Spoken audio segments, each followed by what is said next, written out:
The whole testing site was pretty much in complete chaos. Students were running everywhere using their variety of quirks, destroying robots left and right, which was the exact same case with Izuku, who was rapidly gaining points. He had been sprinting around the more open areas of the testing site while completely abolishing every single robot he could find, all while still helping people whenever he could. Still, on his own, he was confident with the points he had gotten. He was up to 56 points with 4 minutes left of the exam, and after the extremely easy written part that was done beforehand, he really was certain that he had gotten into the school. Currently, Midoriya had just finished ripping an arm off a one-pointer before using that exact same arm to break in a three-pointer, which only helped add to his already stellar score in the test, and once he was done with that robot, he simply decided to relax for the remaining time. Or at least he was planning on taking it easy until the 3-minute mark was announced, and along with it, a hulking robot which he assumed was the zero-pointer was released into the makeshift city, crashing through the buildings and throwing everyone into a panic. Hell, even Izuku was just thinking of walking away from it instead of injuring himself. It wasn't like he was worried to get hurt or anything though. He just knew it wasn't worth it. It wasn't worth it until he heard a girl yell out in pain. He immediately turned over to look in the direction of the sound and noticed a brown-haired girl pinned underneath a large piece of rubble, taking a quick glance at the fast-approaching zero-pointer before groaning out loud. God, I'm definitely gonna break something now. And I was doing so well. Izuku shook his head and sprinted over to the girl, looking down at her pained face and expression for a quick second before lifting the rubble off her with ease. Are you hurt or anything? Can you move? He quickly asked the tearful girl still on the ground, furrowing his eyebrows slightly as she quickly shook her head. And no, I think I hurt my ankle, but you should run. That robot is getting closer. The girl called out as she attempted and struggled to stand up, only managing to get onto her knees before looking back towards the zero-pointer with a clearly fearful expression. Izuku, without saying a word, quickly lifted the girl up in a bridal-style carry and rushed off to where everyone was heading, quickly noticing the blue-haired asshole who had called him out during the exam's presentation, approaching him without a second thought. Glasses! Here, you take her and get out of here. I'm gonna try and do something which I'll most likely regret. Yeah, I'll definitely regret it. The green-haired boy spoke while carefully handing the girl to the taller teen, who simply looked at him with wide eyes before rushing off without a second though. All right, this robot is massive. I don't think I can manage to climb it without my baton, but there's always another option.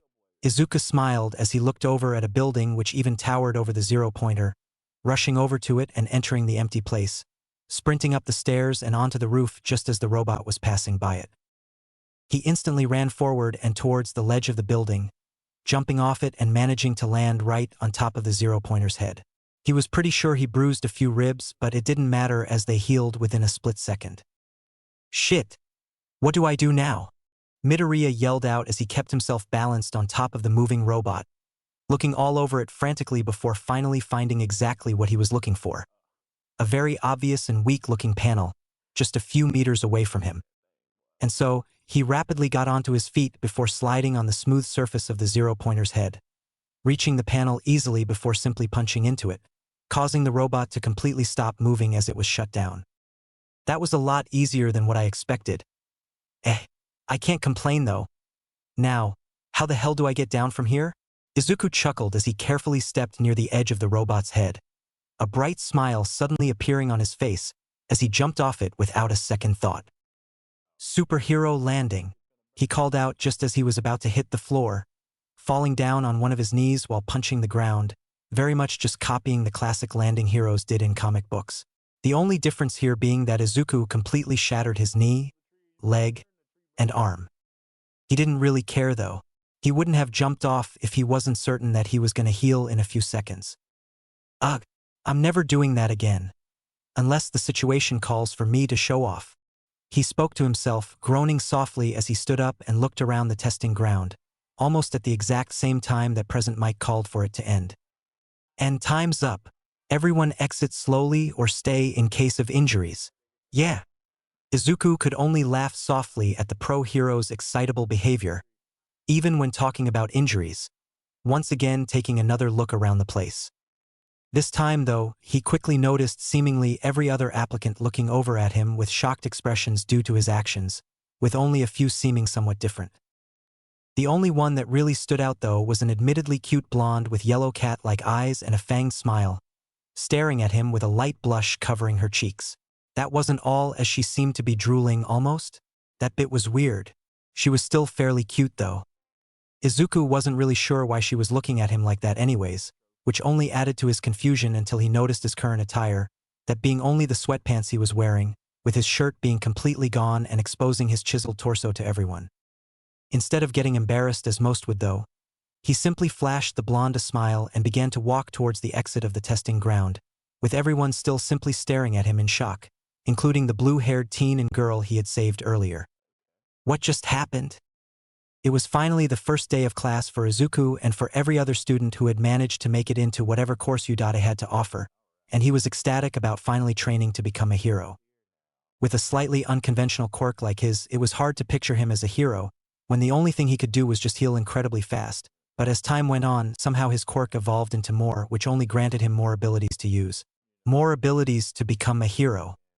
Still, even through all the excitement, he was a little worried about meeting his classmates and all, especially after getting first in both the written and practical exams. He managed a perfect score on the written, and on the practical he got exactly 130 points, surpassing everyone else in every single test site. He had just reached the door to his class, which was at least 12 feet tall and wide with a huge font signaling that it was indeed the room for Class 1A. Instead of stalling around anymore and staring just at a simple door, Izuku quickly slid the door to the room open, immediately looking around the place with a bright smile, which didn't even falter at the chaotic scene in front of him. "Don't put your feet on the desk. It's disrespectful to our past upperclassmen and everyone in this room. Have you no shame?" The blue-haired teen from the entrance exam called out to Bakugo. "What do you care for eyes? I can do whatever the fuck I want. What kind of shitty school accepted someone like you?" "I'm from Somei Junior High. My name is Tenya Ida." The now identifiable teen spoke up stiffly, chopping his arm in the air in a robotic manner. "An elitist, huh? I'll have fun destroying you, you know it all, asshole," Bakugo replied, standing up off his chair and leaning forward on his desk, staring down Ida with a savage grin. "Destroy me?" Tenya flinched back with a shocked expression. "Are you sure you're in the right place? What kind of hero threatens fellow classmates?" From that point forward, Izuku couldn't help but burst out laughing, which seemingly caught the attention of most people watching the heated interaction as well, especially Ida's attention, as he quickly sprung forward and gave the green-haired boy a bow. "Good day. I am Tenya Ida from Somei. I must apologize for misjudging you before and even during the entrance exam. You even realized its true purpose while I did not. I am inferior to you and I hope we can still get along well," he called out loud, once again stiffly moving his arms around, which prompted Izuku to let out a soft chuckle as he waved his hand in front of himself. "Ah, don't worry about it. I wasn't exactly being respectful anyways. I'm Izuku Midoriya, and that loud douche you had the pleasure of meeting is Katsuki Bakugo. Not really a fun guy, huh?" Izuku questioned with a small smile, glancing over at his old friend who simply glared at him with hateful eyes before shifting and looking out the window, seemingly doing everything in his power to avoid looking at him. "You are correct. He is a truly unpleasant person," the bespectacled boy spoke with a nod, glancing back at Katsuki with a raised eyebrow. "Yeah, as long as you avoid him, you'll probably be fine." Izuku continued, cutting himself off as he felt a soft tap on his shoulder, quickly turning around. Could you maybe move out of the doorway? I kinda want to get through." The same blonde girl from the exam spoke softly before looking up at Izuku, her face immediately lightening up with a fanged smile and wide eyes as she began to bounce in her spot slightly. "Wait, you're that hot guy who took out the 0-pointer. I'm Himiko Toga. You looked so cool during the exam." She clapped her hands slightly, still excitedly bouncing on her spot as Izuku just smiled. "Yeah, I'm that one hot guy." He quickly chuckled, offering his hand to Toga, who instantly took it and shook vigorously. "I'm Izuku Midoriya. Just call me Izuku though, I don't really mind." Midoriya spoke, pulling his hand back from the admittedly cute girl, once she was done shaking it. Okay, Izuku-in. Call me Toga. Oh, do you want to go on a date with me? Himiko asked Izuku boldly with the exact same cheerful expression as before, completely ignoring how the almost filled-up room went quiet until someone spoke up. Just not Izuku. I'm gonna stop you right there. You've been here for almost 5 minutes and still haven't even noticed me. Not even all the students have arrived, which is already bad for you all. Now, shut up and listen. Everyone go change into your PE uniforms and head out to the sports field. No questions. A yellow caterpillar? Said assertively, looking over the classroom just as the last few students arrived. A pink-skinned and haired girl along with the brunette from the exam whom Izuku had saved, who seemed to lighten up as soon as she had seen him, even through the confusion washing over the room. Oh God. This is worse than I thought. My name is Shoyuta Aizawa or Eraserhead. I'm your teacher this year. Go get changed and be out in 10 minutes or you're expelled. Hurry up. Everyone simply kept quiet and ran out of the room to go change into the uniforms, which supposedly were in the changing rooms already. Still, everyone could only think one thing. What just happened? Soon, all of Class 1A had followed the orders given by their teacher and were currently in the sports field, waiting for instructions as Aizawa simply stood there going through some papers. Izuku simply decided to get ready for whatever was to come and began to do some stretches, completely oblivious to the stares he was getting from his female classmates. Even if he did notice them though, it didn't matter. He had pretty much gotten used to it after going through puberty. He wasn't the same scrawny boy like when he was a kid, as now he stood at exactly 6 feet, with a slim but still muscular build, defined jaw and handsome face. Or at least he thought he was handsome by how many times his mom had told him so. He trusted her judgment. Midoriya had just continued to stretch even as Himiko came up beside him and started to mimic him, following his movements perfectly somehow as she spoke up. You know, I didn't get an answer to the date proposal before, Izuku-in. I kinda want one now before the other girls try something with you. She smiled, glancing back at the rest of her female classmates, some who looked away with a small blush decorating their cheeks. Most noticeably the brown-haired girl from the exam, another blonde with plump lips and brown eyes, as well as the pink-skinned and haired girl, all of who seemed to be caught off guard by Toga's call-out. Oh right, I forgot about that. Sure then, we can work out everything later. I don't really want to get yelled at again. Izuku chuckled and stood up straight once again, glancing over at Aizawa who simply nodded at his words and turned to face the large group of students. Right? Today you will all undergo 8 tests that you've already done before in middle school. Just some simple physical fitness tests. Only this time you'll be allowed to use your quirks. I don't care how you apply them, but just know that you can use them, the scruffy teacher explained, scratching over the top of his head before looking over at Bakugo. Bakugo, you got the most villain points in the practical exam. What was your record softball pitch? I think it was 90 meters or something, Katsuki replied as he stepped forward and away from the larger group of students.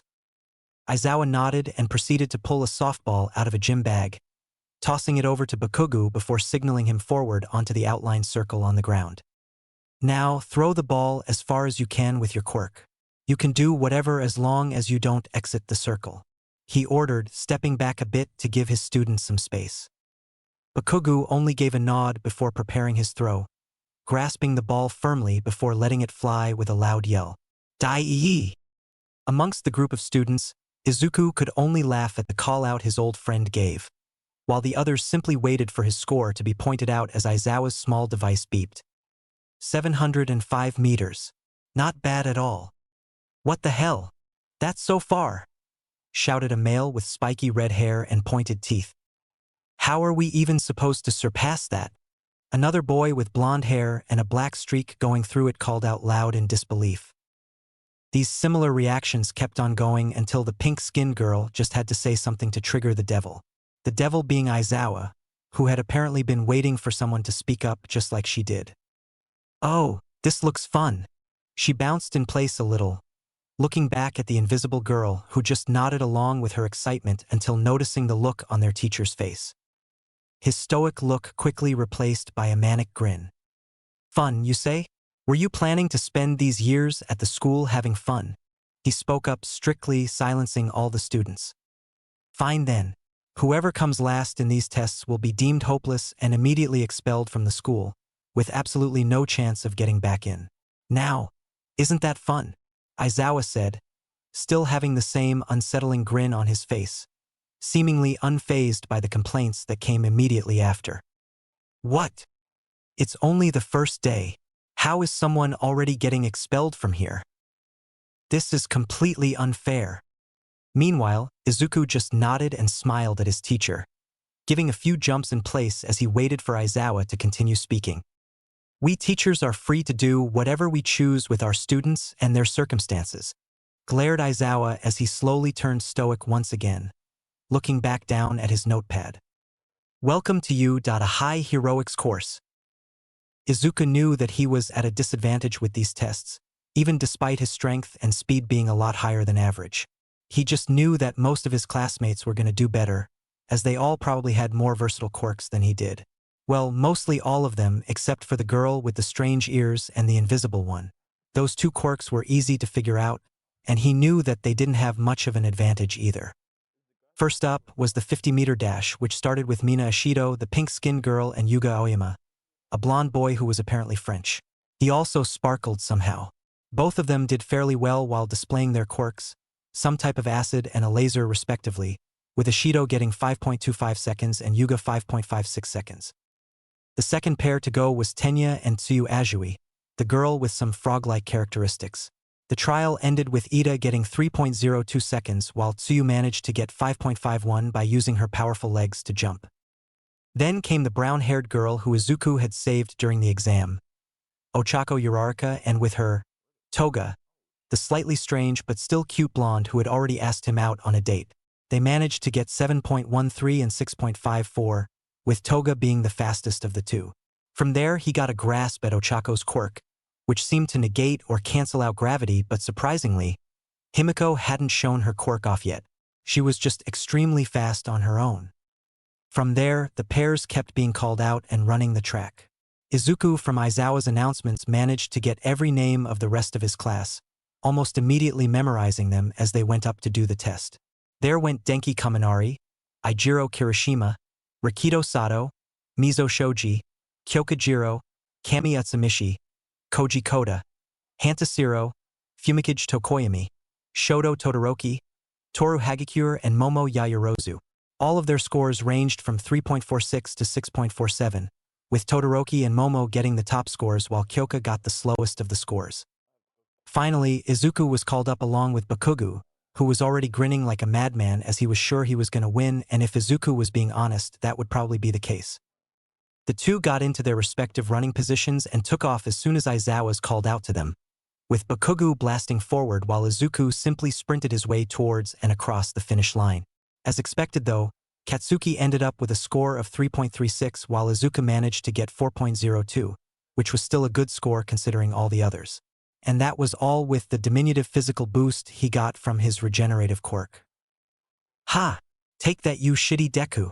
You're still beneath me and you're still useless, Bakugo called out and boasted with a laugh, while Izuku simply smiled, ignoring the mostly shocked and confused expressions his classmates had. Oh yeah, I'm completely useless. I practically ran that almost quirkless while you used your explosions. Take some time to think about that. Midoriya retaliated with a slight head shake, walking back to the rest of the group, who now looked more surprised at the immense speed he demonstrated while going basically without a quirk. Wait, did you really run that fast without using your quirk? How is that even possible? The blonde he now knew as Kaminari asked, while Izuku just answered with a small shrug. Yeah, not everyone was flashy or really physical quirks, you know? I mean, mine is just an extremely quick regenerative factor, which helps keep my body in peak condition. That's probably one of the only reasons I can run that quick. Well, that and training. He smiled at Kaminari, who just nodded and gave him a thumbs up in response, seemingly still somewhat impressed by his display of speed. After a few minutes of rest, Izawa moved on to the next test, which simply consisted of gripping a machine to find the grip strength that way. In this test, Izuku did fairly well, getting 246 kilograms with his slight strength boost. He wasn't anywhere near the top scorers though, as the boy with multiple arms managed to score 640 kilograms. As soon as that trial was done, everyone moved on to the next one and kept speeding through the tests, with everyone getting a variety of different scores ranging from good to bad. Izuku himself mostly managed to stay on the better half of the scores, while still not getting any stellar results. The final trial came up quickly after the class had zoomed through the tests, wrapping up everything with the ball throw. Bakugo was excused from this trial as he had already gotten his score, and could only stare and rage in silence as some people continued to beat his score. Uraraka had gotten infinity, which was unbeatable and undoubtedly ended up with the top score, while Momo got 1.2 kilometers with the use of a cannon she created. Along with those two top scorers came Todoroki with 632 meters and Izuku, who scored 326 meters. Once all the trials were done, Aizawa popped up a screen displaying all of their names and rankings, with every single student looking absolutely petrified at what their possible scores would be in the end. The list went: 1. Momo Yaoyorozu. 2. Katsuki Bakugo. 3. Shoto Todoroki. 4. Ida Tenya. 5. Fumikage Tokoyami. 6. Mashireo Ojiro. 7. Mizo Shoji. 8. Izuku Midoriya. 9. Eijiro Kirishima. 10. Koji Koda. 11. Toga Himiko. 12. Mina Ashido. 13. Tsuyu Ajui. 14. Ochako Uraraka. 15.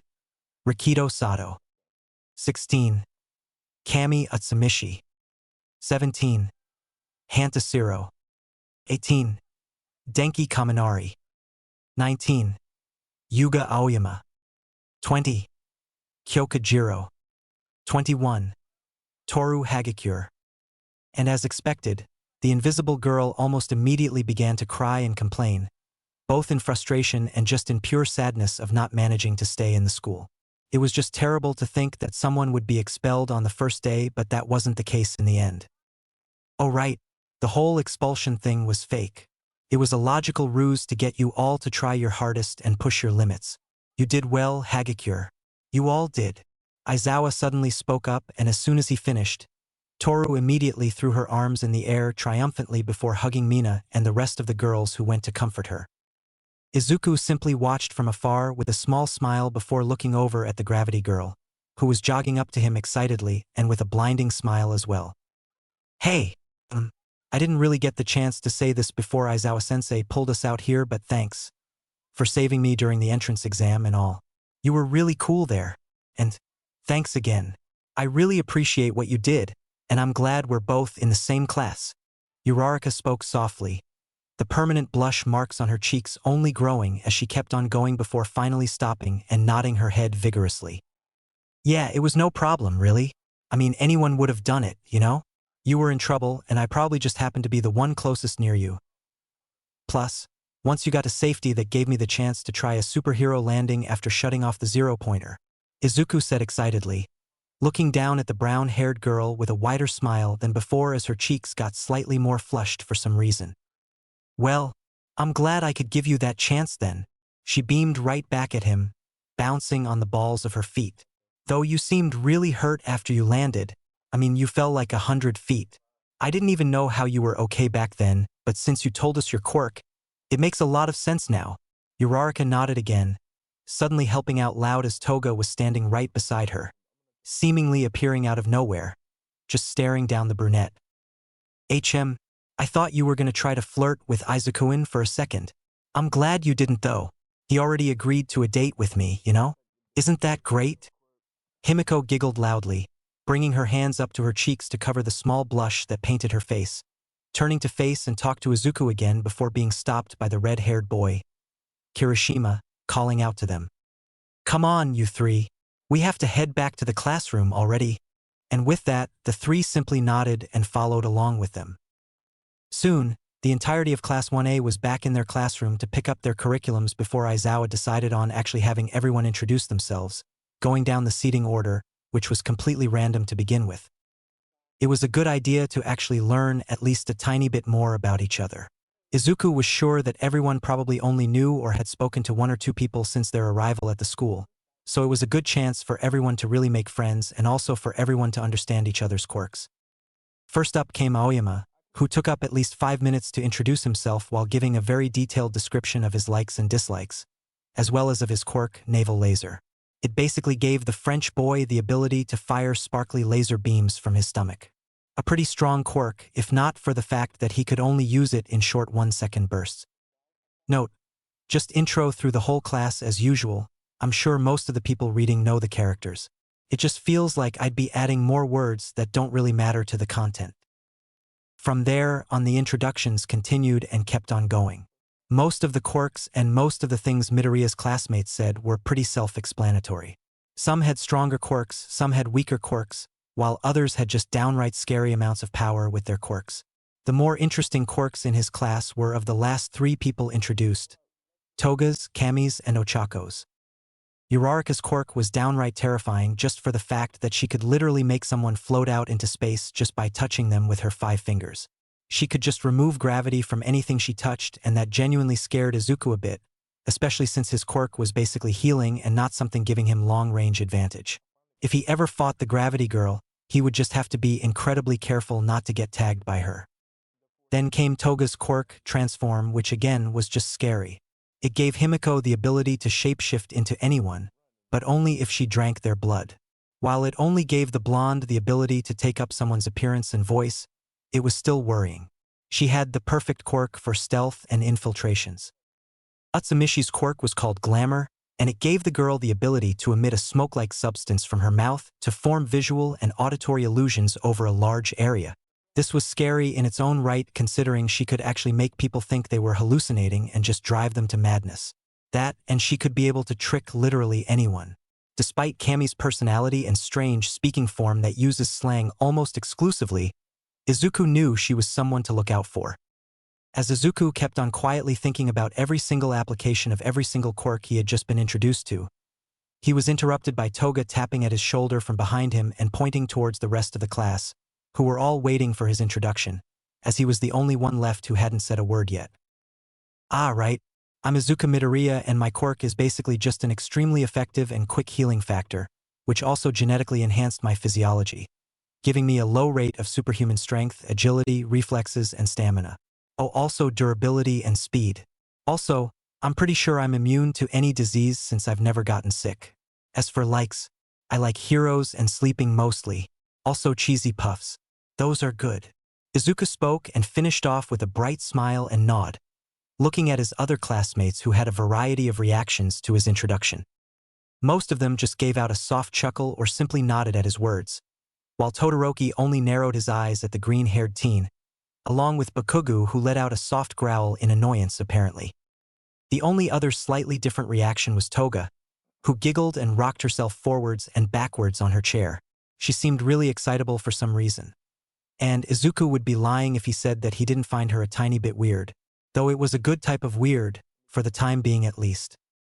Once that was all done, Aizawa decided to stand up off the ground and exit his yellow sleeping bag, appearing at the front of the class again with the same stoic and annoyed look as always. "All right, now there's only a few minutes left until class is over, so I'll let you have that time to speak among yourselves and all, but before, I'm obligated to speak about the dorm system which you were all supposed to be informed about at the introductory assembly." He spoke up, brushing the few stray bangs off his eyes before letting out a heavy sigh, clearly finding having to explain even a tiny thing annoying. "You will all be free to move in either between today or tomorrow, hence why you have so much free time today. Tomorrow will be your first official day with regular classes and everything. But again, you can actually move in any time this week, either now or during the weekend. The dorm building is massive, you can't miss it, and your rooms are already assigned and there on the curriculum for each of you. That's it." Aizawa finished off with another sigh, sliding back down to the floor and back into his yellow sleeping bag. The class stayed quiet for a few more seconds before breaking into loud conversations between small groups of people, most of them talking about living together and everything to do with the new system Udade had already introduced. These groups of friends that had already been shaped excluded Izuku and Toga, as Midoriya had just stayed in his seat while Toga had stood up from her spot behind him and moved closer, sitting down on top of his desk with the same excitable smile she always had. "Oh, Toga, what's up? Why aren't you like..." with the other girls chatting. I'm pretty sure they're all in a group except for you and Uraraka. Izuku spoke up as he looked around the classroom, noticing Ochako sitting with Tenya and chatting, Kirishima, Bakugu and Kaminari in another corner of the room talking while the others were in larger groups altogether. You sure you don't want to go with them or something? I'm pretty certain that I'm not interesting enough for you to only want to talk with me. He chuckled and smiled, turning to look up at the yellow-eyed blonde. Nah, I'm all good just with you, Izukuin. Toga quickly shot back, swinging her feet slightly off the edge of the desk.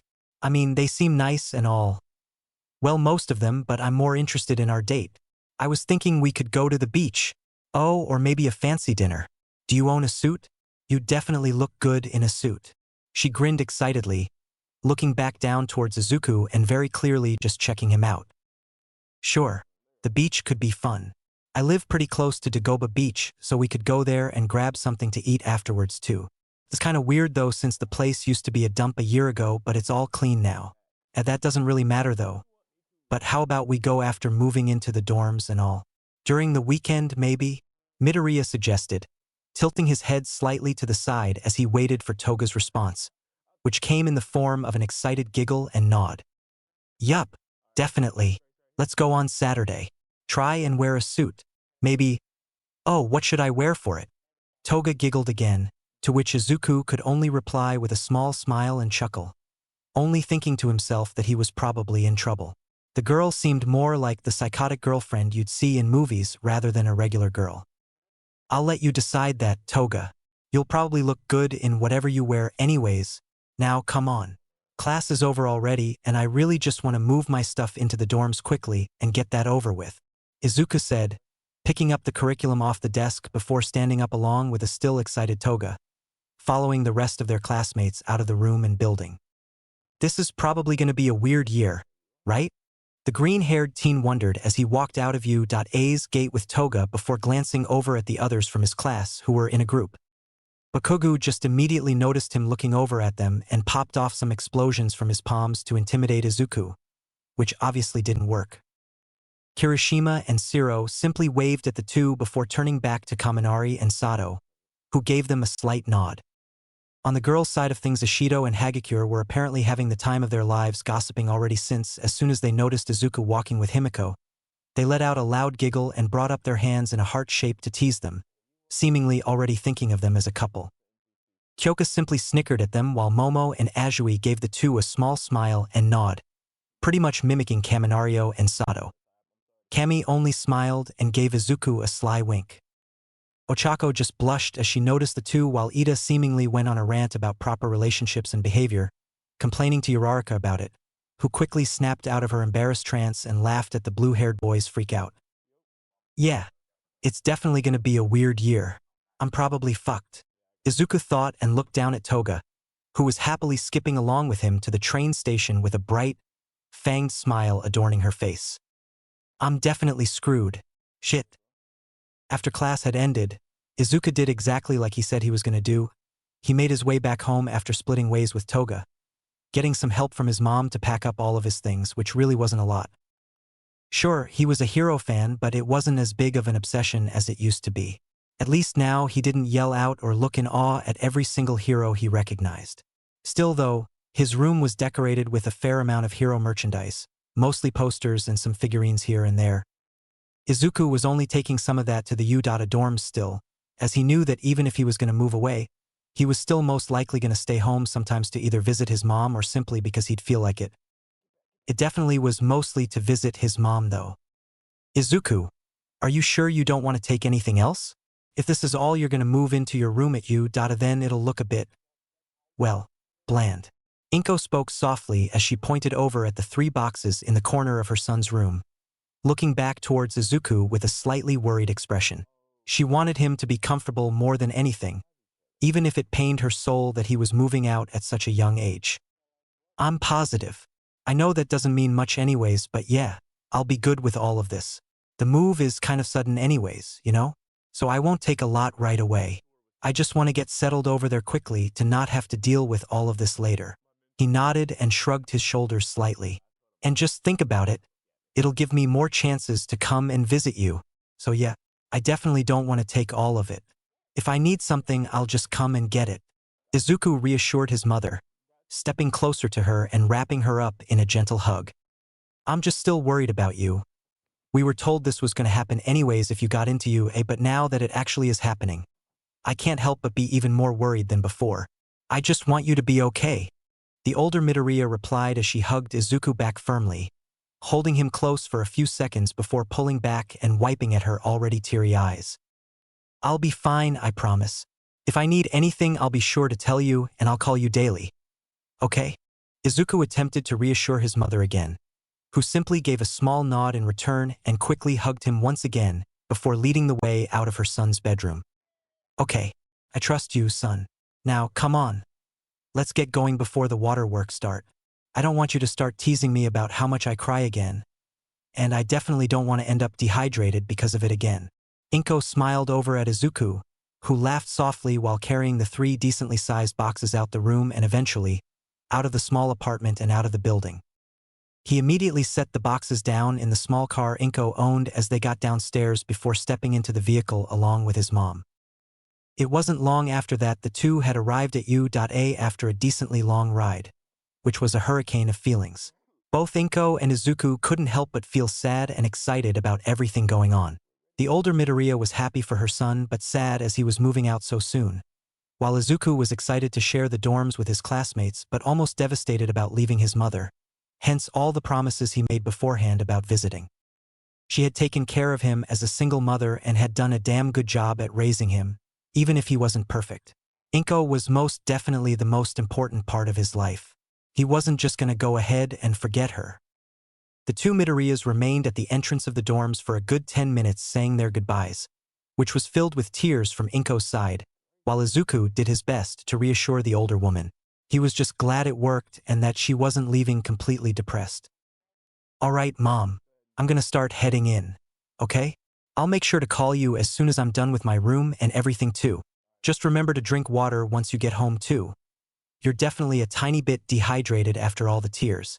Izuku playfully poked fun at Inko, giving her one last right hug before letting go.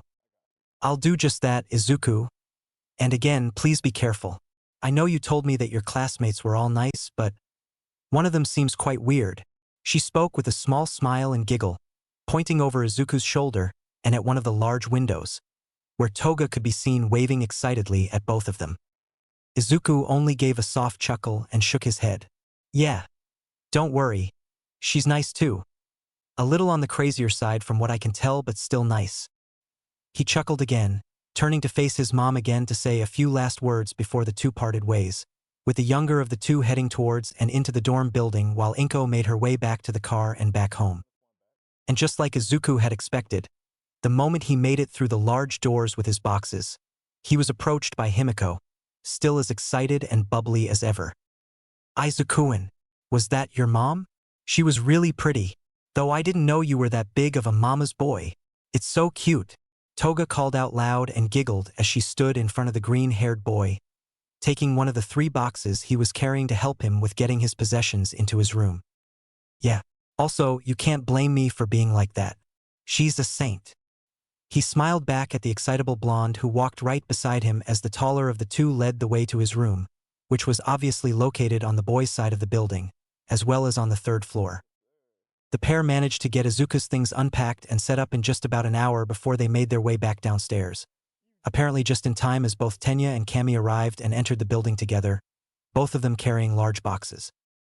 Ah, Midoriya-san. Himiko-san. Salutations. Ida called out while bowing slightly, while Kami just looked at him weirdly before turning to the other two. Hey, what's up, fam? She spoke with a small wave and smile before setting the large box she was carrying down.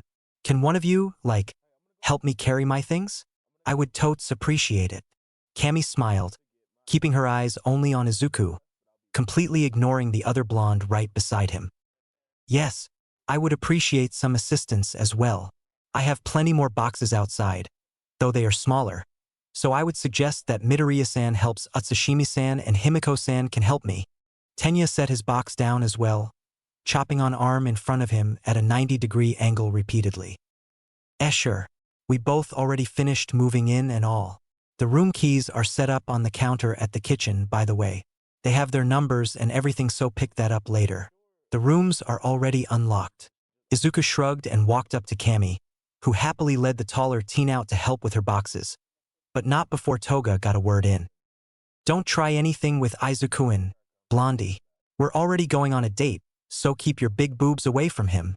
The yellow-eyed girl spoke up with a small pout, stomping one of her feet on the floor before reluctantly going to help Tenya with his own boxes.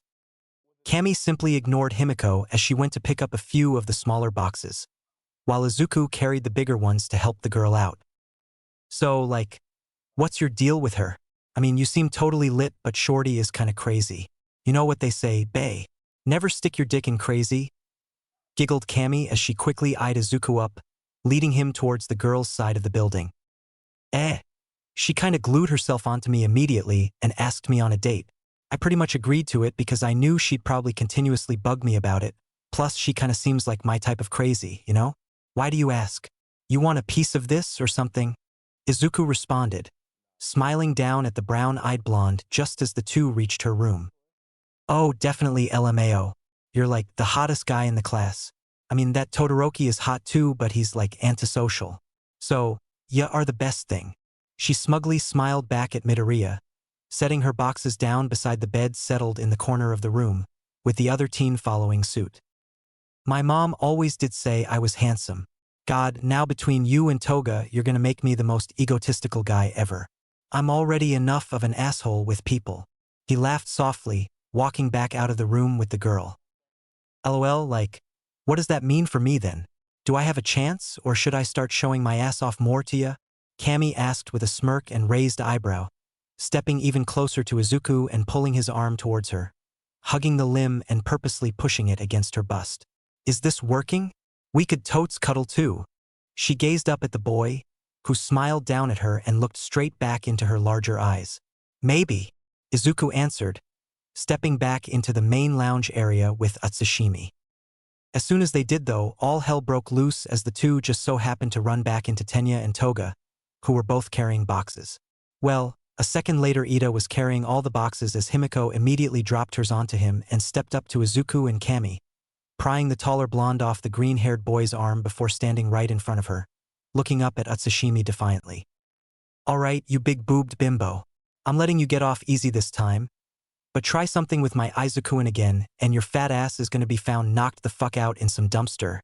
You get me? Toga said sternly, holding up one finger for Kami to see. One more time and your ass is grass, bitch. She finished off with that, strutting up to Izuku and mimicking what the other girl did earlier, hugging his arm firmly as he kept quiet. Izuku was staying silent and seemed completely calm on the outside, but his brain was working overtime with everything that had just happened. Jesus fucking Christ, she said, my Izuku-in. I'm so fucked. Why did I get stuck with the Yandere immediately? Just as he was done slightly panicking, he felt Toga slightly tugging at his arm, gazing into his eyes intensely. Stay away from the bimbo, Izuku-in. She's just some random bitch, she whispered, her voice laced with venom. Midoriya simply snickered and looked over at Tenya, who was staring at the scene with wide eyes as he had even dropped his boxes because of his classmates' display, actually left speechless as he robotically lifted an arm up, which just meant he was about to reprimand them for their behavior. Shit, shorty. No need to like get your panties in a twist or anything. You ain't even dating Izubaby yet, bitch. Like, damn. Kami commented and giggled loudly with a calm expression, adding fuel to the rapidly growing conflict. Himiko, on the other hand, was not calm. She pulled away from Izuku's arm in a split second and began to move towards Kami before being stopped by Ida and Kirishima, the red-haired boy who came out of nowhere. Both of you stop. This behavior is completely unlike the one you students should have. You two apologize to each other and stop this meaningless fight. Tenya yelled out in a strict manner, while Kirishima chuckled while looking over at Izuku. Yeah. No need to make a bigger scene in front of half the class. He pointed towards the doorway with a nervous smile as Toga actually let out a small growl, the girl completely unaware of the people watching the scene. Since the two blondes had begun insulting each other, more and more of their classmates had arrived and simply stared at the scene, with the ones watching being Mina, Momo, Siro, Azui, and Ojiro, all of them either incredibly interested at what was happening or just completely shocked. Though, as the calm was slightly coming back to the large open room, with Toga simply hatefully staring at Cammy instead of attempting to attack her, Izuku decided to open his stupid-ass mouth. "Ah, so no cuddles then, Cammy?" he asked with a small chuckle and an amused smile. "Also, I's a baby? What the fuck?" Then all hell broke loose as Himiko pounced once again. It was finally the first official day of class for Izuku and his classmates. It wasn't just a day where they had to exercise a bit and then leave. No, this time they had an entire day filled with regular classes, and the green-haired boy couldn't have been happier about it, especially after the chaos that was unleashed during the move-in. After he had once again triggered the already delicate situation with Toga and Cammy, it took most of the afternoon to defuse it once again. It also took help from most of their classmates to calm Himiko down. Most of the help came from Izuku though, who somehow managed to make the two blondes get along a tiny bit better. Well, he still knew Toga absolutely hated Cammy for flirting with him, even if he wasn't dating the yellow-eyed blonde yet. He actually found it kind of flattering that Himiko already thought of him that way. It actually slightly scared him and slightly flattered him. Izuku just really wasn't expecting to have a girl obsessed with him, but he had to admit, the situation wasn't all that bad. At the moment, he didn't know Toga at all though. He basically just saw her as a cute blonde who had a crush on him, and on the other side of things was Cammy, who had also openly admitted to liking him. He didn't really know what to do. As careless as he was, he didn't want to hurt either of them, so instead of just completely abandoning one of them, he came up with a small plan that he hoped would work. It was simple, it just consisted in going on separate dates with both of them, telling them each about the dates as well, and just getting to know the two better, as all he knew so far was that Utsushimi spoke slightly weirdly and was hot. What he knew about Toga was that she was cute, intense, and a tiny bit crazy. He was definitely interested in both of them. Cammy just seemed like a fun and obviously extremely attractive girl, while Toga just matched his type of crazy. She acted how she wanted and didn't give a shit who saw or judged her. That was made even more evident after Izuku had showered and gotten dressed into his uniform before making his way down to the open area to have breakfast. Most of his classmates were already there and ready to head to the main building for their actual first day, but Himiko apparently just didn't give a shit as she sat up on the kitchen counter still in her pajamas, with her hair completely loose instead of in those buns she always wore. She immediately waved over at Izuku as soon as she saw him, and the boy happily waved back at her before looking over at Cammy, who gave him a small smile which he quickly retaliated before making his way over to the fanged and messy-looking blonde. "I thought I told you not to talk to her, Izuku-in," Toga complained right off the bat as she noticed the smile Midoriya had given Cammy, which just got a small chuckle out of him. "Yeah, but remember that I told you that we're both obligated to get along with everyone? You just have to put up with her. And also you have to try not to attack her again. I didn't even talk to her anyways. I just smiled." He let out a soft laugh, stepping over to the massive fridge the kitchen had and taking out a small carton of milk, swiftly ripping it open and taking a sip. "And I mean, you're feisty. That's hot, but you gotta tone it down a bit. Alright?" Izuku looked over at the girl, who blushed and giggled at the sudden compliment before nodding her head excitedly. "I'll do just that then. Anything for my Izuku-in." Himiko giggled again as she playfully swung her legs over the counter still, bouncing excitedly in place. Meanwhile, Izuku was just surprised that Tenya hadn't told her to get off the countertop yet, but he quickly realized that he just wasn't downstairs yet. "Alright, that's good. Good girl. Also, why are you still in your pajamas while everyone else is dressed? I mean, are you only wearing a sweatshirt because I can't see anything else?" Midoriya asked and smiled at Toga, who hopped off the counter and stepped closer to the taller teen, poking his nose playfully. "I'm still in these mostly because I'm lazy, and if I'm wearing anything else under this, well, I guess you'll never find out, Izuku-in. I'll see you in class." The small blonde flashed the teen a fanged smile, running off to get ready shortly after. Izuku just shook his head at the girl's antics before finishing off his small milk carton, tossing it into the trash before walking over to the main lounge to pass the time with his classmates, but almost as if God was throwing him a massive middle finger, he just had to bump into Bakugu, the one motherfucker he just did not like at all. "Oi, Deku, the fuck are you doing, you useless prick? You want me to beat the shit out of you?" Katsuki immediately yelled out, pushing Izuku back violently, just because he accidentally bumped into him. "Good to see you too, boom bitch. I just bumped into you, dumbass." If I wanted you to beat the shit out of me, I would have punched you. He spoke back with a smile, just walking past the explosive teen again. Just shut the fuck up and stay out of my way if you don't want me to kill you, Deku. Bakugo snarled, his palms crackling with small explosions as he made his way out of the building, even if class wasn't supposed to start for another 20 minutes. That was actually one of the tamest interactions we've had. Well, as tame as they can get when the main asshole resembles a fucking chihuahua with anger issues. What a dick. Izuku thought with a chuckle, still just moving forward to where a few of his classmates were on the couch, plopping down onto the soft surface with a soft groan. He mostly kept quiet as he settled into his spot and listened into the conversation Kaminari, Uraraka, Hagakure, and Azui were having, watching the three happily interact with a small grin. For some reason, Izuku just couldn't help but be glad that he was in a class with these people. The only asshole was Bakugo and maybe Todoroki. He just couldn't be happier about it. Really? Oh, Midoriya-kun? Why does Bakugo call you Deku? Well, everyone overheard his yelling and insults, but I don't get it. Isn't Deku just an encouraging nickname like Dikairu? You know, with an I can do it vibe. It's cute. Uraraka innocently said with a smile as she suddenly turned to face Izuku, leaving the other two girls and Kaminari to chat amongst themselves. Izuku just smiled back at the brown-haired girl and shook his head slightly, letting out a soft sigh. Trust me, Uraraka-chan, that nickname is anything but encouraging. I mean, it's Bakugo. You don't know him, but that douche has got major anger issues. I honestly don't even know why he hates me so much. It's been like this since I got my quirk, and we used to be friends before that. I'm kinda just starting to think that asshole was a superiority complex or something, but I like that new meaning to the name actually. It's nice. He chuckled and shrugged his shoulders slightly, while Ochako recoiled slightly after learning the real meaning of the nickname, but then smiled at Izuku accepting her meaning of the name. Oh, that's terrible. But you're right. He doesn't exactly seem nice at all. And, would you mind if I called you Deku then? Since you like the meaning because it's different and all, I mean, if not then it's okay.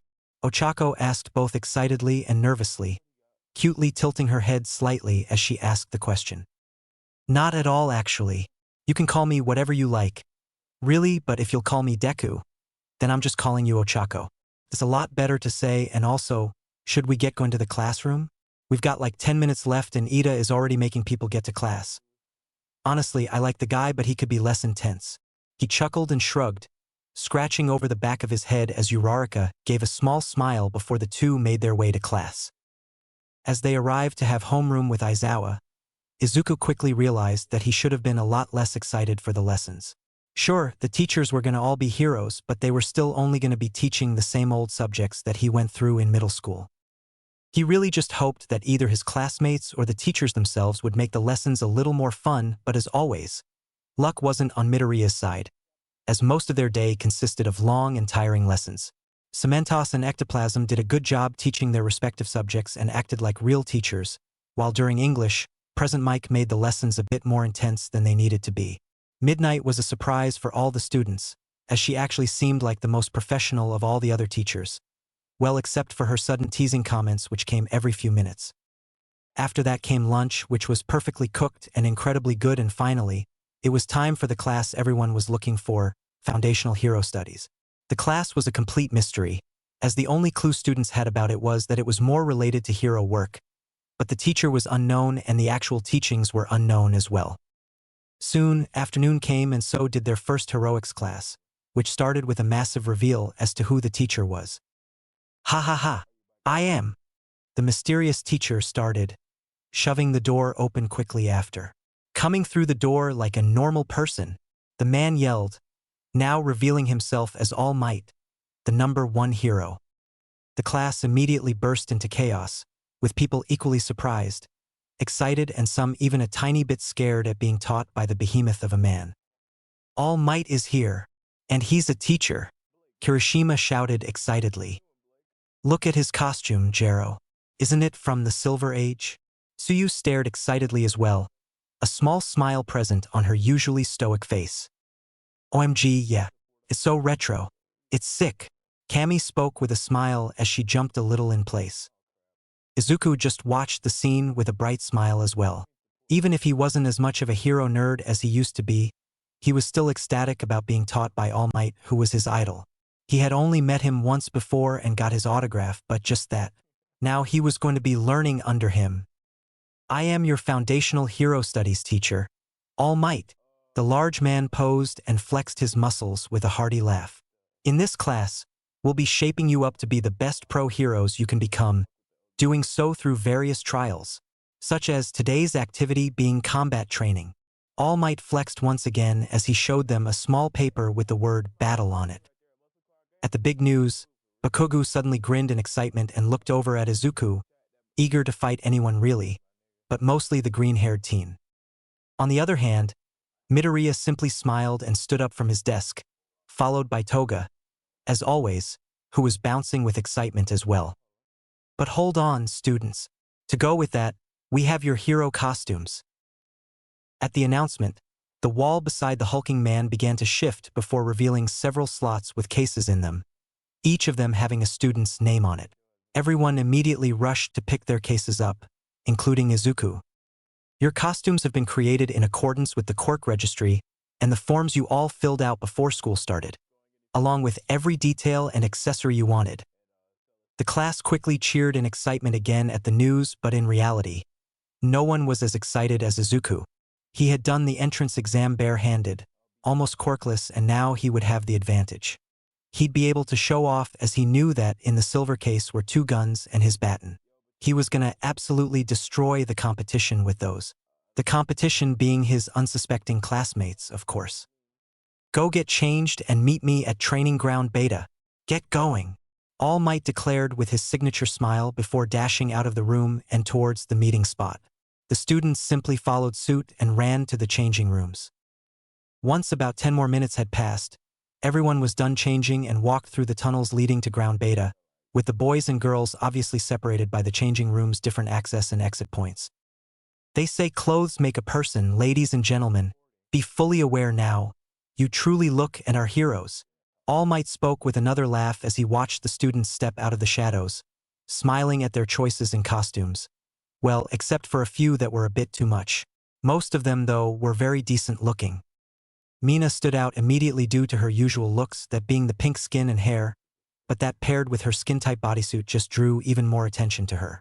On top of the bodysuit was a small jacket with white fur on the collar, as well as she wore a white mask to cover her face. The combination of colors for the camouflage pattern she had chosen seemed to have been picked to complement her own skin tone more than anything else. Aoyama was another surprising costume, as he basically wore a knight's armor, while Tenya wore a costume slightly similar to it. The speedster's costume looked more like a modern knight, with white plating covering him along with a helmet. Hagakure was pretty much naked except for some gloves and boots, which was a very simplistic costume. Kaminari wore an open-collared jacket with white stripes that ended in lightning bolts, along with matching pants and a white t-shirt underneath. He also wore a headset with a small antenna sticking out of it, probably useful for communicating, and because of his electricity quirk, it worked perfectly. Ajui's costume simply made her look even more frog-like than usual, as she wore a skin-tight bodysuit, just like Mina, with the exception of it being green with black and yellow stripes along her body. Izuku had to admit that she did look kind of cute like that. Then came Siro, who wore a black short-sleeved bodysuit with a large white design on his stomach, as well as orange boots, shoulder guards, and some orange lines on his sleeves as well. Also, a helmet that wasn't all that impressive, as it mimicked a simple motorcycle one. From there on, most of the costumes were pretty tame and normal, except for another few classmates which were wearing very surprising outfits, or more so very eye-catching outfits. First was Bakugo's costume, which consisted of 2 large grenade-shaped gauntlets on his arms, along with 2 long pins which were probably what made the 2 items useful. It was a bit much to say the least. The rest of his outfit wasn't as impressive as his grenade gauntlets though, as it was just a combination of black, green, and orange here and there, along with an orange X crossing over his chest. He also wore a green belt with spherical grenades attached to it, with a metal neck protector and knee pads, as well as large boots and a weird mask which flared out the back of his head. It was slightly intimidating. After the explosive teen's catchy outfit, Momo's caught Izuku's attention, mainly because it didn't cover much at all. pretty much caught everyone's attention as all his male classmates were practically drooling at it. It was simply a red leotard which exposed a lot of her front and bust, which had a high collar also and a yellow belt across her upper chest, which seemed to be the one thing containing the girl's more plump features to just pop out. She wore another utility belt around her hips and had an encyclopedia as well, which the green-haired teen just assumed was for her quirk as well. Toga's was a bit different. She wore a black bodysuit with white outlines along her legs and sleeves, as well as a black flowy skirt which was pretty much there just to cover her toned rear. That, and it was probably just aesthetic. She also wore a dark gray jacket and a face mask, which had some design on it that resembled sharp teeth. None of those parts were the most surprising of her outfit, no, as she had a small machine with tubes strapped to her back, as well as syringes and knives strapped to her thighs and hips. Her hair was also in the trademark buns. Izuku actually was excited to see her in action, or more specifically her quirk in action. He knew she had to have someone's blood for it to work, hence all the syringes and knives, but he was still looking forward to it. It was a very strong quirk. Uraraka's outfit wasn't too much either, as the only part which really surprised Midoriya was the fact that it was skin-tight. That really surprised him, along with her figure, which was very curvy. He just didn't expect an innocent and bubbly girl like her to go for such an attractive costume. It was mostly black with some white/pink tints on it, as well as it had 2 white round devices on her wrists and large white boots on as well. To top it all off, she carried a helmet under one of her arms which had a see-through visor, the colors obviously matching the rest of her outfit. She looked good. Finally came Cammy's outfit. It was probably the most simple out of the whole class, but she looked damn good in it. She stood there under the sun in a black catsuit, which stuck very closely to her body. Along with that, she wore knee-high white boots and a protective collar around her neck. And even after looking at all the different outfits and accessories his classmates had, Izuku still just thought he had the best suit out of all of them, even if it was highly egotistical to say. It wasn't anything crazy, but it did its job, and it was exactly like he wanted it. Midoriya wore a dark forest green and black full-body tactical suit, with the majority of it being green-colored while the black worked as some highlights all over his body. Along with the base suit, Izuku also wore several holsters around his body, the first one being on his back to carry his baton, another 2 on his upper thighs which held 2 handguns, and 1 more on his right ankle which housed a few knives. He also had some small pouches strapped around his hips, carrying smoke grenades, EMPs, and extra rubber bullets. The one thing that disappointed him was that he had no mask, even if he had asked for one. He also had some extra padding on his knees and shoulders. Note: Deadpool's suit but green. I might change it to the original red though later on. Again, I must reiterate that you all really do look like pros already, even if you're far from it still. All Might spoke up once more, giving them all a thumbs up before focusing on Izuku, who was checking out his pistols and the amount of bullets they had, which was exactly 16 each. More than enough, or so he hoped. Ahem, young Midoriya? Those guns are non-lethal. Correct. Their teacher spoke up with a raised eyebrow, clearly slightly worried about the handguns. Oh yeah, these guns are definitely lethal, sir. Midoriya answered with a bright smile and nod, placing the handguns back into his holsters before bringing his arms up and flexing his biceps, giving them each a kiss. Extremely lethal, he chuckled, moving his arms back down and resting his hands against his hips. But no, the bullets are made of rubber, so no need to worry. The majority of the class just laughed at his dumb joke, including All Might, while a few like Bakugo and Todoroki either remained stoic or just got even angrier than they were. The girls, though, more specifically Toga, Cammy, and surprisingly Ochako, were very clearly just checking him out. The suit was pretty form-fitting anyways. Thank you for clarifying, my boy. Now, you zygotes, shall we begin with the combat training? Sensei, this is very similar to the battle center from the entrance exam. Will we be conducting urban battles again? Asked Tenya, chopping his arms in the air robotically as always. It was even funnier to watch now with his full body armor. He really did look exactly like a robot. No, we're taking you all a step further into more realistic battle scenarios. This class we will conduct indoor battle training. Villains' battles are usually seen more outdoors, but the truly smart and sickening villains lurk indoors to get an advantage. Most fights between hero and villain happen in the shadows, which is what we'll replicate today. You all will be separated into heroes and villains, 4-2-on-2 team battles. This will be with the exception of one team, who will have 3 members instead of 2. It will still be a fair battle, so don't worry about someone having an advantage. Surprise immediately washed over the class, everyone quickly thinking that this was too advanced for them. Zero spoke up shortly after. Isn't this too advanced, sensei? Without basic training. Oh, this is a battle in which you will all get to understand those basics. However, this time there will be no robots to destroy. This will require more than what you all used during the entrance exam. So, what exactly determines victory here? Momo quickly asked as she raised her hand.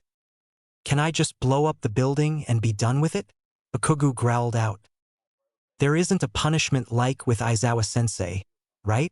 Ochako spoke up nervously. Like, what about the teams? How are we gonna, decide on that? Kami asked, bouncing on the balls of her feet. Isn't my cape fabulous? Aoyama added on with a dazzling smile and pose, sparkling just as always. Okay, by order of questions. Allow me to explain. No, definitely no punishment. Once again, allow me to explain, and yes. Your cape is quite impressive, All Might proclaimed, pulling out a small notebook from behind him. Now, today's task. The situation is that the villains have hidden a nuclear weapon somewhere in their hideout. The heroes have to go in and dispose of it. The heroes will have a limited amount of time to either capture the villains or secure the weapon in order to win. As for securing, you merely need to be able to touch it for 3 seconds. The villains, in order to win, must either secure the weapon until time runs out or capture their opponents. Is he really reading out of a script? Isn't he the #1 hero? Super badass and all? Toga asked no one in particular with a giggle. At that, a small blush and embarrassed expression could be seen on their teacher's face, though he quickly shook it off and cleared his throat to speak again. Teams and opponents will be determined by drawing lots. What? Is that truly the best way to go about this, sensei? Tenya asked, slightly shocked at the way the lesson was going so far. It makes sense if you think about it, considering that pros have to team up often on the field even if they don't know each other at all. You gotta be able to adapt and work on the spot. Izuku pointed out, looking over at Ida and shrugging his shoulders lightly. Ah, I understand. Excuse my interruption, sensei. Tenya bowed immediately. No worries, young Ida. Now, let's get on with the teams. Soon, after about 5 minutes, the teams were formed. Team A, Izuku Midoriya and Ochako Uraraka. Team B, Tsuyu Azui and Kami Utsushimi. Team C, Eijiro Kirishima and Rikido Sato. Team D, Toru Hagakure and Toga Himiko. Team E, Katsuki Bakugu, Momo Yaoyorozu and Mina Ashido. Team F, Kyokujiro and Shoto Todoroki. Team G, Koji Koda and Tenya Ida. Team H, Masahiro Ojiro and Mizo Shoji. Team I, Denki Kaminari and Hantashiro. Team J, Yuga Aoyama and Fumikage Tokoyami. All right, now that we have the teams ready, let's see what the first match will be. All Might spoke as he pulled out 2 lottery boxes out of seemingly nowhere, one of the boxes labeled as heroes and the other as villains. First up we have Team A as heroes against Team E as villains. Now, since Team E has 3 people, you all have 3 minutes to prepare instead of 5. The #1 hero explained, turning to look over at the building used for the trial. Now, the villains will go into the building and plan out their defenses. After that, the hero team will enter and the exercise will begin. Everyone else will be in the monitoring room watching how you do. There are also plenty of surveillance cameras all over the building to not miss even a second of the action. Also, as this is a practical experience, don't hold back. I'll stop you if anything goes too far, but I'm sure it won't. Now get going, teams. All Might called out, turning on his heel to lead the rest of the class to the surveillance room while the 2 teams made their way to their positions. Though, before Team E went into the building, Bakugu took the time to look over at Izuku and crackle his palms intimidatingly. Or at least it would have been intimidating if the green-haired boy was scared of sparklers. Quickly after, Bakugu's team was inside the building preparing their defenses for Izuku and Ochako. More accurately, only Ishido and Momo were working on preparing the room for the two, while Katsuki stood at the door, raring to go as small explosions were being set off by his hands. Bakuga-san, can you come help us move the bomb, or do we have to do everything ourselves? Momo suddenly spoke up against the explosive teen, who really was being useless. You and Raccoon Eyes can move it, Ponytail. I'm just gonna blow Deku and that round face bitch the fuck up. Katsuki answered harshly, without even turning to look at his teammates. Momo simply sighed in response while helping Mina move the bomb. God, what an asshole. I mean seriously, Raccoon Eyes? What kind of nickname is that? The pink-skinned girl said, setting the bomb up along with the other girl before moving over to where Bakugu stood. Alright, the room is reinforced, so let's plan this out. First, we'll leave one person here to protect the bomb and the other two will go fight Midoriya and Uraraka to either beat them or just stall for time. So, thinking about our quirks, I believe it's best if I stay while you two go, as you have a lot more mobility than I do. I'll just continue setting traps for now. Momo took control of the situation, a small smile forming on her face as Bakugu just grunted in response and Mina gave her a grin and a thumbs up. Come on, Raccoon Eyes. Let's go kill those fuckers. Katsuki spoke up as he quickly started to walk away from the room, with an annoyed Mina following behind. It was a good plan for them, really. They had reinforced the walls with spare crates and Momo had set up small traps with flashbangs and concussion grenades around and outside the room. It would be a hard match for the heroes, especially with their advantage of setting up in the top floor.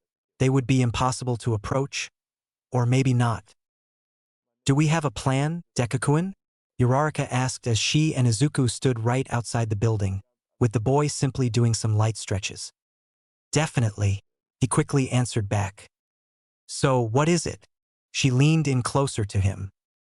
Well, I know for a fact that the asshole is going to come straight for me, and there's 3 of them while we're only 2.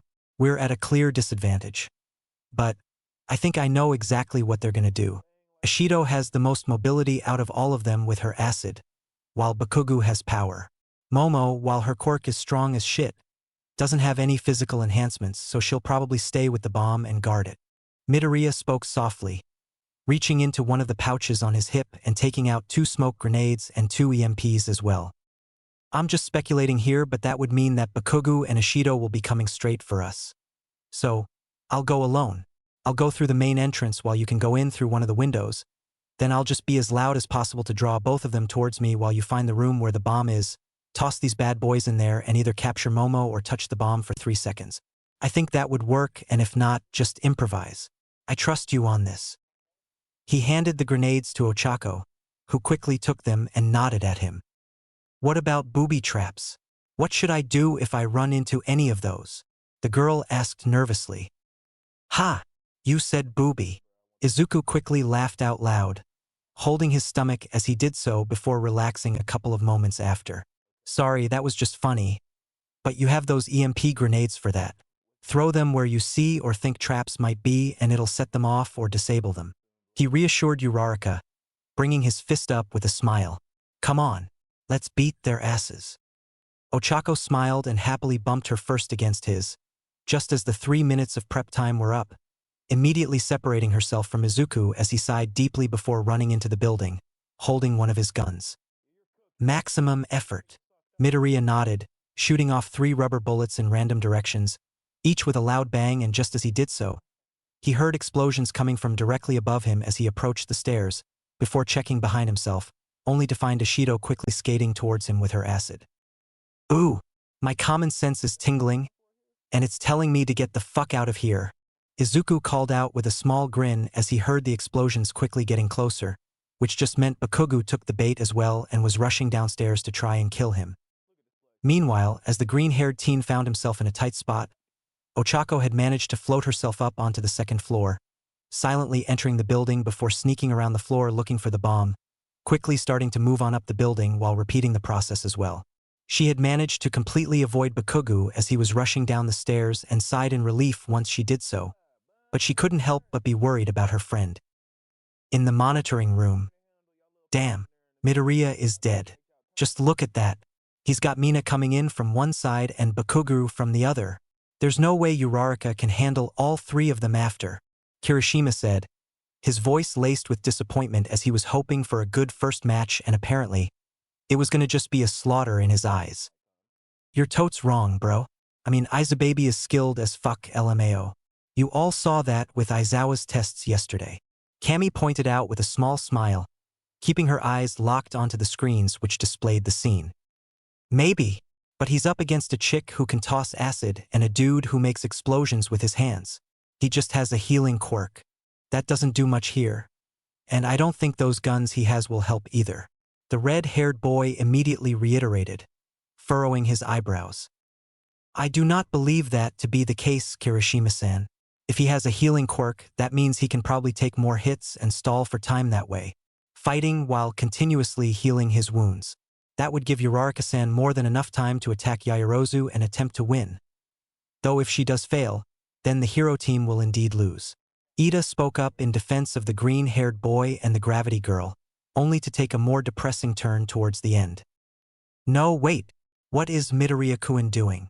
Hagakure suddenly jumped into the discussion and interrupted, her eyes widening in surprise with her classmates mimicking her reaction.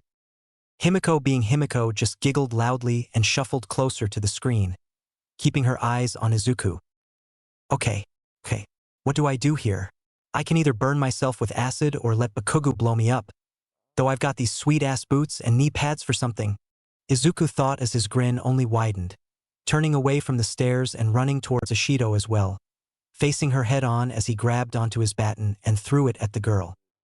Mina's eyes widened at his action and quickly ducked out of the way before standing up once more, confident that Midoriya was screwed. That was not the case at all. Izuku simply continued to run up to Mina, sliding through her acid as well with his metal-heeled boots. He managed to get to the pink-skinned girl just as she stood up and looked over at him, immediately kneeing her in the stomach and continuing on forward before letting himself fall to the floor as well, the momentum keeping him moving through the acid as he slid on his knees. This is gonna hurt like a bitch. Sorry, Pinky. He aimed his gun, quickly firing 2 shots, one to each of Ashido's calves, which managed to trip her off her feet momentarily as she yelped out in pain. Ow! What the hell, Midoriya? It's combat training, girl. You should have expected that. Izuku laughed, sliding off the trail of acid Ashido had made and picking up his baton off the floor, once again strapping it onto his back before running off through the hall, looking for a spot to temporarily hide in. He sprinted through the long halls while taking random turns until he spotted a large room filled with crates as well, quickly stepping inside and using the boxes as cover so he wasn't seen. Once hidden, he immediately began looking through his pouches for a smoke bomb, as he had a perfect plan. Actually, not a perfect one. An incredibly stupid one which would put the other team and him included at a disadvantage, but it would level the playing ground. Though, as he was pulling out the grenades, he couldn't help but chuckle softly at the yelling coming from down the hall. What the fuck do you mean he got away, Raccoon Eyes? Are you really this fucking useless? That fucker only heals. You have acid. Fuck. Bakugo yelled out as he helped Mina up and off the floor, even if he was constantly insulting her. Just follow my lead, but don't get in my way. We're killing this fucker. He growled out, as Ashido nervously nodded and followed behind. Wait, Bakugo, we only saw Midoriya. Where's Uraraka? She asked, rubbing the spots in her calves where the rubber bullets had hit. I don't give a shit where Roundface is.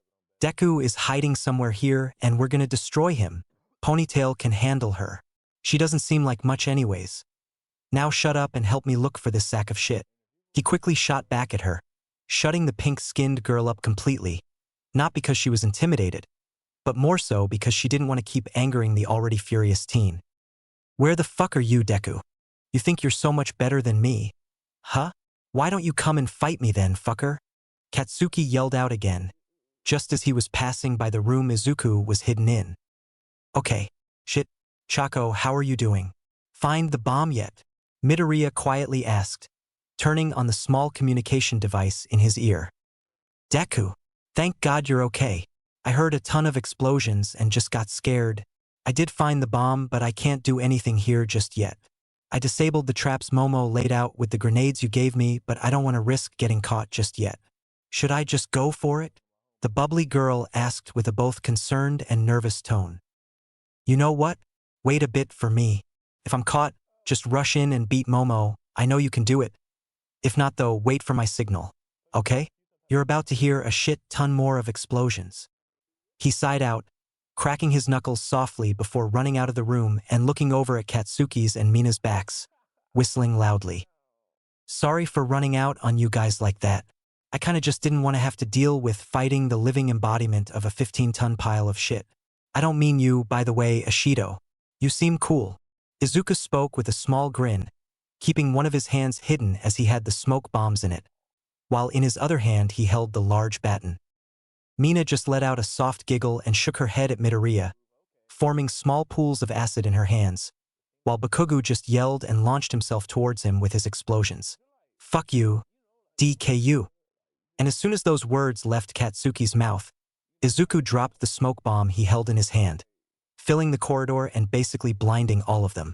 He simply moved closer to the wall and kept quiet to avoid Bakugo, who was already freaking out even more and throwing random explosions. Wait, stop, Bakugo. He can hear you. Stay-ka? Mina shouted but was suddenly cut off completely as Izuku snuck up behind her, placing her in a choke hold until she passed out before wrapping the capture tape around her wrists, gently patting her cheek. Sweet dreams, baby. Villain Mina Ashido has been captured. It's now a 2v2 fight. All Might announced almost instantly as Izuku took the girl down. Apparently the cameras had thermal vision or some shit. Neat. Back in the monitoring room. What? Midoriya is like a ninja. Did you see that chokehold? He's so manly. He'll definitely win this thing, Kirishima shouted out, completely changing his view on the match as he was now thoroughly entertained. Fuck, that was hot. Toga spoke up then, making the room go completely silent and just shrugging at them. What? Nah, Shorty is right. That was totes hot, like, damn. He's too hot. Izubaby is insane. Kami shared Toga's opinion, letting out a small giggle. Izuku was just about to sneak up on Bakugo as the blonde released a massive explosion to clear the remainder of the smoke, accidentally hitting him as he did so. Ha! I found you, you little shit. Now stay still like the useless Deku you are and die, Katsuki yelled out, quickly chasing after Midoriya, who had quickly gotten up from the ground and recovered from the shock of the blast. There are 3 minutes left in the trial. If the heroes do not act now, the villain team will win. Fuck, seriously? Okay, shit. Ochako, get ready for my signal. Izuku called out to the communication device, receiving a quick comment from Uraraka telling him she was ready. All right, buddy. Let's keep things civil, okay? No blowing up limbs. And that's it, the green-haired boy said, quickly grabbing one of the small knives off the holster in his ankle and flicking it at Katsuki, somehow managing to graze his right arm as the explosive teen just about dodged. You think a knife will stop me, Deku? Bakugo rushed forward again, aiming a left hook at Izuku's head, which was easily dodged by the boy as he retaliated, finally making use of his baton as he struck Katsuki across the back with it before quickly unholstering one of his guns and shooting multiple bullets, managing to break one of his grenade gauntlets. What the fuck? Did he just read me? Bakugo immediately thought as he recovered from the hits, growling as he noticed his broken gauntlet before looking at the other with a smirk, putting some distance between him and grabbing a hold of the large pin sticking out of the large grenade. You know how these work, don't you, Deku? That's why you fucking broke one of them. But now I'm gonna break you, you fuck. The angered blonde smirked evilly, preparing himself to pull the pin, but soon All Might's voice rang out from the speakers. Do not pull that pin, young Bakugo. You could kill him. He'll be fine as long as he dodges. He isn't that much of a fucking dumbass. Katsuki shouted back at the cameras so his words could be heard from the monitoring room. Don't underestimate me, boom bitch. Izuku smirked, attempting to catch Bakugo off guard as he quickly aimed his gun at the gauntlet and shot at it repeatedly once again, just about managing to crack it before the blonde fired off the explosion.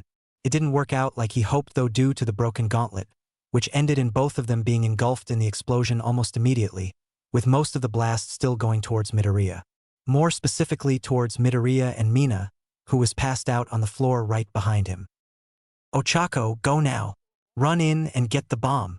Izuku managed to yell out into the communication device, just as he was cut off by the blast, throwing himself on top of Ishido to protect her from the explosion, taking all of the damage. Thankfully, Uraraka did just as Izuku said and rushed into the room just as the massive explosion shook the entire building, knocking Momo off balance completely as she was already exhausted after overusing her quirk, while Ochako managed to stumble forward and onto the bomb, pressing herself against it and effectively ending the match. "Deku-kun, are you okay?" Uraraka immediately yelled out into her calm, running out of the room and heading down to where the explosion took place, worried about her friend and other classmates as well. "What was that explosion? Is everyone okay?" Momo shouted as well, slowly following after Uraraka as the fatigue she felt was still strong enough to slow her down. Her quirk had some big drawbacks apparently.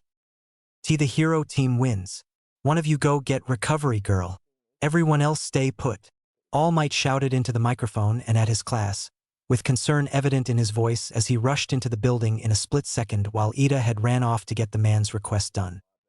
Thankfully, All Might had quickly managed to find Bakugu and the other two students, who were still engulfed in smoke. The number one hero immediately checked Katsuki's pulse and physical state, sighing softly in relief as the boy was mostly okay. Aside from his arm, which was burnt and a shade of red, he got off with almost no damage whatsoever anyways. Then he moved towards the other two students and clapped his hands firmly, clearing the smoke to get a better look at the two, gasping in shock at what he saw, which said a lot about the situation.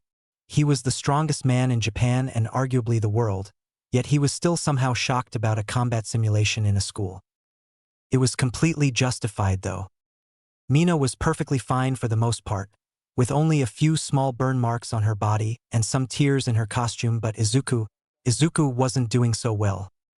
The green-haired boy had been blasted off from on top of Ishido's body, sending him flying against the wall where he now sat, resting against the rough surface. The top half of his costume was almost completely burnt off, with just a small piece of the fabric still clinging onto his left side. His right side, though, which took the majority of the damage, was badly burnt, with scorch marks that looked unlike any burn the top hero had ever seen before. That wasn't even the worst part, though, as his right arm was completely bloodied and hanging limply off his shoulder, with a large chunk of the limb gone. Midoriya had sustained what looked like fourth-degree burns all through his right side and had sacrificed his arm to protect Mina. Even if the arm wasn't gone or anything, there was still a massive wound on it. All Might knew not a lot of people would risk their own well-being to protect someone else, but Izuku had just done it without a second thought, which gave the massive man a small idea as to who his successor could be in the future. It wasn't the time to think about that, though. "Young Midoriya, can you hear me?" The teacher called out in a small panic, gently shaking the boy's unharmed shoulder. Just as he did so, Uraraka and Momo had reached the floor and ran over to the scene, their eyes widening in horror.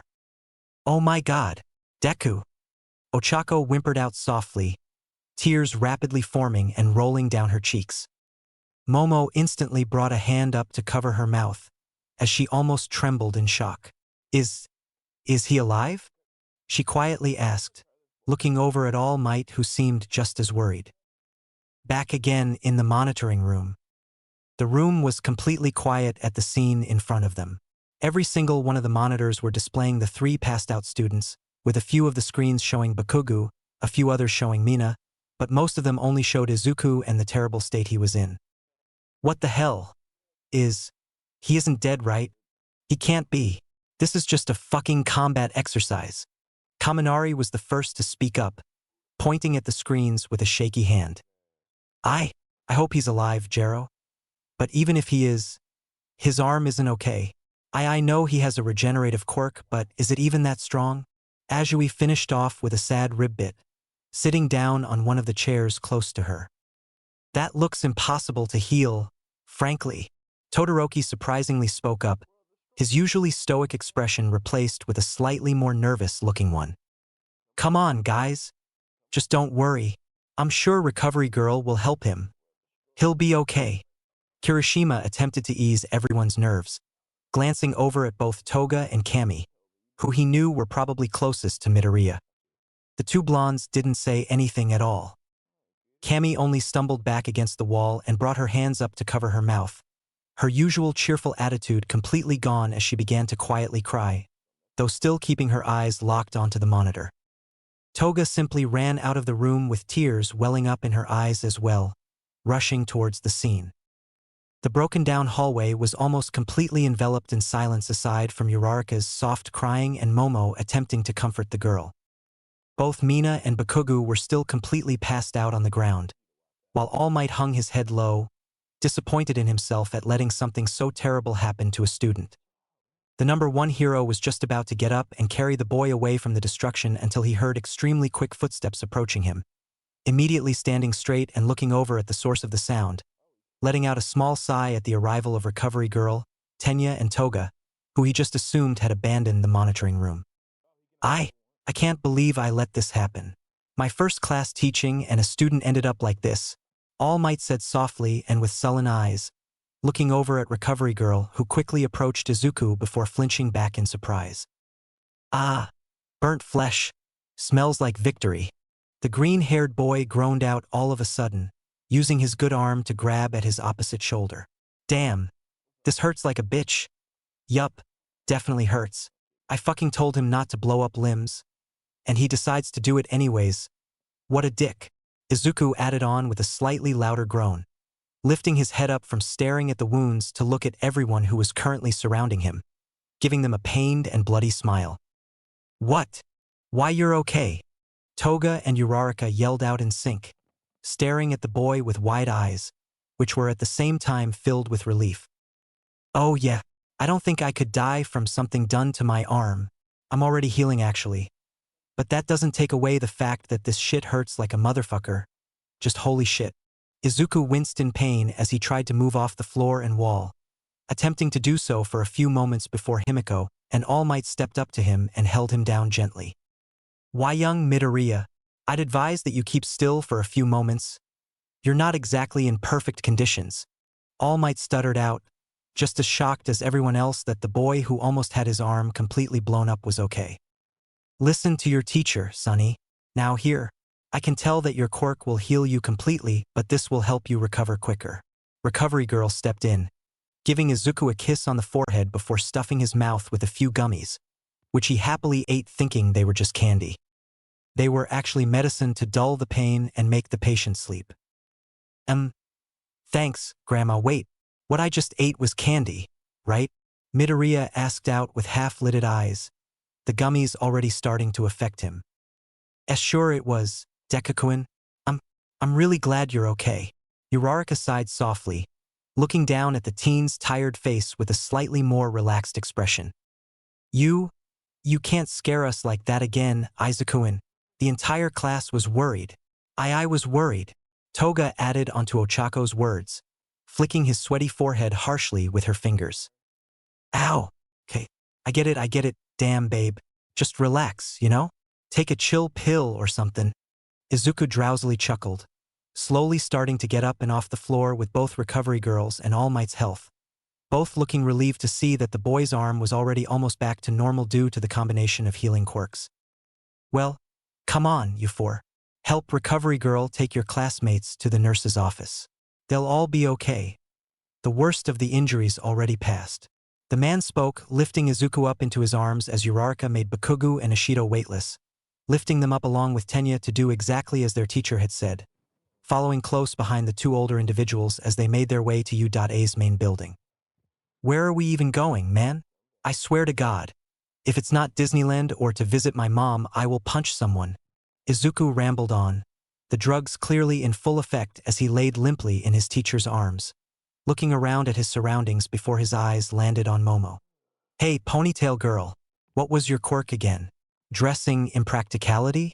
Ha, that's hilarious. He just kept on speaking, now completely distracted from his arm and hurt body.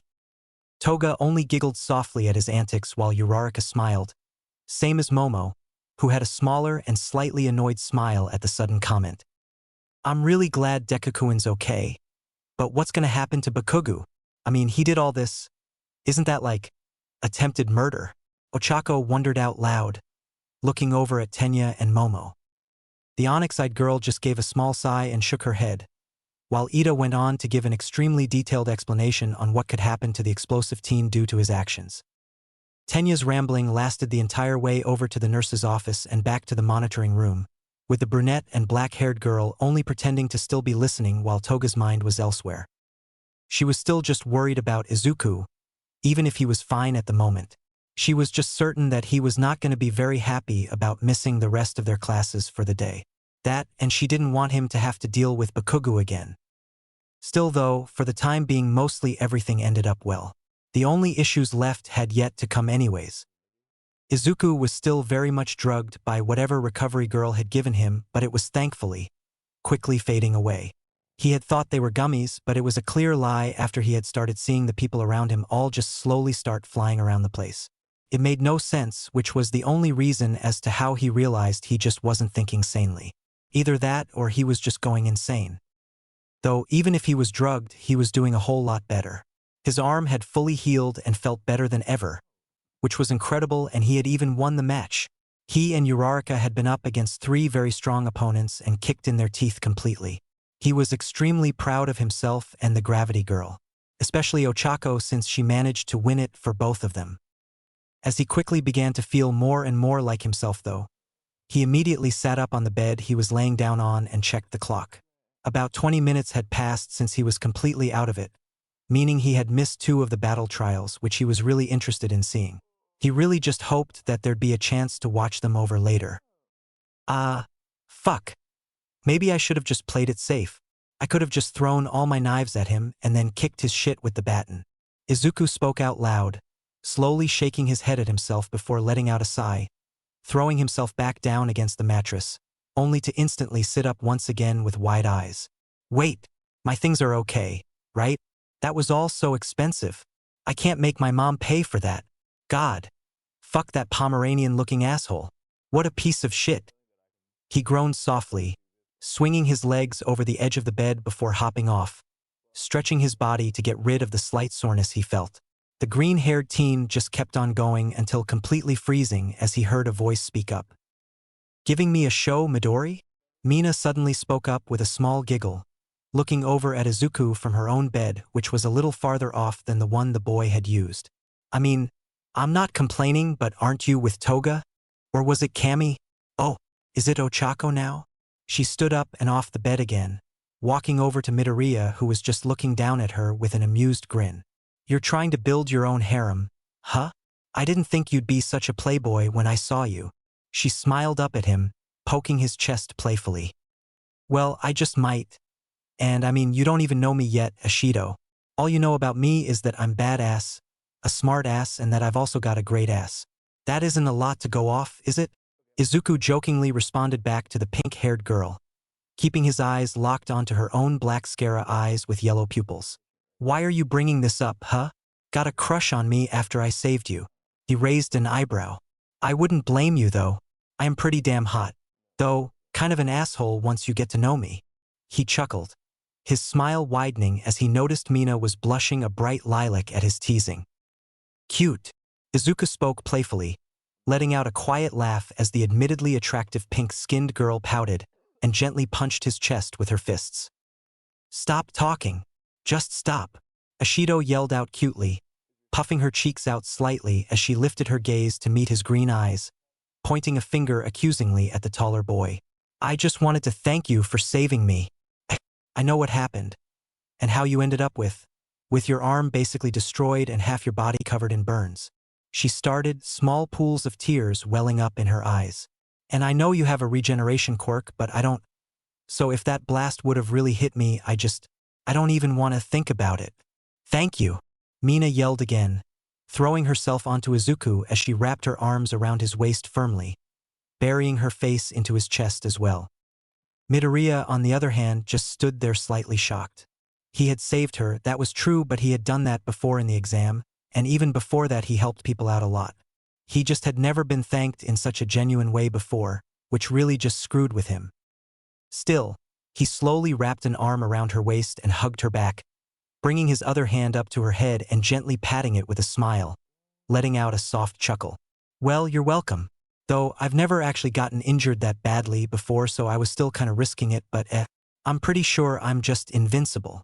Izuku joked, still just holding Mina as she kept on hugging him. All right, Come on, girly.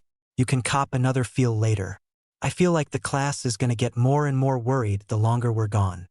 He added, slowly pulling back from Ashido, who still had a pore on her face for some reason. She looked cute. Really fucking cute. The shorter girl nodded and wiped at her eyes with her hands, her pore slowly turning into a smile. Mina. Just call me Mina. And yeah, let's go. Your girlfriends are probably worried. She immediately began teasing him again. God. They're not even my girlfriends yet. And I mean, who knows? If I'm supposedly building a harem, I'll save you a spot. Midoriya quickly shot back at the pink-skinned teen, walking out of the nurse's office along with her. Hey, what happened to Boom Bitch? Is he doing okay? Oh, when I woke up he was being taken to the principal's office by Recovery Girl. Apparently blowing up a classmate's arm and almost killing another isn't really exemplary behavior. Mina giggled lightly and looked over Izuku's getup, which hadn't changed much at all from their battle trial. He just nodded at her response. His outfit was still pretty much torn to shreds, or at least the top half of it. He only had about half his torso covered while having the rest of it completely bare, just showing off his muscles without even knowing it. Well, he did know it. He just didn't really give a shit. He probably deserves whatever punishment they give him, and also, if you're checking me out, can I do the same with you? Pretty much all the class did already. And God, what the fuck are most of the girls' costumes? Did you fucking see Momo? Even Ochako wore a skin-tight suit. She's the most innocent girl ever. The green-haired teen shook his head and scoffed, looking over at Mina as the two continued walking towards the monitoring room, immediately taking notice of the teasing look she had. Mina was definitely gonna screw him over with the rest of their female classmates. Oh yeah?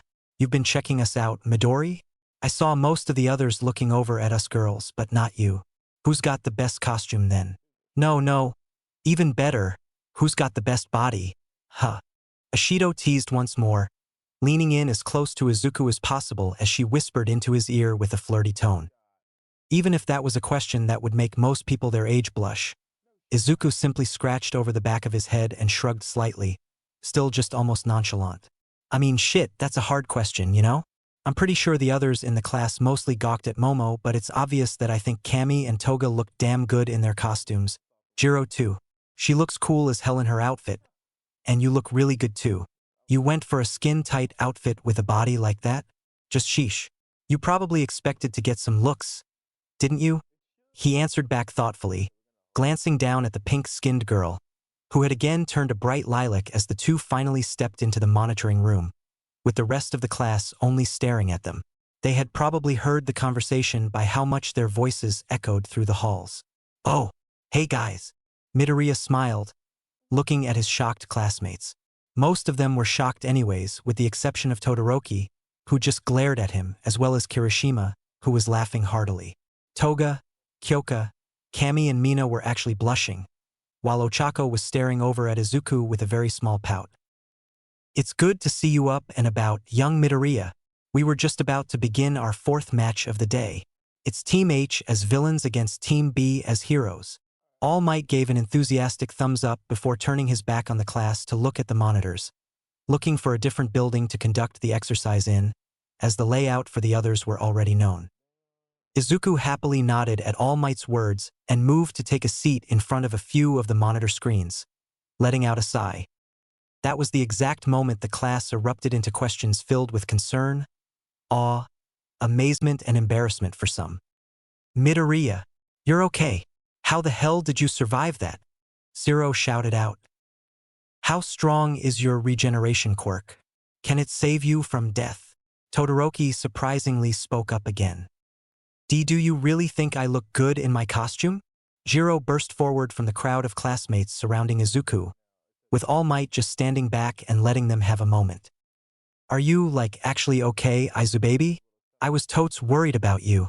What Bakubich did was not cool at all. Kami spoke up, walking up to Izuku with teary eyes just as he stood up, the blonde girl quickly wrapping her arms around his waist to hug him firmly. Okay. One at a time. Zero, I survived because of my quirk which rebuilt my arm completely and healed all the burns on my body. I've got no idea, Todoroki, and I don't really want to die to test that out. Kind of a creepy question if you ask me. Jiro, my answer to that is yes.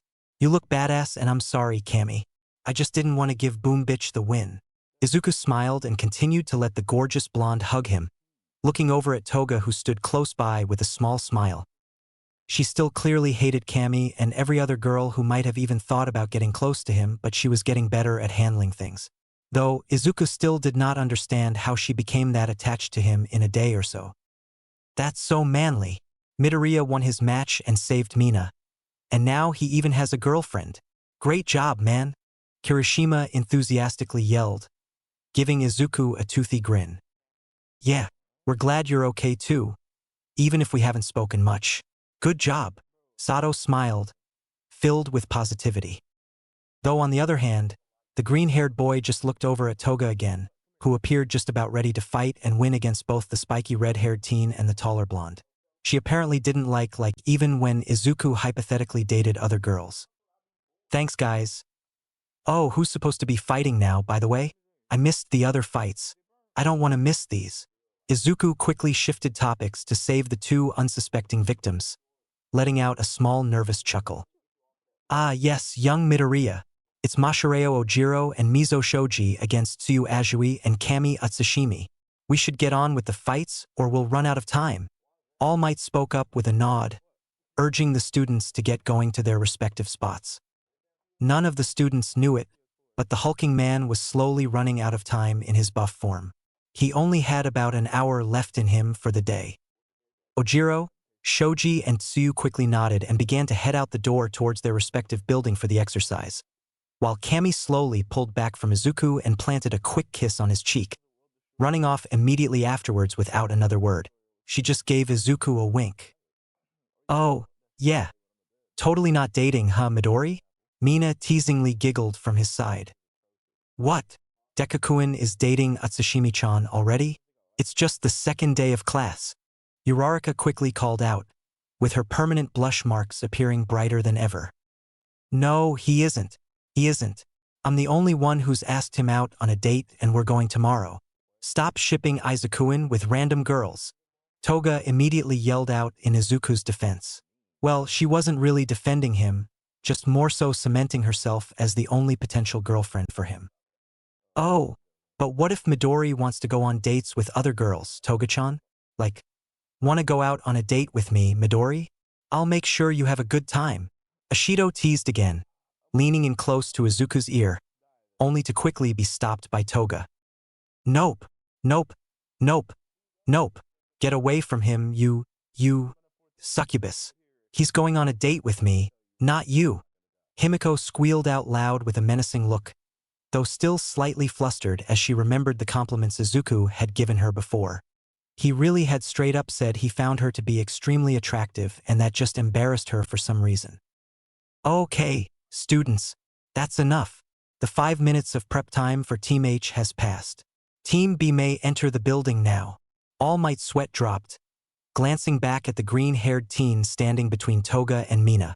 That was definitely a complicated situation, even more so if you mixed Ochako and Kami in there. Midoriya-san, it is improper to lead on girls and continue to date others. Have you no shame? Tenya suddenly spoke up, pointing an accusatory finger at Izuku. What? I literally haven't done shit. Ida, Toga and Mina started fighting. I just happened to be in the middle of it. Izuku defended himself with a soft laugh. Midoriya is already lost in a sea of darkness. I'd be surprised if he comes out of his situation unscathed. Tokoyami shook his head slightly and sighed, while Kaminari only yelled. What do you mean? A sea of darkness? He's literally got half the girls in the class trying to date him. He even has some of the hottest one. That's not a sea of darkness. He's just drowning in women, the electrical quirk user lamented, pounding his fist against one of the nearby tables. Students, enough about young Midoriya's love life. The match has already begun. All Might called out once more, directing the class attention towards the monitor screens, which showed Kami and Tsuyu making a quick infiltration into the building. Oh, this'll be interesting. Izuku smiled as he leant closer to the displays, watching attentively as he immediately dropped the topic the girls still wanted to fight about. The dating thing would just have to wait until later on. The match had indeed already begun, and Ojiro, along with Shoji, had planned out their defense. They had set themselves up on the third floor of the six-story building in a room near the corners, without any windows. Shoji and Ojiro used their combined strengths to move most of the boxes in the floor to the room they had chosen to set up in, filling it up to hide the bomb among the others. That was all the preparations they made, as they just assumed it would work well. It would just look like a room filled with boxes, so it didn't look like anything special. After they were done with that, Ojiro decided to scout through the building as soon as the match began, while Shoji kept himself in place, defending the room. On the other hand, Kami and Azui had a very decent plan which just so happened to counter their tactics. Okay, so I get that your quirk gives you the abilities of a frog, which is super adorable, by the way, and it means you can stick to walls, right? Kami happily asked Azui, who croaked softly and nodded, giving the blonde a small smile. Yes, Jero. I'm guessing you want to climb up to the roof with me then and sneak in. Ribbit? Also, call me Tsu. The frog girl spoke. Okay, Tsu. And that was totes my plan. I'm glad we're, together in this. You're super smart and totally cute too. We should be besties.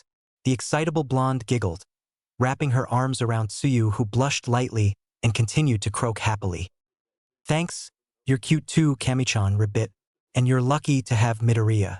He's something else, isn't he? The shorter of the two slowly pulled away from the hug, looking up at Kami with her two bigger black eyes. He's so hot, like OMG. But we're not dating yet. The blonde psycho wants him too, and I'm fine with sharing, but she's totally not lit about it. SMH. The gorgeous blonde lamented, shrugging her shoulders quickly afterwards. I can't even with her. But I'll convince Shorty about it. She'll be totally okay with it, lol. She smiled brightly, looking over at the building just as the time for preparation had finished up. Let's get going, Jero. I want to hear more about your situation, though. It's really fun. The green-haired girl nodded at her own words before leading the way to the building, letting Kami climb onto her back as she began to climb up the outside wall. In the monitoring room. I didn't think they'd take the roof to get in, but it's a smart move. They know about Azui's quirk, but not a lot about Kami's. The girls can use that to their advantage now. Plus, if Kami's illusions are widespread and last long, this match is already won for the two of them. Izuku started off muttering to himself lightly, with Toga still keeping herself glued onto her side as Mina had retreated to hang back with Toru, though Ochako had taken up Midoriya's other side. Tenya was also staying close just for conversation's sake. That is a good observation, Midoriya-san. Both Ojiro-san and Shoji-san are physical fighters, and if Utsushimi-san manages to keep them confused and at a distance, it will be an easy win. Ida agreed with a nod, crossing his arms in front of his chest as he watched the match. The bespectacled boy was already done with his match, as he and Kota had won. The other match that had played out had been won by Todoroki and Kyoka in a split second as the whole building was frozen. It was probably Tsuyu's plan. Utsushimi doesn't seem smart enough for it. Toga pointed out with a small scowl at all the praise Izuku had given the girl, squeezing his arm gently. Come on, Toga. I know you don't like her, but she's surprisingly smart. Even if she only talks in slang, she got third in our class for the written exam. You really gotta work on dealing with jealousy. I'm pretty sure I'll be praising you during your match too, so don't worry. Midoriya quickly defused the situation, leaving Toga with a small pout and blush as she continued to watch the match. Ojiro, I hear some movement near the wall opposite of this room. They're coming in from the outside, probably the roof. Shoji spoke as he turned one of his hands into an ear, calling out through his comms to the tail quirk user. I'm on the first floor right now. I'll head on up there now. You just keep listening in and telling me where the two are. Mashareo said quickly, immediately rushing back up the stairs, reaching the fourth floor in just a little less than a minute, only to find both Kami and Tsuyu standing there in front of him. The only problem was that there were multiple Kamis and Tsuyas, endlessly duplicating and filling up the room. Of course, this was all just done by the use of Kami's illusions. It's Utsushimi's quirk, nothing else apparently. The floor is filled with illusions of both her and Tsuyu. There's sound and everything. I don't think I can find them like this. Just stay put, Shoji. Ojiro spoke out to his communications device, receiving a quick response from Shoji before beginning to walk through the now crowded hall, trying to find the actual two girls instead of the illusions. Sadly, that didn't work at all, as by the fifth step forward the tail quirk user took, he was promptly knocked out and captured by Kami, who simply chopped him on the back of the neck before completely wrapping him up in the capture tape. Masahiro Ojiro from the villains team has been captured. 6 minutes remain. And just as that announcement went off, the third floor was filled with Kami's illusions as well, though they were weaker and slightly less realistic than before. Both the blonde and frog quirk user quickly scoured the floor before finding Shoji in a room filled with boxes, deciding to plan out just a little bit more before heading in. Okay, so, literally what do we do? That big guy looks strong as hell. That's totally not cool. Kami started, a little breathless from overusing her quirk and keeping it going while speaking. You distract him and I slip in, Jero? I'm faster and I crawl on the roof, land on him and wrap him in the capture tape. That'd work. Ribbit. Tsuyu quickly stated, the two girls agreeing on their plan before Tsu stuck herself onto the roof and crawled near the door, with Kami rushing in while pouring out even more illusions. Coming in through the front door? That's not very smart, Atsushimi-san. Shoji spoke as soon as Kami had stepped into the room, swinging one of his arms at the blonde, which she quickly managed to dodge before falling on her butt, with the hulking six-armed man approaching her once again. He was a second away from swinging his arm before he managed to hear Tsuyu coming in to kick him. As he didn't manage to react fast enough, the frog quirk user delivered a strong drop kick to the taller teen's face, dropping him to the floor before Kami quickly wrapped both his hands up in the capture tape, smiling brightly as she did so. Hero team wins. Now come on back, you four, and someone get young Masahiro. I'm sorry about that kick, Shoji-san. I put a lot more power into it than I thought, Jero. Tsuyu quickly said and helped the boy up along with Kami. It's all right, Azue-san. It was a good plan of action. Let's get going now, shall we? He spoke and asked, to which both the girls responded with a nod and smile. Izu baby, did you see how totes lit me and Tsu were? We literally kicked their asses. Kami excitedly yelled out as soon as she and the rest of the participants for the training exercise entered the monitoring room, walking over to him with a bright smile. Oh yeah, Kami. Nice job on that. You too, Tsuyu. Izuku responded with a small smile, slowly standing up from his seat and stretching out slightly, still only wearing his torn-to-shreds suit. Thanks, Midoriya-san, Jero. Call me Tsu, by the way. Azue responded with a small smile and nod. Oh, you guys were awesome.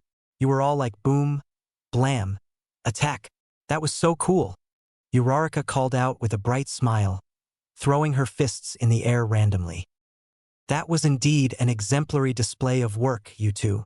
Momo added on with a smile. They really caught us off guard, I guess. Masahiro sighed softly. I wish I could have done more, Shoji-san. He lamented, shaking his head slightly. It's all right, Ojiro. They had a smarter plan and more options. I'd say it was just a bad matchup. The six-armed teen spoke up, giving him 4 thumbs-ups and 2 smiles on his hands. It was a strange but heartwarming sight for some reason. You girls were so manly. That kick was cool as hell, Azue. Kirishima yelled out with a toothy grin. It was a pretty good match, actually. Heh. But you still managed to fall on your ass, Blondie. Toga giggled from Izuku's side, as he simply let out a sigh and shook his head lightly. LOL, like, why re you calling me Blondie if you're blonde too? Shorty? That's literally the cringiest nickname I've heard yet. LMAO. I even liked it better when you called me Big Boobs. Kami immediately retaliated, giving Himiko a small smile before turning to Izuku. But she's totes right, Izu baby. I fell on my butt. Mind rubbing the soreness out of it? The curvaceous girl spoke seductively, leaning in close to Midoriya. That actually somehow managed to get a very soft blush from the green-haired teen, which he quickly tried to cover up but failed miserably as Mina, Toru, Ochako, and surprisingly Tokoyami noticed it too. He was just caught off guard. Ah, Midori's blushing, Ishido squealed out, pointing over at him. That's so cute. Both Toru and Ochako spoke up. Midoriya has indeed succumbed to the darkness that's been chasing him, I wish you good luck on your travesties, my friend. The bird-headed boy nodded at Izuku. Why does he get all the chicks? How does he do it, man? Kaminari yelled out disappointedly, grabbing onto Sato's suit and shaking the bigger teen. It's not fair. He won't be getting anywhere near your fat ass, you bimbo. Stop trying to seduce him. Toga defended Izuku, putting herself right between him and Kami. Oh, it's okay, Toga. Thanks for defending me. Can we move on, though? I'm sure this'll somehow advance the plot or whatever, but our sensei is kinda waiting. The green-haired boy pointed out, gently patting Toga's head, who slowly and happily leant into the contact. Ah, yes. Thank you, young Midoriya. I was just a little shocked by all your youthfulness, but make sure Midnight does not see it. That woman is something else. All Might laughed wholeheartedly and gave a thumbs up. Okay, students, just as always, who was the MVP for this match? Kirishima immediately raised his hand at this. It was definitely Azui. She managed to make the plan work and gave the two an entry point. And that kick she did was super manly. It was so cool. He excitedly spoke. Ah, well, I would say that the MVP for this round should be Shoji. He stayed focused on the goal for this match, defending the bomb. He just so managed to get caught off guard and was overwhelmed. Hence why the MVP should go to Utsushimi-san. Without her illusions, their plan might now have worked. Tenya chopped his hands in the air, nodding furiously at his own words.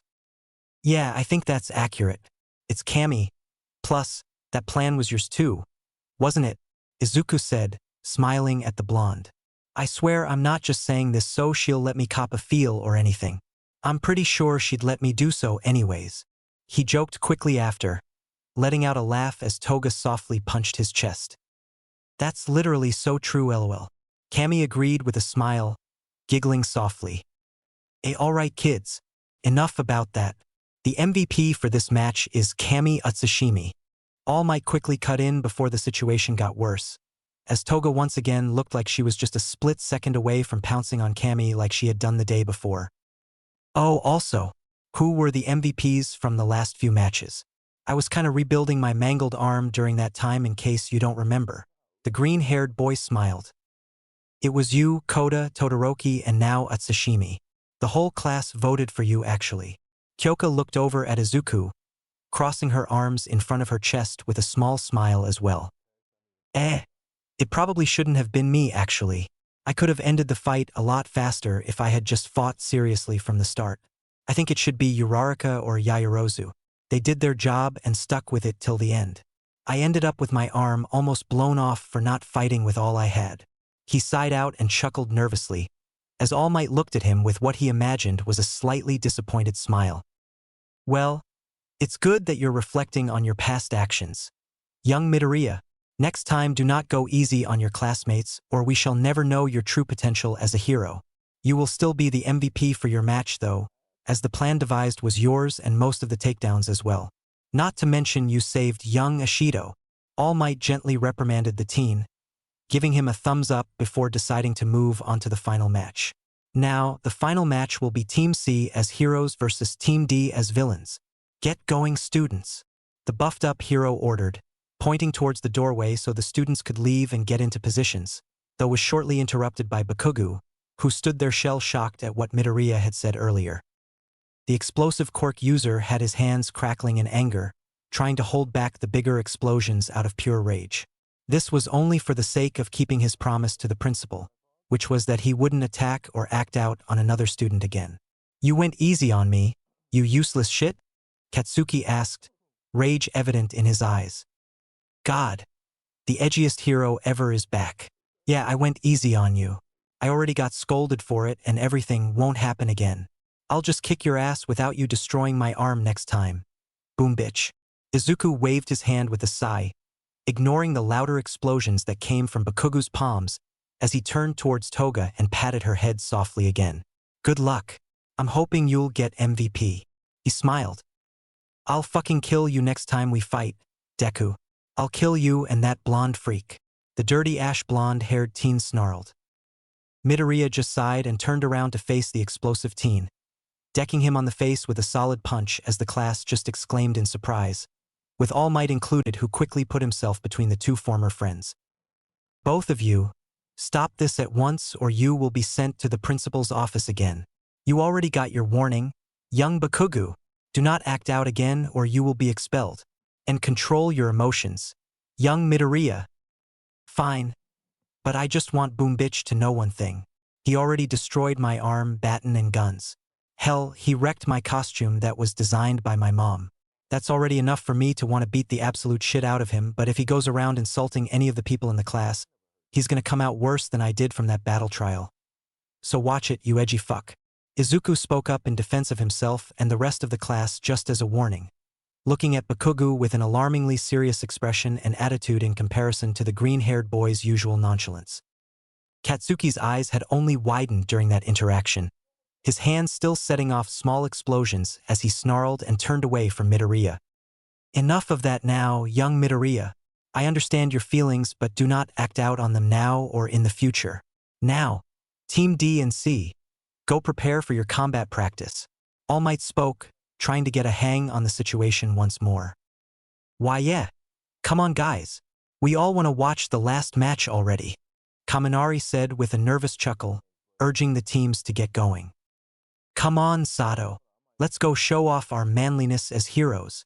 Kirishima gave him a grin, already just skipping over the tense atmosphere and dragging the big-lipped teen out of the room. Toru quickly walked up to Toga and poked her in the shoulder, the blonde girl jumping in surprise a little as she turned to face the invisible girl, a bright blush evident on her cheeks at how Izuku had defended her fearlessly. Let's get going, Toga-chan. We've got some butt to kick. Hagakure threw her arms in the air, starting to lead the way out. I'll be right there, Toru-chan.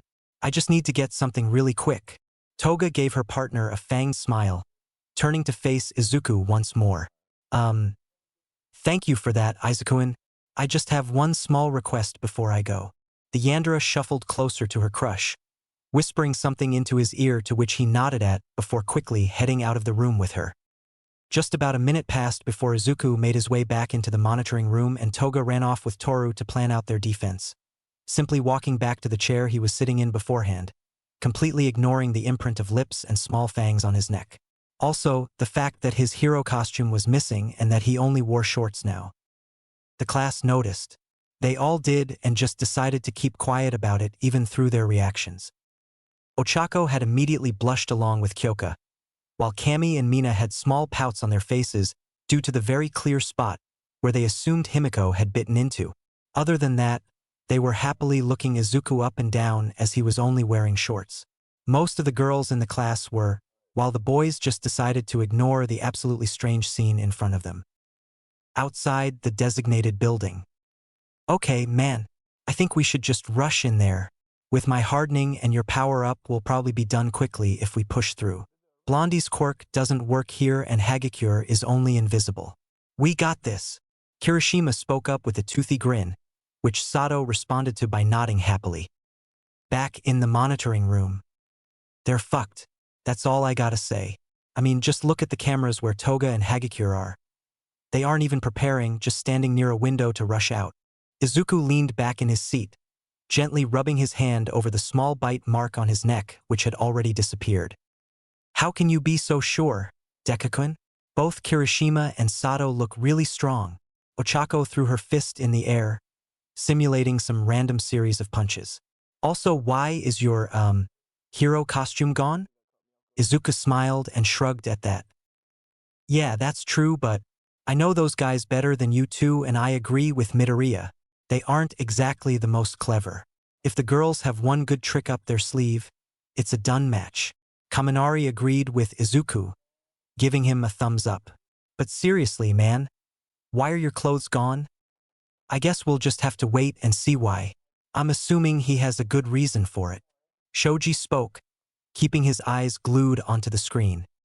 I just gave it to Toga. She needed it apparently for whatever reason. Izuku shrugged again. The preparation time is up. The match has officially begun. All Might spoke up through the intercom. Kirishima and Sato took a few more seconds to plan out their tactic before walking into the building and slowly moving through the halls, having had changed plans a tiny bit to find the bomb before going all out. Little did they know they were already screwed. The two girls had set up the bomb on the roof as they knew that neither Kirishima or Sato would be able to get there quickly and just exited the building as soon as the match started, entering through the front door and behind the heroes. Toru had gotten rid of her boots and gloves and was just running around naked while Toga had transformed as soon as they were behind the other team. That was the one reason why Izuku's neck still had a small pair of lips noticeable on it. The blonde girl had transformed into him and was wearing his costume. Hagakure was sneaking close to Sato while Himiko just decided to call them out and distract them for a little bit. "Hey guys, sorry but All Might sent me in to check your comms. He said they were malfunctioning or something, so I brought you new ones." Toga as Izuku spoke up, showing a small device on her hand, which was the one she supposedly had to use. "Oh, thanks, man. We haven't really tried them out yet, so we didn't notice anything wrong with them." Kirishima chuckled and walked closer to the disguised girl, with Sato following close behind him. "Yeah, no worries here. You just give me yours and I'll get out of your hair." Himiko smiled as Kirishima removed the small device and stretched his hand out towards her. "Thanks for the easy win, guys. I thought you'd be more clever than this, actually." The yellow-eyed girl spoke up once more as the two heroes looked on in confusion, just before Toga grabbed the capture tape from behind her and swiftly wrapped it around Kirishima's arm and neck, basically anchoring his own arm around it. "Eijiro Kirishima of the hero team has been captured. 9 minutes remain." "Hey, what the hell?" Sato spoke up as Kirishima was muffled by his own arm sticking to his face firmly. "How does that even work?"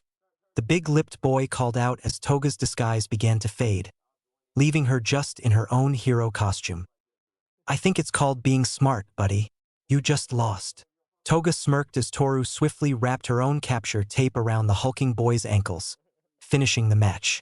It really was an easy win. Both heroes have been captured. The villain team wins. A booming voice called out. "Yay, we won, Toga-chan. That was such a cool plan." Toru immediately threw herself at Himiko, hugging her tightly as the two giggled and jumped in place a little. They finished the trial in record time. They could celebrate. Soon enough, the last team was back in the monitoring with the rest of the class.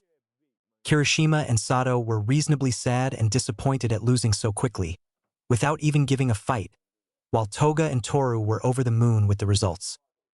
Hagakure was excitedly speaking with Mina and Tsuyu about the match while Toga, being the yandere she is, immediately stuck herself with Izuku, constantly blushing as she struggled to keep eye contact due to him being basically half naked.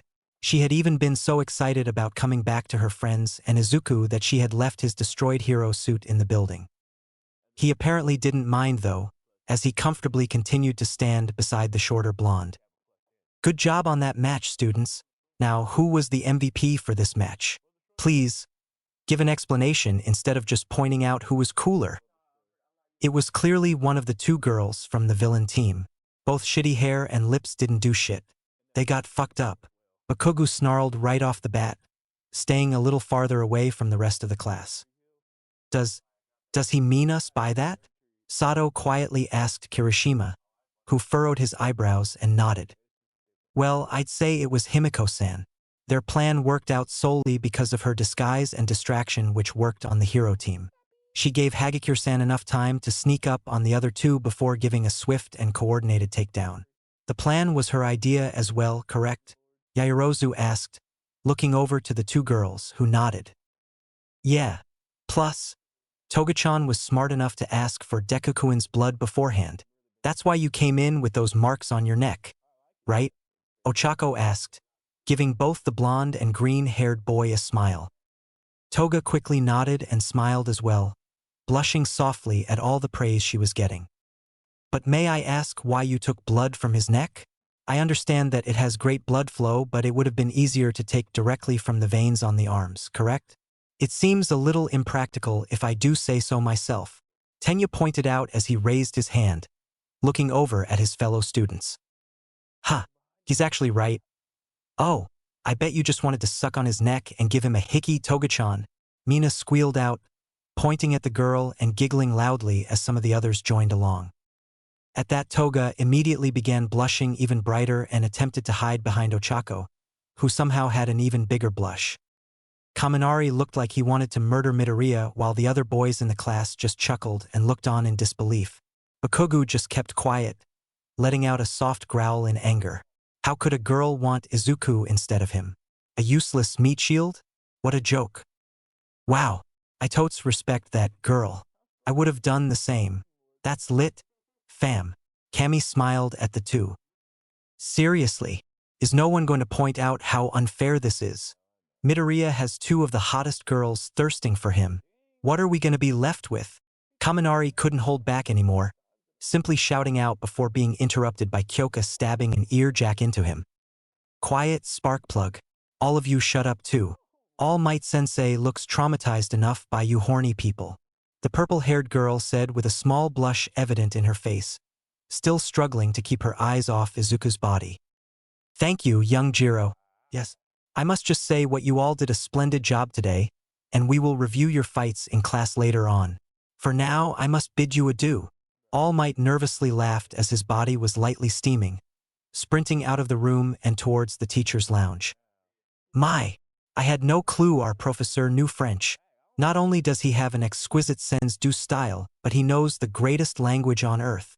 Oyama sparkled from off to the side, laughing to himself. So, does this mean we can leave already?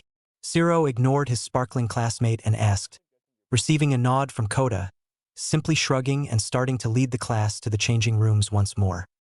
Meanwhile, Toga and Izuku stayed back a tiny bit at his request, watching the rest of the class get a lead on them before following behind.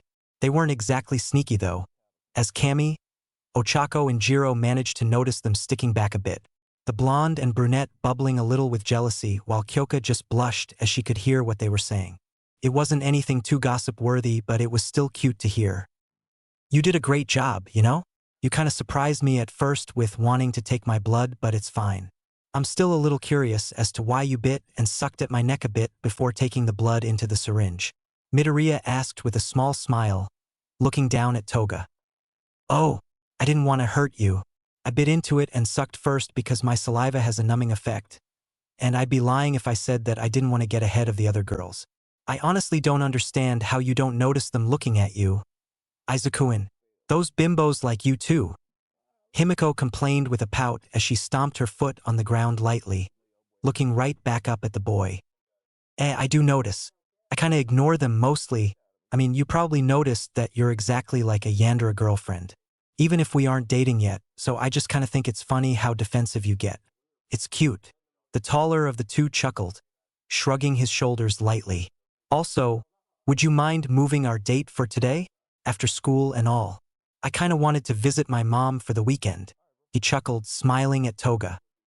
Himiko only blushed lightly and nodded her head, giving Izuku a fanged smile before she quickly kissed his cheek. Yeah, that works perfectly. After class, right? Yeah. Let's do that. She giggled softly and began to run to the changing room, clearly extremely excited. I'm actually going on a date with a Yandere. I mean, I called her out for it even and she didn't care. The green-haired boy thought with a smile, standing in place for a second before continuing on forwards to the changing rooms. It'll probably be fine. She might seem a little crazy, but that's fine. Fuck. I just hope she doesn't try to kidnap me or something. He sighed with a light shrug. She's still cute. I'll take the risk. Izuku stepped forward and into the changing rooms, actually feeling a tiny bit excited for the date. The day had just ended for the hero course students in U. Meaning that Izuku and his classmates were just going back to the dorms after an admittedly tiring day. He had stayed back a little as he was scolded by Aizawa for not pushing himself, threatening him with expulsion as well before praising him for saving a classmate. It was nice of him to say so and all, but because of the scruffy teacher, the green-haired boy was going to be late for his date. Well, not late just yet, but he wasn't going to have a lot of time to change into a different set of clothes if he didn't rush. And as he honestly didn't want to disappoint Himiko in any way, he rushed to his room once he got to Class 1A's dorms. He had only about 5 minutes left to prepare, but thankfully, he had showered and cleaned himself thoroughly, so all he had to do was get dressed at least somewhat decently. He didn't even know what they were going to do on their date anyways, so he had to find a more casual outfit. In those short 5 minutes Izuku had before meeting up with his girlfriend, he decided on wearing some jeans, a white t-shirt with a red and black squared flannel on top, as well as his signature red shoes. He didn't really even know how they were still in such a good state anyways. The shoes looked as good as new, and he just practically used them to do anything or go anywhere. Soon enough, he was downstairs in the building's lounge area waiting for Toga, simply sitting around with Kaminari, Kirishima, and Todoroki. The two more excitable boys were playing video games while Todoroki was simply reading a book while sitting on a nearby couch, as silent as ever. "So, why are you all dressed up, Midoriya? I kinda was expecting you to pass out in your room after the day you had, getting your arm blown up," Kaminari said with a slightly nervous chuckle, keeping his eyes locked onto the TV screen in front of him. Even if Izuku did just pass the injury off like nothing and reassured the class that he could take that and probably more, it still made them all uneasy. "Yeah, that's true. I mean, your quirk works like recovery girls, right? It's gotta drain your energy a ton to recover from something like that," Kirishima added on, absolutely demolishing the electric quirk user in the game the two played, and surprisingly, for once, Todoroki looked up from his book because of the question. It wasn't really that interesting per se, but it would give some insight of probably one of the most powerful quirks in their class, even if it wasn't specifically combat-oriented. It could regenerate a completely mangled arm in a few minutes. What else could it do exactly? Izuku snickered and shook his head slightly, leaning back on the couch. "I'm going out with Toga. She asked me out on a date yesterday and I just said yeah. Also, nope. My quirk doesn't take my energy or anything. It's just regeneration without many drawbacks. Or any that I know of. It kinda makes sense though, you know? It isn't combat-oriented while you all have extremely powerful quirks. I gotta at least be able to rank your attacks. And still, it boosts me up a little bit. Like strength-wise, speed-wise, and durability-wise. I think the most I've lifted has been something like 800 pounds. But that's not a lot considering some of the strength-enhancing quirks that exist." He chuckled and leant back into the couch a little more, his amusement growing as both Kaminari and Kirishima turned towards him with different looks, dropping their controllers. "What? You already got a date? It's the second day of class. Help me get a date too. With anyone, I don't care," Kaminari immediately shouted out, getting on his knees and begging Midoriya for help. Kirishima, on the other hand, stood up and threw his fist in the air, looking at Izuku with competitive eyes. Hell yeah, that's incredible. Even if you don't have a quirk to fight, you're strong as shit. That's so manly. We should totally train together." The redhead nodded his head excitedly. "Sure, I don't mind training at all. Though, Kaminari, I'm not sure how to help you. I guess all the girls are just incredibly attracted to my roguish good looks." Izuku playfully responded back and smiled, glancing over at Todoroki, who was still just staring at him. What's up with the stare, man? Got a crush on me or something?" he asked with a grin. Todoroki shook his head and shut his book before standing up, starting to walk out of the room. "You're just weaker than I expected is all. None of you pose a real threat so far, which is disappointing." He spoke in a monotone voice, disappearing into the elevator. Kaminari and Kirishima just looked on in shock at the bold declaration, while Izuku laughed and shrugged his shoulders. "Wow, another cocky asshole in the class along with Boom Bitch. I guess we'll just have to beat it into his head that we're better or equal to him. Huh. Yeah, we'll show them, man." Kirishima gave the green-haired boy a toothy grin and clapped Kaminari on the back, urging him to follow along and get changed to train even more for the day. "I'm pumped up now. We're gonna train. Good luck on your date, Midoriya." The two strangely friendly guys disappeared up the stairs as well, leaving Izuku alone for a few moments before he heard the elevator ring, quickly looking over at it and smiling as he saw Himiko basically run out with a fanged smile and small blush. "Izuku-san, you look so good in that, and I even thought you looked great in the university's uniform." Toga stopped once she was just a few inches away from Izuku, looking up at him with content and curious eyes. "Thanks, Toga. You look really good too. Cute and hot, actually." He smiled and complimented her, looking down and over her outfit, which was just a simple pair of white sneakers, a white skirt, and a light blue sweatshirt. She also wore her hair in her signature buns. At his compliments, Himiko's cheeks just blushed even brighter than before, and she gently punched his chest in slight embarrassment before leaning back into him and grabbing a hold of his hand, immediately starting to lead him out of the building. "Come on. Let's go so we can make out later and do boyfriend-girlfriend things. She giggled softly, still dragging the boy out. We're not dating yet. Still, why not? But why the rush? We've got plenty of time, and I kinda just planned out 2 places where we can go to anyways. Midoriya asked with a small tilt of his head, looking down at the still blushing blonde. It's because those other bimbos wanted to see you before our date. I don't even know how they found out about it, but that pink girl and Uraraka-chan wanted to talk to you for some reason. I don't want them to interrupt us. Now let's go. What's the plan for today? Himiko nodded her head and latched onto Izuku's arm, holding onto it firmly as the two walked side by side and out of campus. The boy knew they probably had to get permission or a pass, but they were only going out for a few hours. It'd be fine anyways. Izuku also decided to just pay no mind to her explanation, as it didn't really matter since Himiko had already dragged him away. Oh, I was thinking we could go out to a cafe and eat something. I'll pay and everything. Then probably bowling or an arcade. That could be fun, right? He suggested, following Toga's lead towards the bus station which would take them more into the city. Toga happily nodded and grinned, taking a seat on the bus stop along with Izuku as they waited for the vehicle to come. For some reason, Izuku had a weird feeling about the date. He was thinking that it would be a good date either way, but he couldn't shake the bad feeling he had. After most of the afternoon passed, the two were already done with the arcade and had arrived at the coffee shop, ordering their desired drinks before sitting down on a bench outside of the store, just looking out at the surprisingly busy street. It was a weekday and the city was flooding with people for some reason. Even the arcade was filled. You know, I was actually kind of surprised when you kinda glued yourself onto me the first day of class. Izuku smiled, taking a short sip of his iced tea. Not that I'm complaining though. Himiko immediately perked up. Really?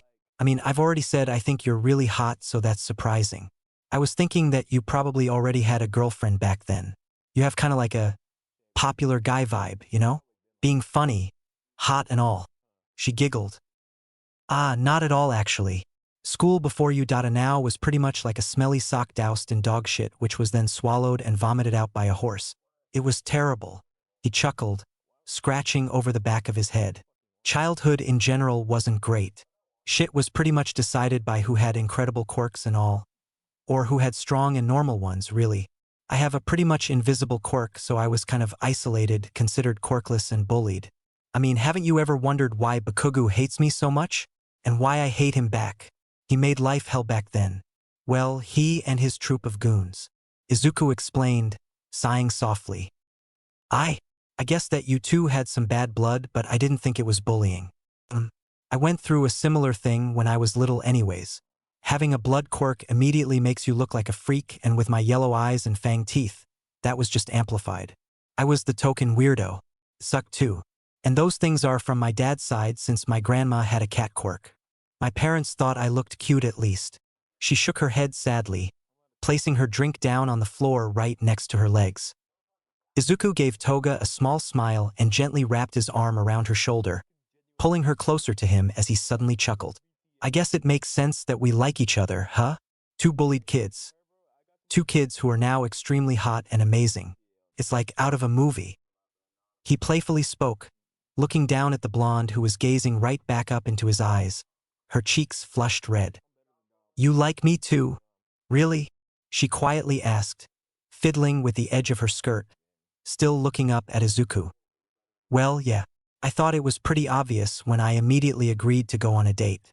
I found you cute then, and now I find you even cuter. I also want to know more about you too. And I have always wanted kind of a Yandere overprotective girlfriend. Kind of a dream of mine. He smiled a little wider, slowly sliding his arm to be around Himiko's waist as she became even shyer, hiding her face against his shoulder. A shy Yandere too. I hit the jackpot here. The green-haired boy playfully spoke, getting a light giggle from the girl. I'm not a Yandere, I just get jealous easily. Really easily even with guys I'm not dating yet. That sounds like a Yandere to me, Toga. Though I don't really give a shit. We haven't even talked much or known each other for long, but I'd say we'd make a good couple. Or at least I'd like to get to know you better that way, you know? Izuku said, once again smiling down at Himiko as she pulled her head back from its hiding spot. And that way you probably won't have to be nervous or scared of other people flirting with me, right? An official couple should be untouchable. Probably. It's also been a pretty good date so far. At least I think so. He snickered lightly. Toga immediately sat up at those words and furiously nodded her head, wearing an excited smile instead of the shyer one from earlier. It's been a great date. I've had a ton of fun and we beat those little kids at the arcade. That was even better. She laughed almost manically at the events that transpired just a bit ago. And I would definitely like us to be a couple. Even if we don't know each other that well, we'll be learning more constantly then, and those other bimbos will back off. Toga giggled softly, slightly leaning over to pick her drink back up off the ground and taking a quick sip as she looked right back towards Izuku. So this does make us a couple, right? Boyfriend and girlfriend? I'd still kinda like it if you would ask me directly. I think it'd be pretty cute. She blushed once more. Wow, really? It's not enough for me to say I want us to date. Izuku couldn't help but laugh, playfully shaking his head at Toga. Sure. God. I feel like I'm proposing or something. He smiled, turning a little more to face the blonde girl directly, gently taking one of her hands in his own. Toga Himiko, would you do me the honor of being my girlfriend? At that, Himiko simply squealed out loud and giggled while turning as red as a tomato, nodding her head at a speed that would even rival Ida's. I would low. The excitable blonde started before getting interrupted by loud screams coming from the far side of the street, just when they were gonna officially start dating. What a fucking mess. For fuck's sake, the blood quirk user instantly yelled out in anger because of the interruption, standing up and looking towards the origin of the sound, with Izuku doing the same. A massive crowd of people was running towards the two before passing them, still rushing away from something, screaming and yelling in panic. Run! Those are villains. Run away! Where are the heroes? Hide quickly! The callouts could be heard coming from the panicked crowd, who kept running as Izuku and Toga stood there. The green-haired boy quickly searched for the supposed villains and found one of them, ripping an ATM from off the ground before smashing it and taking the cash. That only indicated super strength along with the hulking physique. He did have a shitty outfit though. The second villain was noticed by Himiko, being a young woman who was somehow pulling chunks of concrete and dirt off the ground, using smaller pieces to scare and hurt the escaping crowd. Once the threat had been identified, Izuku grabbed a hold of Toga's hand and ran back into the coffee shop along with her, ducking inside and hiding from sight. There was a big problem though, as the store was still filled by people hiding away. If one of the stores was filled, then the two heroes in training could only assume all the nearby ones were too. The panic from the escaping wave of people was very easy to notice. Okay, shit. You saw the two, right? One with what I can only assume is a strength quirk and the other with some type of earth manipulation. Concrete, maybe? I've got no clear idea of the second one, really. Izuku started as he spoke to Toga. Both clearly dangerous and with strong quirks. And if this store has people in it, the boy pointed over to the people hiding with and around them, then all the others do too. Fuck. The possibility of civilian casualties is way too high if they keep just taking money from every ATM or store they see, not to mention that they clearly don't care about hurting people. He said, letting out a sigh. I think I have a plan. Himiko nodded at his words, her eyes filled with worry as she looked at the crowd gathered at the store with them before turning back to face Izuku. Wait.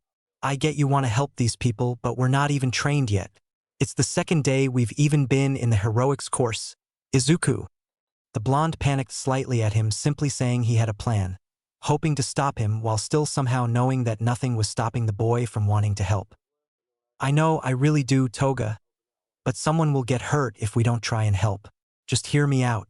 You're really fucking quick and silent, so I'm sure you can get people out of the stores and to safety. And I'm a loud, obnoxious asshole. I can get their attention, and once I do, I'll stall. You get people away and I buy time until real heroes arrive. Midoriya said, carefully grabbing onto one of Toga's hands and squeezing reassuringly. Please just trust me on this. Fuck. Trust is an important part of a relationship, right? He chuckled sheepishly, eyes filled with hope and determination. Still though, even after he told Toga his plan, she didn't seem fully convinced at all. She was clearly hesitant and nervous, but after a few moments of thought, she gave Izuku a very slight nod. Fine, we're doing this, but stay safe. Don't risk getting hurt either. I fucking know you have a regeneration quirk, but I'm sure you can still feel pain. Don't do anything unnecessary. Himiko sighed out in slight annoyance, slipping her hand away from Midoriya's and grabbing onto his shirt, pulling him closer. She firmly pressed their lips together in a quick kiss before pulling back, pointing at him menacingly. We're fucking dating now too. Okay? Don't be a dumbass. Don't risk shit. She repeated, pushing him gently and urging him to go. She looked incredibly determined and stern, though still had a bright blush on her face as she moved to get the other people out. Fucking shit. I have a hot girlfriend now. Maximum effort. I do this, then I'm making out with her at the dorms. Yup. Izuku sighed contently and stood up, casually walking out of the store and looking over at the two villains who were still just storing away the money from the first couple of ATMs they broke. Hey assholes. The fuck are you trying to do? Huh? I mean, clearly you're robbing and all, but why would you do it today? I was just on a fucking date, he called out, aiming to just annoy the villains. What is this? A fucking teenager trying to play hero? The man laughed out, pulling a large chunk of metal out of the broken down ATM on the street. You don't even look like much. Ha! What a joke. And he was on a date too. Maybe he's just acting cool for his girlfriend. The villainess laughed as well, pulling out a chunk of concrete off the sidewalk. Should we teach him a lesson? She smiled, all of a sudden flinging the massive piece of ground towards Izuku. The green-haired boy immediately rolled out of the way and stood back up, looking over at the villains with a smug smile. Really? That's it? God. I mean, no wonder I don't recognize you. You're probably just some shitty, grade F villains. What are your names even? Barbie and Ken. He laughed softly. Fuck, that's a good joke. I should write that down later.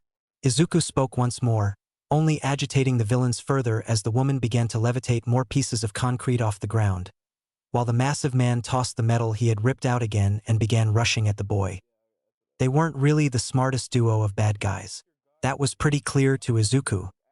Meanwhile, Toga had just managed to get everyone who was hiding in the coffee shop away through the back entrance, following behind them and to safety before she returned to where Izuku was, hiding in the alley between two nearby buildings.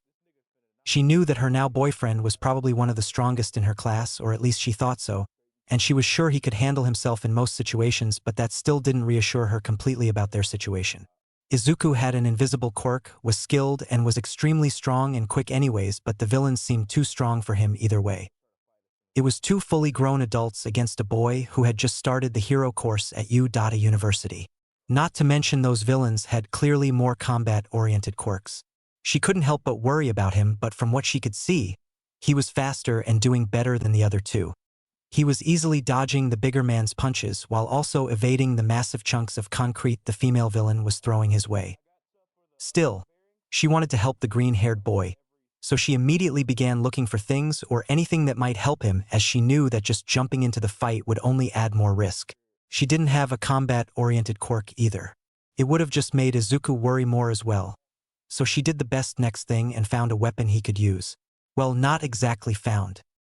Toga simply managed to rip apart a pipe that ran up the side of the building and broke off a smaller piece, basically making a galvanized steel pipe that she hoped would help her boyfriend out.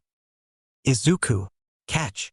Himiko yelled out, throwing the long piece of steel just as she caught Midoriya's attention, allowing him to catch the pipe and immediately swing it at the villain's face, knocking him back momentarily.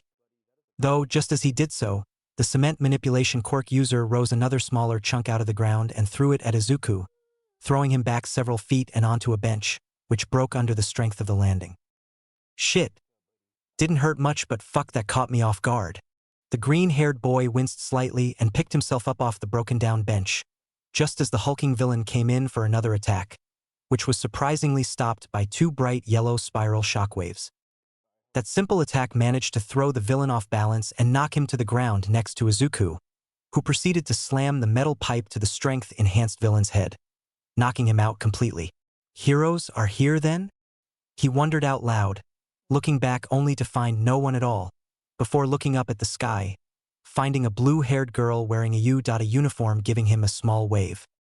Izuku, are you okay? Toga interrupted the incredibly small interaction, running to Midoriya's side even if there was still a villain up and about, though said villain was in shock at her partner being taken down so easily. The boy nodded quickly and turned back to look at the other Yu, a student who saved them, just as she was flying down to ground level, keeping her eyes locked on the female villain. Thanks for the save, Izuku started, looking at the shorter blue-haired girl. Nijire-chan. That's my hero name. The girl they now knew as Nijire smiled, shooting 2 more spirals in the direction of the last standing villain, who quickly rose up a massive wall of cement and blocked the attack. Earth manipulation or something? Cement, actually, I think at least, Toga informed. Yeah. Also, how about you keep blasting those weird shockwaves at her while I go and try to stop her? You distract her and I'll strike. Izuku suggested, gripping the metal pipe in hand a little more firmly. You seemed capable enough before, so sure. I want to know about your quirk later though. My guess is that it enhances your reflexes. Nijire quickly began to shoot smaller shockwaves at the villain, while Izuku pulled Toga a little to the side. Alright, Toga, I'll rush in on the right side and you go left, okay? Make as much noise as possible too, but stay safe. I'm gonna knock that bitch out. He ordered his new girlfriend, who nodded and immediately began running towards the villain's left side. Izuku quickly followed through to the right side. Hey, you dumb bimbo. You ruined my fucking date, you bitch. Himiko yelled out, the small amount of pent-up rage she had showing as she sped towards the other woman, who instantly launched a piece of cement towards her. Toga only threw herself on the ground to dodge before continuing forward and looking over at Izuku, who was quickly approaching the villain as well. Nijire was still just firing off shockwaves. Annoyingly though, the villain soon noticed Izuku again and chucked multiple sharp pieces of cement his way. He didn't have time to dodge, so simply took the attack and threw the pipe strongly towards the attacker, who had just turned to block yet another strike from Nijire. The pipe just managed to hit the woman on the side of the head and knock her out as well. 2 first years and a hero in training defeating 2 surprisingly powerful villains. That was gonna make the news. Yay! We did it! That was so cool! Nijire excitedly yelled out as she approached the blonde girl, who was simply staring at Izuku wide-eyed while he was plucking out sharp pieces of cement out of his arms and chest. Why do people always fucking rip my clothes? I'm gonna run out of shit to wear soon. Though maybe I should go shopping anyways. Izuku muttered quietly, grunting slightly as he ripped out the last larger piece before looking over at the 2 girls. Nijire was practically speechless at the sight, which was pretty disgusting considering the boy was bleeding all over now. Himiko just ran to him and hugged him tightly. Thankfully the wounds had already healed, otherwise that would have probably hurt. Hey, I'm okay, Toga. Don't worry. He immediately reassured the blonde, hugging her back with one arm. You're such a fucking idiot. I know you can heal, but that doesn't mean you need to risk getting hurt all the time.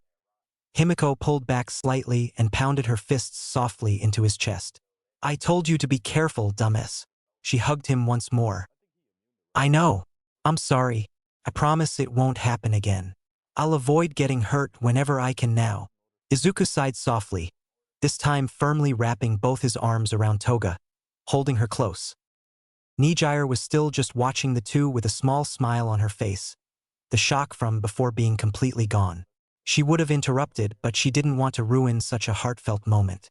Though the moment was quickly interrupted by the police arriving along with Kamui Woods and MT Lady. Izuku? Toga? Nijire spoke up, having picked up their names from their earlier conversations. We should go talk to the heroes and tell them what happened. Especially you two, since you were here before I arrived. Izuku gave the blue-haired girl a nod, while Toga just kept on hugging him for a few more seconds before pulling back with a small pout, punching him once again before grabbing onto his face and pressing their lips together for the second time that day. For a first date, that was pretty damn good in his opinion. Dumbass, you're taking me on another date later for this. You owe me. The blonde poked his chest with each word, pulling him towards the waiting heroes right after. I'll happily take you on another date, Toga. The green-haired boy smiled and continued to walk alongside Nijire and his girlfriend, quickly realizing something else. Ah fuck, we don't have a license to use our quirks in public yet. So we're screwed here and with Aizawa-sensei. Huh. The blue-haired girl giggled and shook her head instantly at his words. Yup, you still did the right thing though. And I had a feeling you two were Udata students too. First years, right? She asked with a curious smile. Toga nodded and clung onto Izuku's arm a little more firmly, somehow already getting both protective of him and jealous. That's so cool. I didn't see your quirk though, Toga. And yours is like some type of super healing, right? Does it have any other effects on you? Is that why you were so fast and managed to fight the two alone? How strong are you? Where did you place in the entrance exam?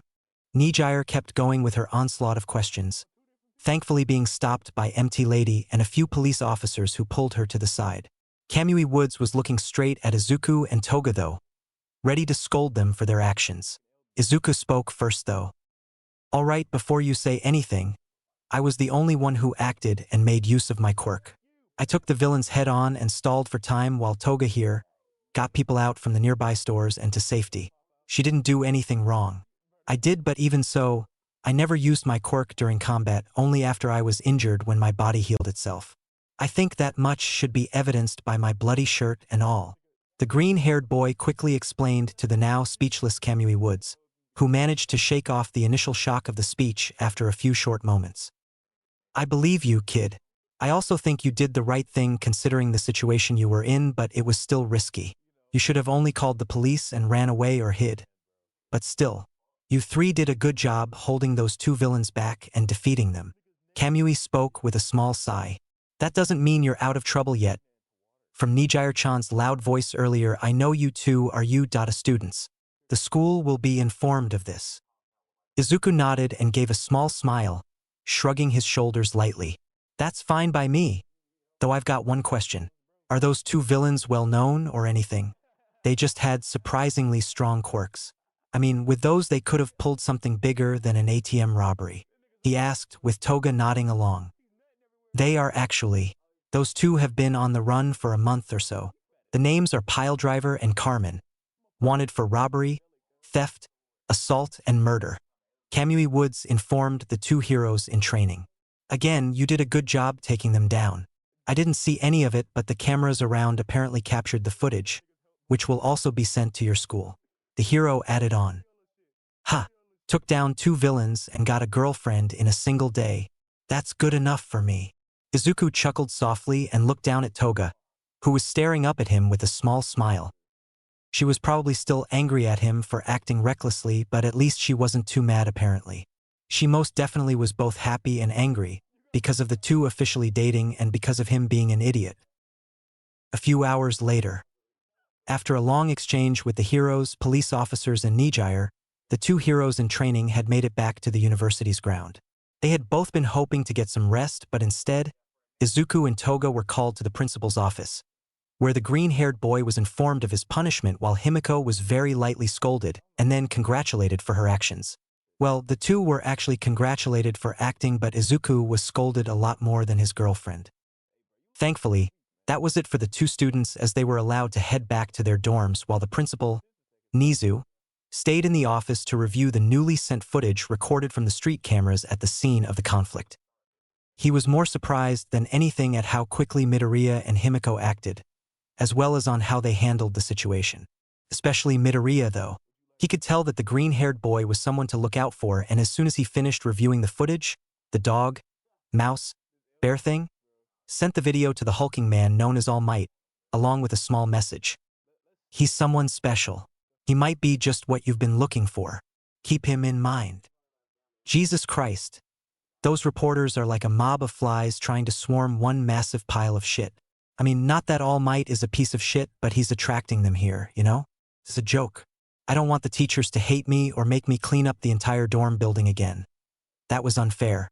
Who makes someone who fought villains clean up as a punishment? They even said I did good. It's bullshit. Izuku complained with a small and slightly frustrated sigh as he and Ochako walked to class, as the rest of the classmates were pretty much already in the classroom. They were just a few minutes away from being late, and it was kind of strange considering how everyone just rushed out, including Toga, who usually waited for Izuku. He just had expected her to wait even more now that they were dating, and pretty much the whole class knew, but only Uraraka waited for him. She just didn't know how much he genuinely appreciated that. It just would have been like high school or middle school all over again, walking alone and doing everything alone really. Ochako had only laughed softly at Izuku's outburst, gently patting his shoulder. It makes sense if you think about it. You did good with the whole villain thing, but you came back with your shirt dripping blood, and if the teachers didn't punish you then it'd be like rewarding you for fighting villains, which we can't even do yet, Dekakuen. He smiled and nodded, scratching over the back of his head. Yeah, I guess that makes sense. We're only heroes in training anyways. Oh, and sorry about coming into the dorms with ripped clothes and soaked in blood. I didn't really have time to clean up. Midoriya spoke sheepishly. But maybe it was good. You guys will get used to seeing me like that then. Which is most likely going to be often since I kinda just heal quickly. Oh, and talking about quirks, your zero gravity is absolutely fucking terrifying. Terrifying? Ochako squeaked out with a small blush, looking at Izuku with wide eyes. I mean, like terrifyingly good and all, but also really fucking scary. I mean, you could launch someone into space basically. Even I wouldn't be able to heal from that. Probably. I don't want to test that. He laughed softly, gently patting the brunette on the head. It's a really strong quirk, that's all I'm saying. You'll probably be a really good hero in the future. Now come on. We're gonna be late at this rate and Aizawa-sensei is ruthless with his punishments. After only a few more minutes, the two students had made it to their classroom just in time, basically only a few seconds before the bell rang. Now they were simply sitting down while they waited for their teacher to start talking.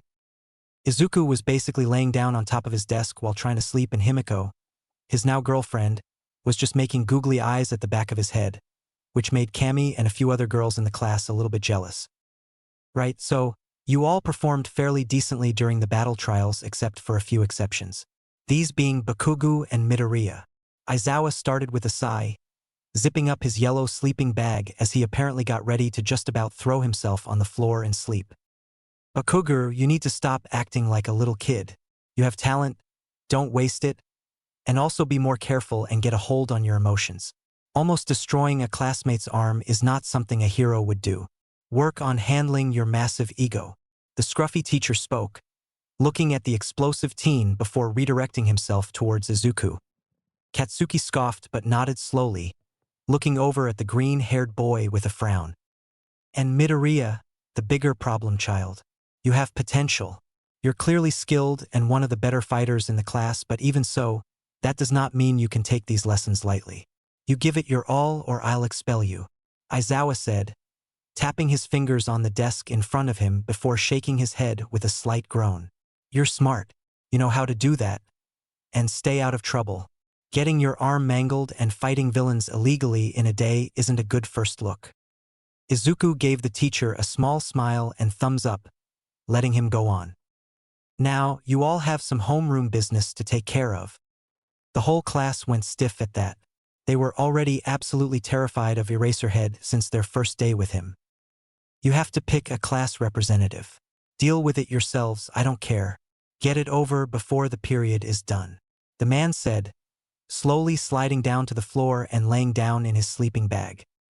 In just about milliseconds, most of the class had sprung out of their seats and yelling out, everyone attempting to claim the position. I want to be class rep. Pick me. It's a job made for me, the manliest person here. Me too. I want to do it. Come on. I'll be the leader. You extras can follow behind me. Let me do it. Me. Izuku just let out a soft laugh at all the reactions as he leant back into his chair, shutting his eyes and tilting his head back in the hopes of sleeping, only to be pleasantly surprised by two soft cushions holding his head up.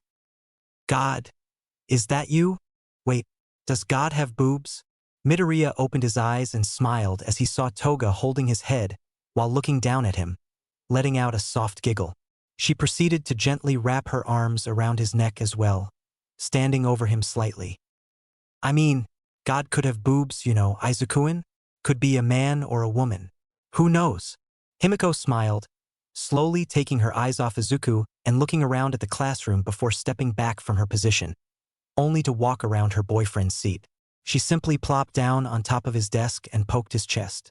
Why aren't you trying to make a case for yourself, by the way? Pretty much everyone is. She was absolutely right. The only two students not actively involved in the yelling that was going on between the rest of the class were Izuku and Toga. Even the more reserved and quiet students like Todoroki and Shoji were making cases for themselves, although not with the same intensity as everyone else. Izuku only shrugged. I don't really want to be class president. It'll probably be too much work and it'll mean that I'd have to start taking things a lot more seriously, which I don't really want. And just think about it. This way we have more time for dates. Huh? No extra work means more time for doing random shit. He chuckled, smiling as the blonde blushed very lightly and giggled. That's true. But that also means there's more time for the other skanks here to try and take a shot at ya. I don't know how I feel about that chance. Toga complained. Nothing will happen. Don't worry. I'm sure it'll be fine, plus, everyone knows we're dating. It doesn't really make sense for someone to try and keep flirting with me. He reassured her. OMG, that totes doesn't make sense, Izubaby. That won't stop anyone from trying to get some of your lit AF ass for themselves. Cammy suddenly cut in from nowhere, making Izuku jump back slightly from the intrusion while Himiko glared at the other girl. Toga was just about to absolutely tear into Cammy just for that simple comment, but was interrupted by a loud yell coming from Tenya. Everyone please. The position of class representative is highly important. We can't have someone who only wants the position to look cool. It has responsibilities that come with it, and our chosen president must be someone who we trust fully and respect. Ida stood taller than the rest and called out, raising his hand as if asking for permission to speak. He had just spoken louder than everyone else anyways. He didn't really need to ask for permission. How do you want to choose a class rep then, Mr. Roboto? Jairu spoke from her desk. We shall take a democratic approach towards this, holding an election and then deciding who will get the job by the amount of votes. At that, most of the class fell silent and nodded their heads slowly. More than half the class was hesitant to accept the proposal as it only lowered their chances at getting picked, while the other few members of the class were confident they'd win. I mean, would that even work? We don't really knock each other that well aside from a few people, Kirishima said after some thought. That is true, Jero. We've only known each other for a few short days. Tsuyu gave her input into the conversation. Most people will just vote for themselves, won't they? Hagakure waved an invincible arm to call everyone's attention towards her. That only means that the person chosen for the job truly deserves it. If people put their trust behind someone, then it makes them reliable and suitable for the job. Tenya nodded furiously. Won't people just vote for their closest friends then? Like Midoriya, for example. He'll probably vote for Himiko because they started dating. Momo made her way into the conversation. Izuku just shrugged and smiled at her comment. It was kind of true anyways. He didn't really care much for the presidential position in their class. Oh, then why not narrow the list down to potential candidates, Kinda like they do in America. Mina, who had been quiet but constantly bouncing in her seat, spoke up. That would work out perfectly. Incredible idea. Ashido-san, Tenya beamed. Aizawa-sensei, is this all right with you? The teacher, wrapped up in the sleeping bag, only grunted in affirmation. As everyone agreed to just hold a vote for a certain group of people, the class began to shout out who they thought should get the position of class president. The few nominated were Momo, Tenya, Izuku, Todoroki, Bakugu, and surprisingly Cammy. Just a few minutes later, the votes were counted. Momo Yaoyorozu 6 votes. Izuku Midoriya 4 votes. Tenya Ida 4 votes. Cammy Utsushimi 3 votes. Katsuki Bakugu 2 votes. Shudo Todoroki 2 votes. Bakugu, as expected, was absolutely fuming but doing a surprisingly good job at holding back, while Izuku just stared at the board in disbelief. He was not expecting to get any votes whatsoever, except maybe one from Himiko or Cammy, but that was it. After a few moments of silence, Momo finally decided to speak up. So, I guess that means I'm class president. What shall we do to decide the vice president? A vote between Midoriya and Ida, she suggested. Definitely not. Give the job to Tenya. He's much smarter than me. a lot more responsible, and will actually take the job seriously. Anyone written on that board apart from me would do a good job. Midoriya quickly cut in, only hoping to be finally excused from having to even be a participant on the issue. He wasn't just being lazy. He really just thought other people would be better, and he even thought that about Bakugo. Oh, I mean, if it's Ida, then it's fine by me. Ochako piped in for her friend, showing a massive smile. I shall agree, as Ida-san has already been showing off his leadership skills from the very start of the year. He did organize this voting system to work and brought the class together. He will do a fine job. Even Tokoyami, the usually completely stoic classmate, spoke up. Bakugo growled lightly at the support the glasses-wearing teen was getting, while Tenya just looked over the class with a proud expression. Momo had a small smile on her face at the setup for class representatives, and on the other hand, Kami had just shrugged it off and went right back to pestering Izuku and Toga. Todoroki kept the same neutral expression through the entire discussion. The class quickly agreed on Tenya as the vice president, and homeroom was done soon after. The rest of the day went on fairly regularly, except for the fact that there was a breach at the university, but thanks to Izuku's and Tenya's quick thinking, nobody got hurt or had any problems. The real issue was at the gate. It was completely pulverized and crumbled, almost turned to dust. I'm fairly certain this wasn't just any reporter. This was an attack, Nizu. Aizawa stared at the disintegrated gate, shaking his head slightly. A declaration of war. I noticed the first year schedule is gone too. We should switch up the activities to avoid risks. You are correct by saying this was intentional, but I believe we can go on with our regular schedule, the USJ and everything. We will just have to enlist more help. Nizu started, sitting on the scruffy teacher's shoulder in silence before cackling madly. Oh, I know exactly who will be of help for this. We'll be more than okay if we have them and are wary of our situation. We catch some villains and show the incredible level of security in the university. That'll do nicely. Yes, rescue training. We'll be heading to another facility and conduct the class there. Aizawa started, tapping his fingers against the desk rhythmically. We're going to be joined by a few more people to help though. First will be All Might, as he is one of your usual teachers, as well as myself and another hero we will meet at the facility. Finally, you'll be joined by 3 third-year students, also known as the Big Three. At those last few words, the door swung open and the 3 mentioned students walked in. The one leading the group was a muscular-looking blonde who was about Izuku's height, with spiky-looking hair at the front and an extremely plain face. He wore his hero costume, which was mostly white and blue along with a red cape.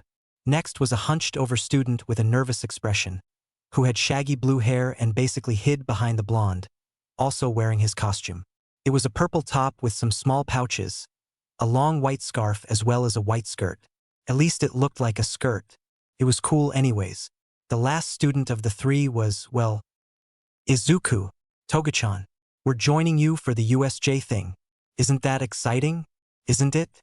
Oh, I can't wait to see you in action again. You were so cool when we fought those villains. Nijire was the last student of the Big Three. The bubbly blue-haired girl immediately spoke up, giving the 2 mentioned students an excited wave. Toga quickly giggled and happily waved back at Nijire, while Izuku gave a small nod and smile before turning back to look at his girlfriend, raising an eyebrow at her. Are you trying to match her excitement or something, Toga? He chuckled softly, ignoring the other 2 members of the Big Three as they started to introduce themselves. Well, if I match it, then maybe she'll tone it down a bit. I don't think us or the class can deal with her bubbly personality and questions for the whole day. Himiko shrugged her shoulders and smiled before jumping back a bit as the costumed blonde suddenly appeared between Izuku and her.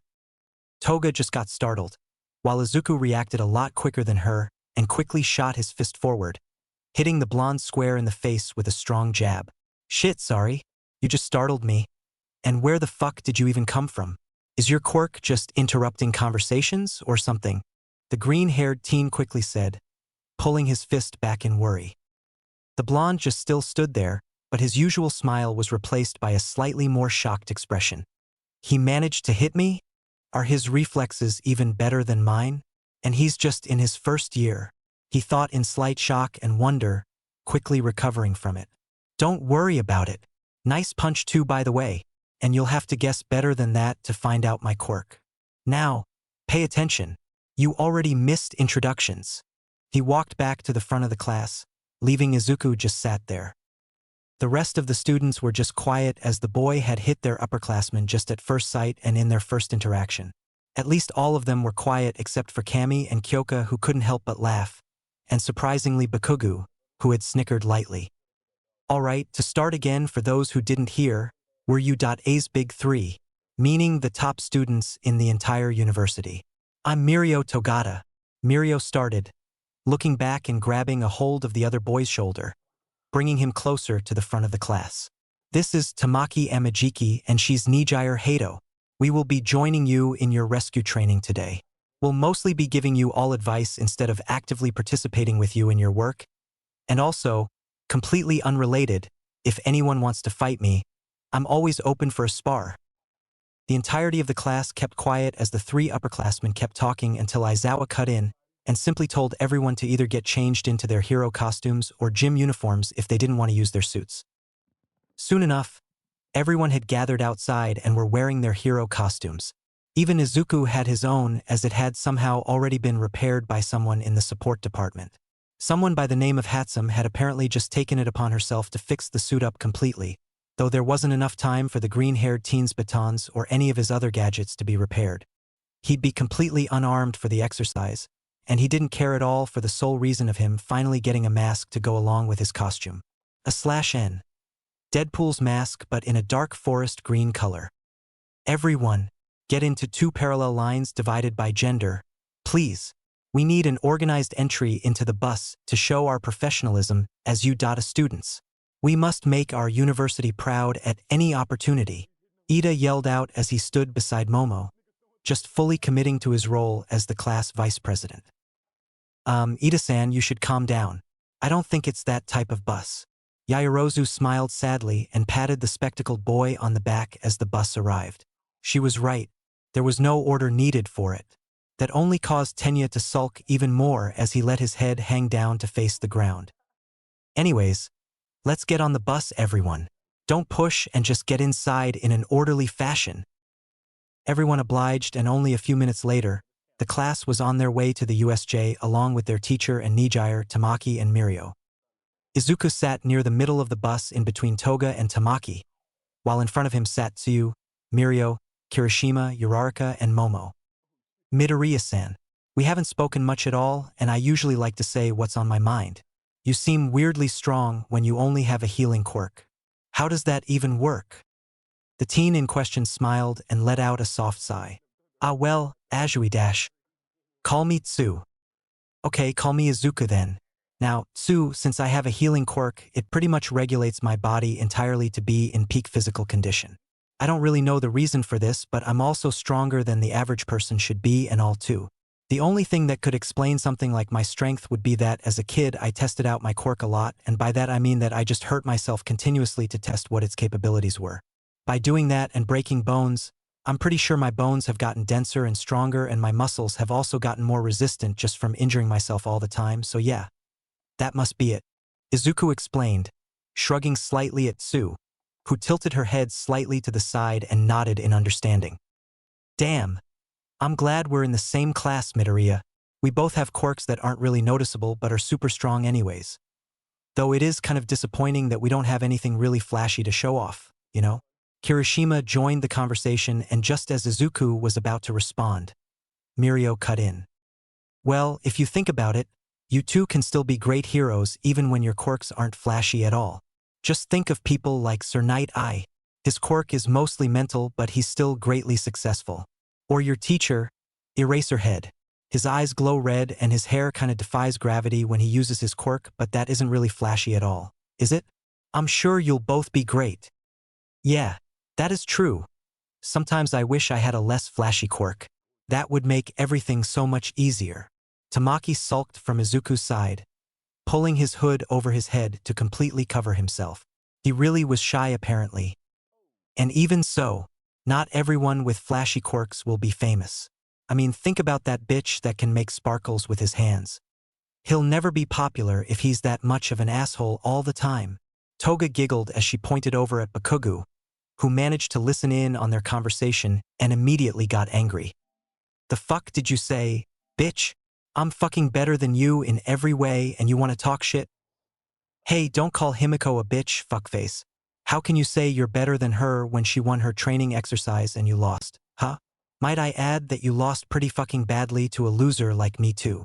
Izuku spoke with a smirk, only angering Bakugo more as his palms gave off more explosions, starting to slowly melt away at the metal railing he held onto. "What a vulgar conversation," Yaoyorozu sighed. "What? I think it's funny. And Dekakuin and Bakugo-san always insult each other. Momo, you should be used to it by now."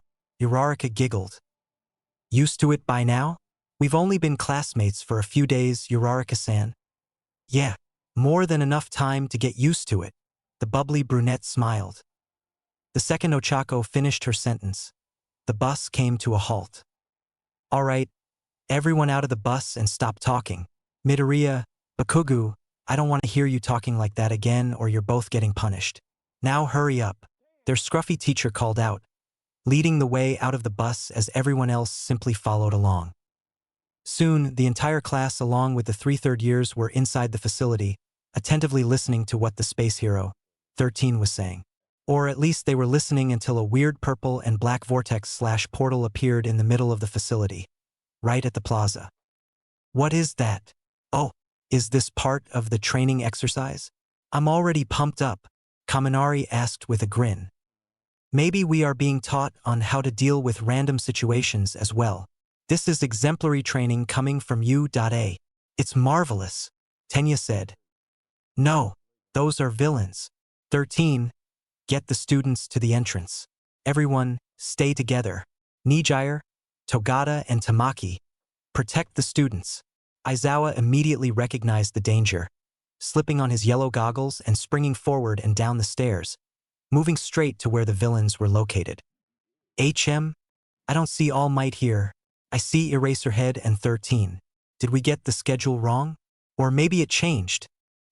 It doesn't matter anyways. Just stick to the plan. I'm sure if we kill a couple of students, All Might will come running in." A man with hands all over his body and light blue hair spoke, snapping his fingers as more villains continued to appear through the portals, every single one of them getting ready to follow the orders they had been given. They were ready to kill the students. "Kurogiri, get to it." Suddenly, the portal disappeared from sight until a voice spoke up from behind the group of startled students. "Hello, students. We apologize for the intrusion, but this is all very vital to our goal. We, the League of Villains, have invited ourselves in here today in the hopes of meeting the symbol of peace. And my part in this is to scatter all of you. So please, just stay still." The villain was quickly interrupted a second later by Kirishima and Bakugo rushing him in a coordinated attack, only for the two to be completely dodged. It looked almost effortless.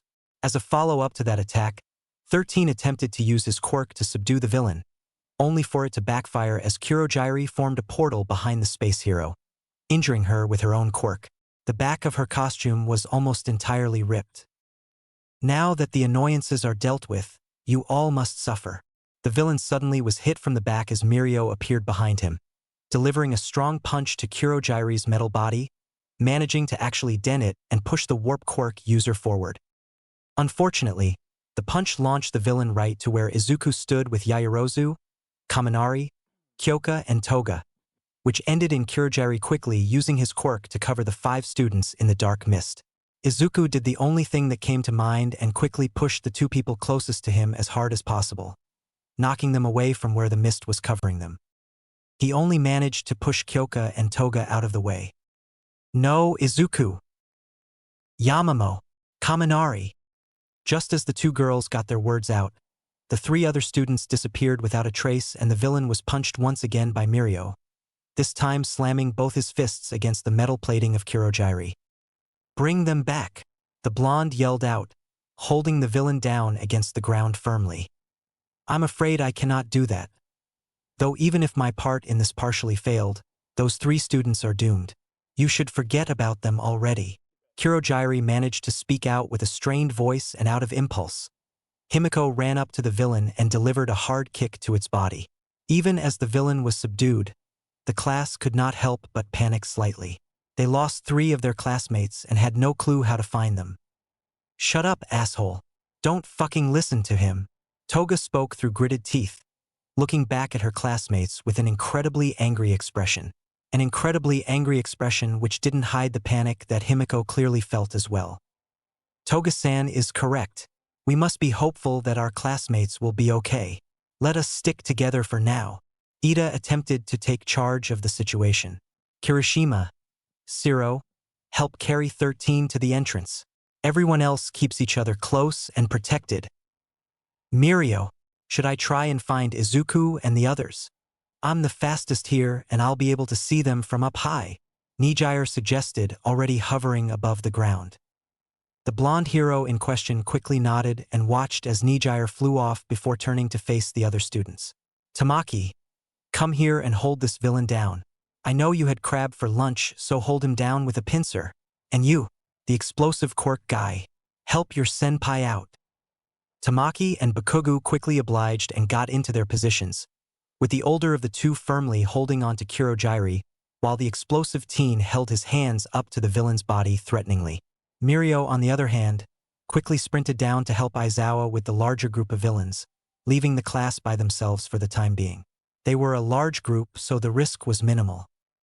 That didn't mean that the class wouldn't be attacked, as a small group of villains somehow managed to slip away from the plaza and was moving towards them. Wait, guys! Some of the villains got away. What do we do? Mina panicked. We must protect 13 and keep this villain subdued. We fight for our classmates now. Shoji spoke, stepping towards the front of the group. Even if we might have more numbers over them, we must still be careful, and Ida-san, you're the fastest one here. You must get more help from the university. We're only students and a teacher now. We need help. But as class president, I cannot leave you all here. I need to dash. No, we'll be fine, Ida. Just go and get help. We can protect ourselves for now. Ojiro yelled and pushed the spectacled boy towards the entrance roughly, making sure that he got the message. A moment after that, Ida had rushed out the entrance, albeit regretfully. Now, the class had other problems to deal with as the group of villains was only getting closer and closer to them. Holy shit! Izuku yelled as he, Kaminari and Yaoyorozu suddenly appeared away from the rest of their class in midair, quickly falling down to the ground. They were lucky the fall wasn't anything too massive. Ow! You guys okay? He quickly asked, standing up and looking back at his two classmates. No, not really. I mean, fuck. We just got separated from the rest of the class in a villain-infested facility. What are we supposed to do? Kaminari instantaneously began to panic, walking up to Izuku and grabbing onto the collar of his costume, shaking him harshly. Jesus, man. Just relax. Let go. He quickly grabbed a hold of Kaminari's hands and pushed him back, letting out a sigh. I get that we're not in the best place right now, but we can get back to the entrance if we start moving now. We just gotta avoid the villains, so relax. We'll be fine. I'm sure the rest of the class already called for backup, Izuku said, looking around the area they were in. They were in a completely dry place and surrounded by mountains, which thankfully didn't really hurt them or put them at a disadvantage. The terrain would just be slightly harder to maneuver with all the boulders and shifted grounds. Hey, Yaoyorozu, you okay? Yes, I'm fine. Or as fine as I can be in this situation. The girl shook her head, also simply looking around the area. You're right though, Midoriya-san. We need to get back to the entrance right now, but we still need to defend ourselves if we run into villains. Do you need me to create something for you? Or do you need something, Kaminari-san? Momo asked, grabbing a hold of her encyclopedia and quickly skimming through it. Yeah, just something I can use with one hand. I don't really care what, just nothing too heavy or lethal. Izuku nodded, looking over at the leotard-wearing girl with wide eyes as she simply pulled a katana out of her arm before handing it to him. Yaoyorozu, you do understand that I said nothing lethal, right? I did, but we're fighting against villains here, and I've seen you fight hand to hand. You're almost an expert at it. If anything, use the sword for intimidation more than anything else. Now, again, Kaminari, need something? The blonde in question quickly shook his head. We're good to go then. If we move towards the plaza, we'll be able to see where the entrance is and sneak past. I'd say that's our best bet. Izuku and Kaminari simply nodded along, with Izuku giving the katana a few experimental slashes and swings. He would have preferred a baton, but he didn't want to ask Momo for something else. He knew how her quirk worked, and there was no point in tiring her out. Yeah, let's get going now. We should hurry unless we want to get found out, you know? Midoriya said, walking up to Momo and Kaminari. Ha! I guess we're here to spoil your little plans, kid. I'm surprised that none of you have pissed your pants yet. You know we're villains, right? A booming voice suddenly spoke up from behind a large boulder, revealing a group of about 10 villains. Most of them were seemingly mutant types, meaning they'd be easier to handle, while the rest were complete wildcards. The three students froze as they heard them. Fuck. And yeah, you're villains, but I've got a fucking katana, scrotum face. You want to go first? Izuku quickly responded, pulling his mask on and tightening the grip on his weapon, glancing back at his classmates. Kaminari, protect Yaoyorozu. And Yaoyorozu, make a flare gun and fire it. That way the rest will know we're okay. The two others shook their panic off and nodded, with Momo quickly grabbing a hold of her encyclopedia and looking for the creation's components. What an annoying kid. You're dying first now. One of the villains grunted and began to rush towards Izuku along with two others. Two of the three were mutant types, with one of them having 4 arms while the other had 2 pairs of black wings attached to his back. The third villain was a woman with abnormally long hair, which already gave Midoriya a hint as to what her quirk was. Didn't you hear me? I have a fucking sword, dumbass. Izuku quickly sidestepped the first villain's punch before ducking under another and sweeping one of his feet, knocking the man with 4 arms down. Only a second later, though, a long strand of hair was sent flying past Izuku and towards Kaminari and Yaoyorozu, but was stopped as Izuku quickly reacted and slashed the hair with his sword, immediately swinging the sword towards his side as he heard movement. The moment Izuku swung his sword, he heard a pained yell and looked in the direction of the noise, finding the winged villain clutching his wrist as his hand was completely missing. That was the exact reason as to why Izuku didn't want a sword. Heroes didn't kill or dismember villains, and he just did one of the two. He had no time to rest or reflect on what he had just done as he was quickly grabbed and thrown off to the side by the villain with the hair quirk, smashing him against a boulder while the other two students continued to stick together, only now they had a few of the villains closing in on them. Shit, Midoriya. Fuck. Yaoyorozu. What do we do? I can't use my quirk if you're this close. I'll shock you too. Momo's eyes widened at his words before she knelt down and a creation sprung out of her back, a black sheet which quickly covered her body. Do it. Midoriya is farther away. He'll be fine. Kaminari immediately nodded and electricity spread out from his body, catching 4 of the approaching villains in his attack. 1.3 million volts.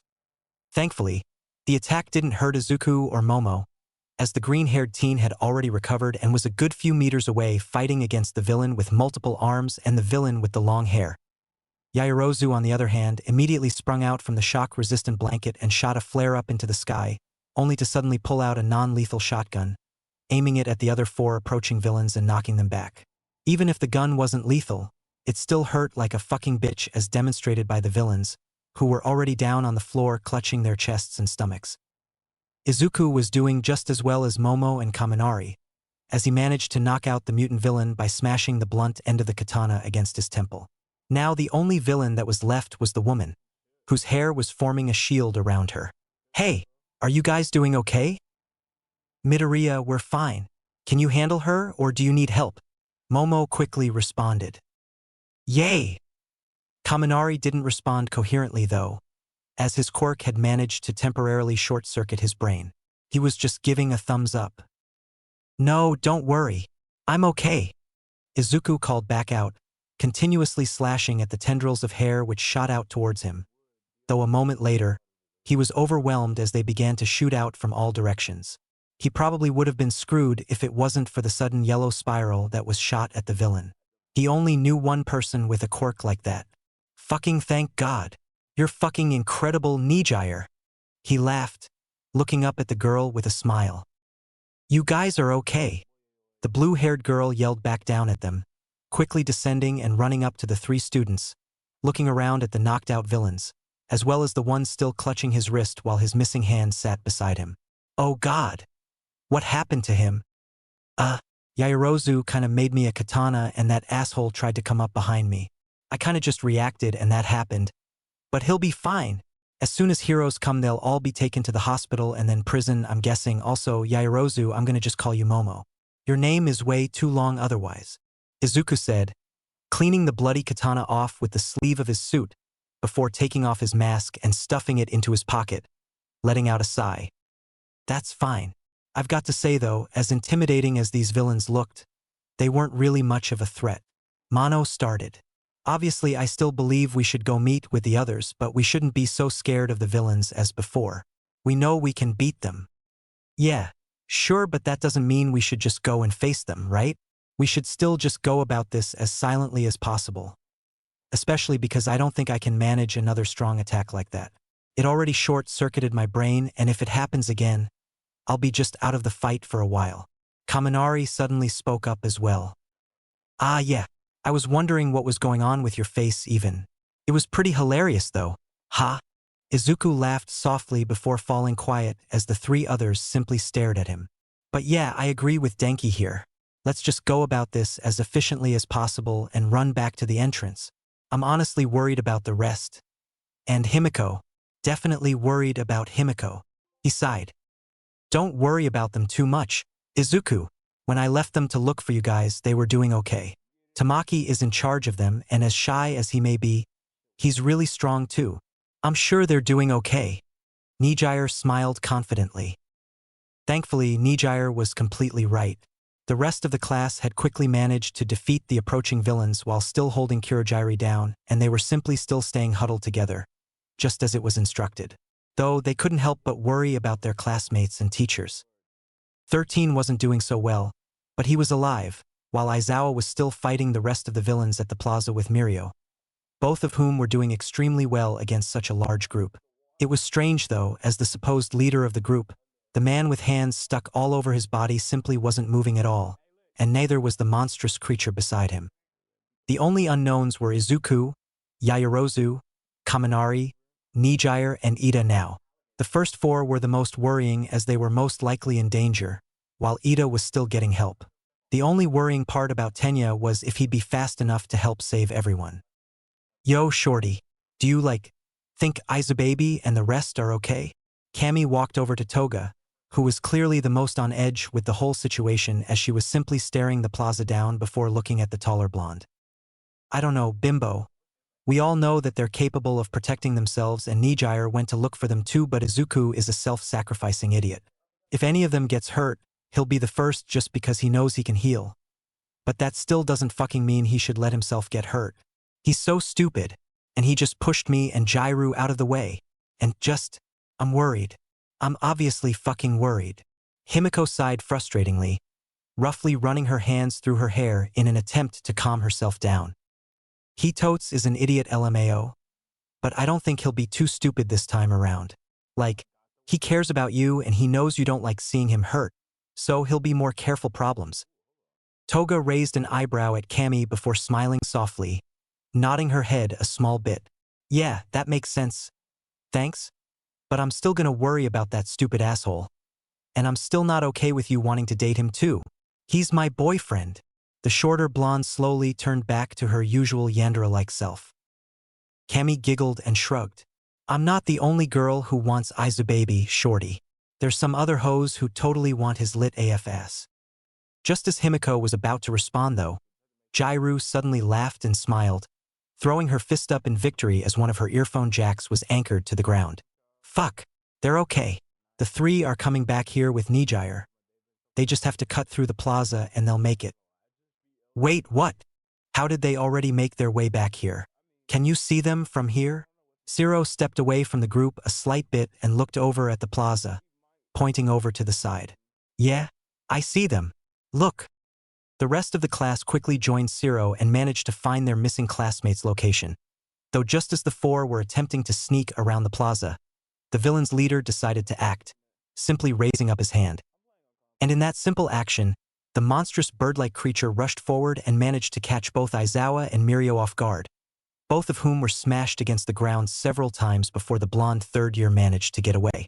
Aizawa didn't though, as he lay limp on the ground after the attack. Jesus Christ. What the hell is that thing? Are Togata and Aizawa-sensei okay? I don't know. Aizawa isn't moving and I can't see Togata. Both Tamaki and Bakugu let themselves be distracted a small bit as they heard that piece of information, taking their focus off Kurojairi as the two looked over in the general direction of the plaza. As they did, the villain managed to warp away from their grasp before quickly warping two students away from the group. I'll kill you, you fuck. Bakugu rushed forward in an attempt to explode the villain as Kurojairi made use of his quirk, disappearing alongside Kami and Ojiro, who were teleported to the center of the plaza. I let myself get distracted. I am sorry. Tamaki immediately began sulking before being slapped on the back by Kirishima. We all did, man. We gotta get down there and help them while we can. We can't let them get hurt anymore. The spiky red-haired teen spoke, immediately starting to move towards the plaza with the rest of the class following suit, leaving the unconscious villains behind. Tamaki and Bakugu stood frozen for a few moments before moving forward as well. Shoji stayed behind to care for 13. Come on. We're almost away from here. Guys, just keep moving, Kaminari said nervously, keeping himself crouched down as he along with Izuku, Momo and Nijire snuck around the plaza. The four kept on moving until they heard a villain speak up with a maniacal laugh. Ha! How'd you like that? Eraserhead. How's my final boss? Huh. Both you and that blonde kid are nothing against my Nomu. Nomu? What the fuck is a Nomu? Izuku whispered, slowly peeking towards the central plaza and gritting his teeth, his eyes widening as well. This isn't good. One of the villains fucking almost killed Aizawa and Mirio. I couldn't see Mirio though, but Aizawa is on the ground. He isn't moving. Everyone's eyes widened as well and they made the same move as Izuku, taking a quick look at the central plaza before crouching back down. I see Mirio, he's still fighting but he's looking battered. And that monster is just standing still now. What show? Suddenly, the same maniacal voice as before was heard again, which urged the four students to look over at the plaza again. Ha! I was wondering where you were, Kurojairi. It's a good thing you brought these stupid kids or else I would have pulverized you. The apparent leader laughed. Yes, Tamura Shigaraki. I was caught off guard by the rest of the students and they managed to pin me down. One even managed to escape to UA. There's no doubt that he'll bring backup. Kurojairi spoke, throwing the two kidnapped students to the ground with his warp portals. One escaped, huh? If you weren't our way out of here, I really would kill you now. But now that we know All Might's coming, let's crush his spirit before killing him. Let me kill one of those two. How about we start with the tail guy? Shigaraki grinned, slowly moving towards the two students on the ground, both of them too shocked to even move, which was the exact same case regarding Kaminari and the rest, as they all stayed frozen in position, or so they thought. Hey asshole, how about you start off with me? Huh? Think of it as a test fight before All Might comes here and fucks you up. Sounds good. Izuku yelled as he quickly sprinted out of the spot he was hiding at, holding his katana in hand as he stared over at the light blue-haired man, taking a quick glance towards Mirio and Aizawa before looking over at Kami and Ojiro. Their teacher was still flat on the ground, but his chest was rising up and down, which thankfully meant he was breathing. Mirio, on the other hand, was still fighting against the remaining villains as the hulking bird creature simply stood there motionless once again. His two classmates were staring at him with shock evident in their faces, as Ojiro was completely emotionless while the blonde girl shook her head furiously at Izuku, tears forming in the corners of her eyes. She was clearly begging him not to do anything, but it was already done. He couldn't have pulled back now. Ah? What's this? You're trying to play hero now? I thought you data students were supposed to be smart. And here you thought it was a good idea to offer yourself up? What a joke. Shigaraki turned to look over at Izuku, who in turn looked right back over at him. Holy shit, you're fucking ugly. My god. I mean, fuck. I called a guy scrotum face back when we were teleported, but I was completely wrong. That's just you. Izuku taunted with a laugh, twirling the katana in hand a slight bit. Just wow. You need some fucking chapstick for them dry-ass lips or just some full-body moisturizer because fuck. Man. You're crusty as shit. The villain's eye twitched at Izuku's comments before raising up a hand, staring at the green-haired teen. Shut up. Now I'm gonna give you what you asked for. Idiot. Nomu. Kill him. The bird-like villain quickly dashed towards Izuku at the command, throwing a wild punch at the teen which was narrowly avoided by Izuku ducking and then rolling out of the way, staring with wide eyes at the creature. Shit, that was close. Izuku, how are you this much of an idiot? You shouldn't have moved. Nijire suddenly reappeared, blasting the creature with her quirk as she flew above Izuku, clearly scolding him for his actions. If I didn't move, Kami or Ojiro would be dead. I had to. The teen yelled back, once again narrowly avoiding another punch from the creature before Nijire managed to blast the monster again, launching him out of the plaza momentarily. Why are you damn idiots so annoying? Just when everything was about to go well. Nomu, kill that girl. Leave the kid alone. Shigaraki quickly reacted and yelled, with the Nomu now focusing on Nijire, who still simply flew and avoided the creature's attacks. Izuku immediately turned his attention back to Shigaraki once he wasn't being targeted, immediately moving towards him as Shigaraki did the same, dashing forward with an arm stretched out, aiming for Izuku's head. The two were inches away from touching each other before Shigaraki's entire left side was completely encased in ice, leaving him motionless right in front of Izuku. Midoriya, are you well? Todoroki slid over to Izuku on his ice, making a sudden appearance along with the rest of the class. Midoriya quickly nodded before looking around at the rest of the class, who had helped fight the remaining villains Mirio was up against and were now crowding either him or Aizawa. Mirio had immediately gone to help Nijire fight the Nomu, while Kirishima, Bakugu, and Tamaki stared Kurogiri down, with the villains still holding Kami and Ojiro hostage. I'm fine, thanks for the help. Are you all doing okay? Where's Himiko? The girl in question immediately walked up to Izuku and hugged him, with the boy quickly reciprocating. You're fine, you're okay. That's good. He smiled, looking down at his girlfriend before quickly pushing her back as he heard ice cracking behind him and felt a hand touch his arm. He quickly turned around and was met with Shigaraki, who had somehow already escaped the ice and had managed to get the jump on him and his classmates. I told you were dead, brat. You shouldn't play hero if you can't live up to it. The villain snarled, suddenly being warped back by Kurogiri, who had opted to help his leader rather than keep the hostages. Izuku quickly clutched his arm and saw his skin cracking and turning to dust, gritting his teeth and letting out a groan at the painful feeling as just a few seconds later half the skin on his arm was gone before it began to regenerate again. Fuck, that was painful. So, a quirk that disintegrates things, huh? Good fucking thing I've got a regeneration quirk. The teen sighed out as he ignored all the calls from his classmates and girlfriend, looking back over at Shigaraki, who once again stared him down. This time, though, the villain had a crazy grin on his face. Healing quirk, eh? You'd make a good Nomu. I need that quirk, Shigaraki said, glancing back at Kurogiri before turning to look over towards the Nomu. Master Shigaraki, I highly advise that we take our leave now. We're only 3 against an entire class of students. Shut it. Nomu, get me that brat. Shigaraki ignored Kurogiri, pointing at Izuku, and as expected, the Nomu dashed forward towards Izuku in an attempt to grab him. Nijire and Mirio both fell to the ground as the monster left them, the two of them clearly exhausted after fighting and overusing their quirks. Midoriya waited a few seconds until the Nomu was right in front of him, quickly slashing his sword against the monster's arm and cutting off half of it, only to rapidly avoid another one of its punched before moving back and away from the rest of his classmates, who were all safe by the looks of things. Even Kami and Ojiro were with them. To Izuku's surprise, the Nomu's arm regenerated in a matter of seconds and began to rush him again, the monster managing to punch the teen on the chest, caving his chest in as Izuku fell to the ground, clutching his front in pain as the katana fell to the floor next to him. God, fuck. That's not good. He groaned out, staring up at the Nomu as the creature grabbed his leg and started to drag him towards Shigaraki. As he was dragged across the ground, Izuku glanced at the class who had moved back even further away from him, all of them staring at the creature and at him in fear. The entirety of the class was completely frozen, with most of them simply standing there with their mouths open while some had tears in their eyes. Izuku quickly looked away from them only to avoid seeing Himiko's reaction, attempting to sit up as his caved-in chest quickly regenerated.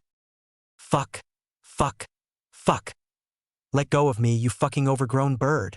Izuku began to punch at the Nomu's arm, only doing minimal damage to it as he kept trying to free himself from its hold, ignoring Shigaraki's laughter coming from close by. There's no use struggling. This Nomu was created to fight All Might. What can a brat with a regeneration quirk like yours do? The villain continued to laugh, slowly approaching both Izuku and Nomu as the two edged closer, only to be stopped once again by Todoroki's ice. The heterochromatic teen had saved him twice already. Izuku quickly reacted as the Nomu's arm and legs were frozen, mustering all the strength he could to punch at the arm, grabbing him and breaking the ice, shattering and destroying the Nomu's arm along with it before quickly moving back, staring at the monster and Shigaraki still.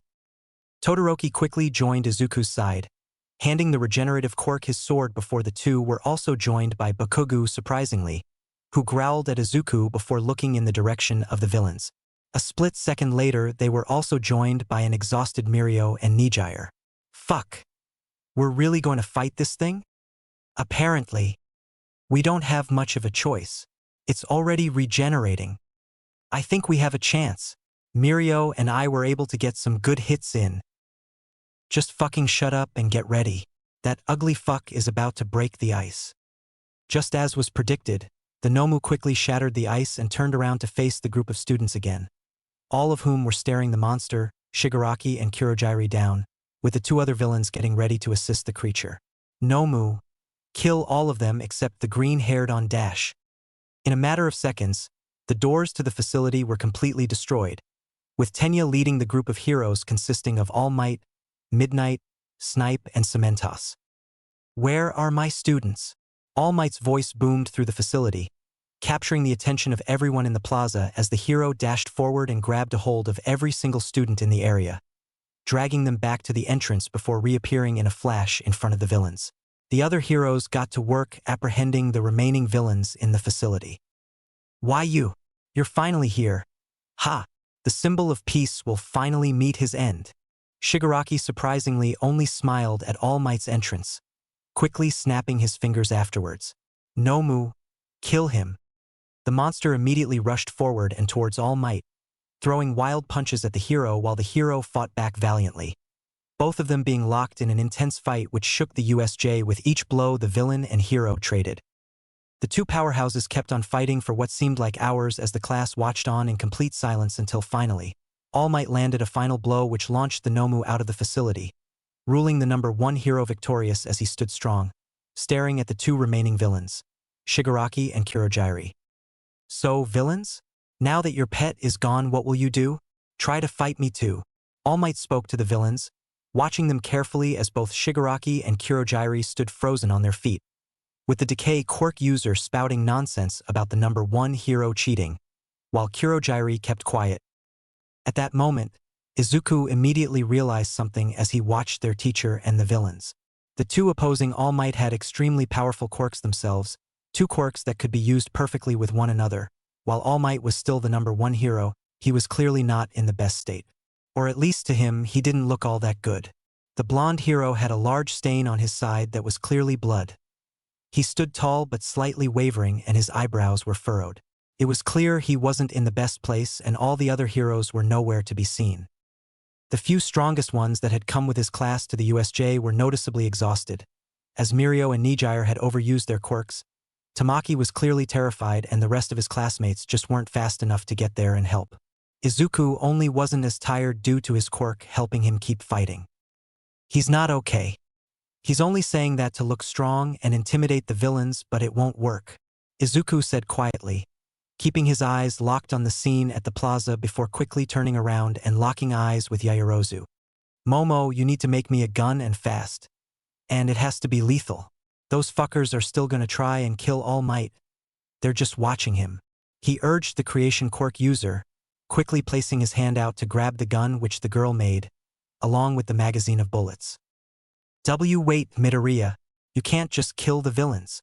That would just make you as bad as them.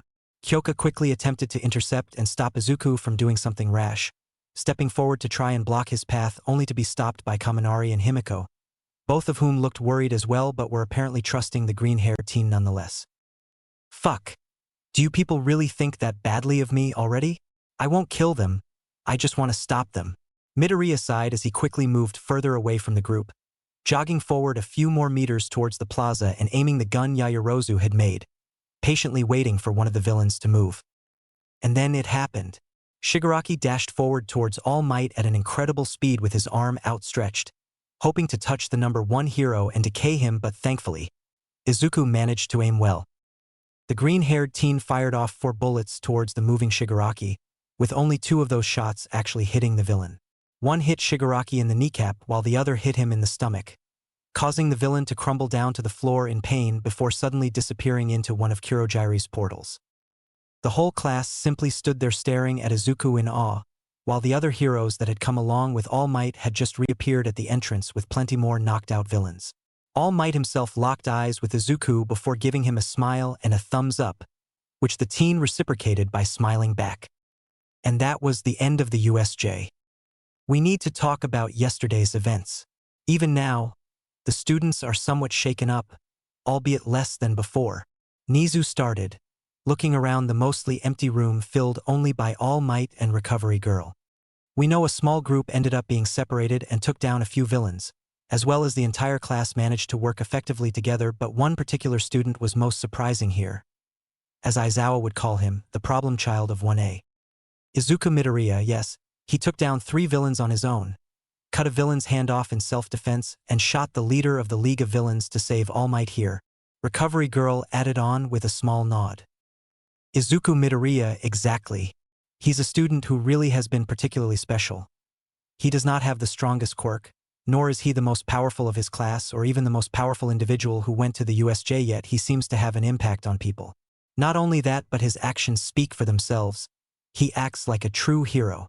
Nizu smiled creepily, rubbing his paws together as he turned his gaze over to All Might, who was out of his hero form and was now simply an extremely skinny man. Now, you do know what I'm saying here, don't you, All Might? A true hero came into the university. This first year has saved multiple people in the span of his first week or so at this place, and now he has saved you as well. I'd say he seems like a worthy successor, even more so than the third-year Mirio Togata.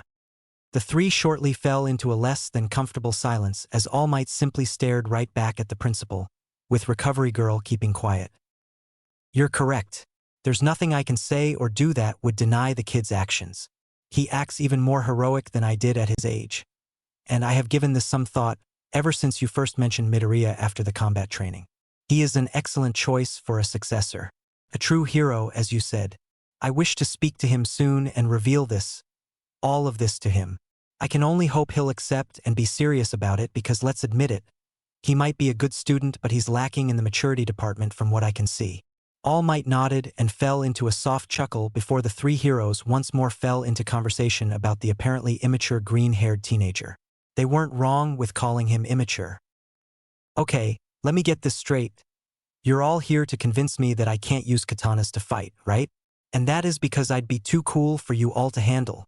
Izuku asked as he sat in the common room of the dorm building, surrounded by Ida, Kaminari, Ochako, Mina, Kami, Kirishima, and Himiko. Ida, Kaminari, and Ochako sat on a couch opposite of Izuku, while Mina, Kami, and Kirishima sat on the couch next to the one where the 3 other classmates sat. Himiko had just plopped down on Izuku's lap comfortably. Oh my god, Aiza baby. We've been telling you that it's just totes dangerous to have one. Kami sighed softly as she leaned back into the couch. Yeah man, especially during training and all that. You could really hurt someone or yourself. But if I'm being honest, having katanas as weapons is pretty fucking cool. Kaminari chuckled, only to get smacked on the head by Ochako. Don't say that. It'll only make it harder to convince him to drop it. Kaminari. Yes, Uraraka-san is correct. We must not encourage Midoriya-san's dream of fighting with lethal weapons. That is not responsible. Ida nodded, turning to face Kaminari as well, with his arms still just chopping about robotically. Izuku, on the other hand, wasn't really paying attention as Himiko had begun to play with his hair and massage his scalp, which pretty much made him tune out everything as the others began to argue amongst themselves. Though soon enough, that peace came to an end as Mina came up on Himiko's side and smacked her head as well as Izuku's, knocking them out of their trances. Ow, what the hell, Mina? What was that for? Toga quickly complained, giving the pink-skinned girl a death stare as Izuku let out a soft sigh, rubbing his head softly. That was because you two are still distracted. You're supposed to be helping us convince Izuku that he can't have a katana. It's too dangerous. Mina whined and poked the blonde girl's forehead repeatedly to try and make her point. Seriously, shorty. I know you simp hard for Izubaby, but he can't have a sword. Even if it's like hot AF, it's also dangerous AF. I hate to agree with them, Midoriya and Toga, but it just isn't manly to fight with a katana. It's anything but manly, actually. Yeah, Toga-chan, just seriously, it's not a good idea. Okay? I'd hate to see Deku get injured. Ochako's right, you know? I hate to say it, but it's just not a good idea. Exactly. It is not responsible to wield lethal swords and katanas for training or as a hero. Okay, I get it. Geez, what a bunch of party poopers. I was just cuddling with Izukuin and you come and ruin the fun. And his dreams of getting a katana. Real cruel, you guys. Toga sighed softly and cupped Izuku's face, making him look up at her as he smiled goofily. What? I heard everything they said and I'll just agree so they can stop complaining so much. Though it's kind of funny to see Ochako so riled up like this when she's usually so innocent and quiet. Izuku laughed softly, looking over at Uraraka, who immediately blushed at being called out. Hey, that's mean, Deku. She smiled shyly, shaking her head at him. Seriously, Midori. That was a dick move. Mina giggled softly, moving back to the couch and sitting beside Kami and Kirishima again. Ha! Well, he's said it himself before. He's a bit of an asshole even if he's cool most of the time. Kaminari laughed as well, while Ida immediately started to yell at them for using foul language. What none of them noticed, though, was Midnight's entrance to the dorm as he now stood just watching them from the entrance, only a few feet away from all the ruckus the group of students were causing. Jesus Christ, how have you all not noticed me yet? I've been here for at least 20 seconds, and I look like this. Come on, you all. The teacher complained as she pointed to her hero costume, which didn't leave much to the imagination. The students one by one turned to look at their teacher and fell quiet, all of them except for Izuku and Himiko, who were somehow once again just completely distracted as they were chatting about whatever now, completely ignoring the scenes around them until Kami threw a pillow at the green-haired teen. Ow, Kami. Is that your way of flirting now, or what? The blonde simply responded by shaking her head and pointing at Namuri, who was exhaustedly staring at the couple. Midoriya, the principal wants to speak to you. Don't worry, I don't think it's anything too bad, so come on. It's urgent. You can come back to flirting with your girlfriend, or girlfriends later. The seductive teacher spoke with a sigh, glaring at the teen as he didn't move from his spot. Now, please? I was just on break. I don't need to deal with you all right now. I need my beauty sleep. Okay, I'll move. Izuku chuckled, quickly pecking Toga's lips before scooping her off his lap and leaving her alone on the couch with a small pout. Don't give me that. I'll come back later, Himiko. No complaining. He laughed again, quickly moving over to Midnight and following her out of the dorm building. I'll see you guys in a bit. He waved off the group. The teen quickly turned to look over at the older woman as she led the way back to the main building of the facilities, giving her a small smile. So, am I really not in trouble, or was that a ruse to make the others worry less? This has happened to me before, so sorry, I'm not completely trusting, Sensei. Izuku said. I don't really know, Midoriya. Nizu simply told me to get you and that's it. Though if it was in my hands, I'd give you a more suitable punishment for being so reckless and naughty. The teacher quickly turned on her seductress persona as she looked over at Izuku, eyeing him up and down with careful eyes. Huh, that's weird. And come on, Sensei. I'm hot. I get it, but I've got Himiko.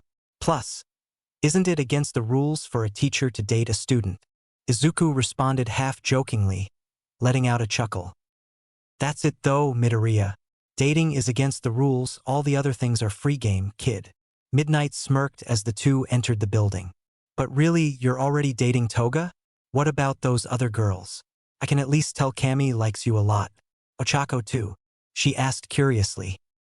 I'm just gonna ignore that first bit, but yeah, I'm dating Himiko.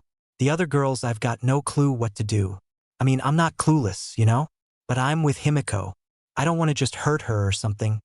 Even if I am an asshole sometimes, I'm not an asshole with her. Midnight only giggled at his response and shrugged her shoulders. Well then, I guess I'll have a talk with Toga and the other girls about a little something called polyamory. Izuku looked at the teacher as he didn't have a clue what that meant, but simply decided on one thing as the two reached Nizu's office. As long as you keep me out of it, it's all good, sensei. He gave her a thumbs up before glancing at the door. Should I just go right in? He asked shortly after. Yup. Good luck with that, Midoriya. And don't worry, I'll solve your little girlfriend dilemma. Midnight began to walk away immediately, adding an exaggerated amount of sway to her wide hips. Izuku stood there watching for a few seconds before snapping out of his small trance. I don't trust her at all, but what's the worst that could happen anyways? He thought, quickly knocking on the door and waiting for a response. Sir? It's Midoriya. Izuku Midoriya. You called for me? Suddenly, the door opened on its own and revealed All Might, Recovery Girl and the principal, all sitting down and staring at the boy. Yes, Mr. Midoriya. Come on in. It'll just be a short meeting hopefully. Shut the door behind you as well. The mouse, bear, rat thing spoke.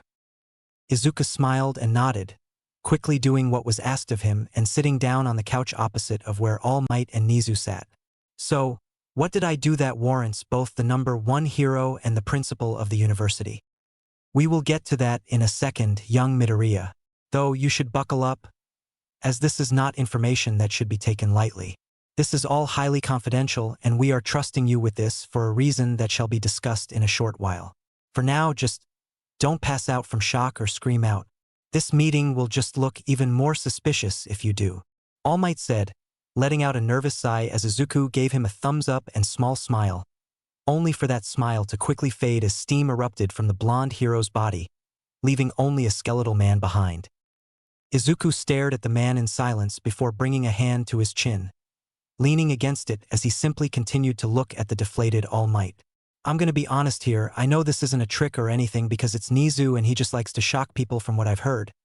But I honestly thought this would be something a lot more weird instead of just All Might having a weakened form. Nizu let out a laugh at the boy's response while All Might let out a surprised gasp. How could you possibly know that this is a weakened form of mine and that I'm not an imposter? How is that the first conclusion you came to?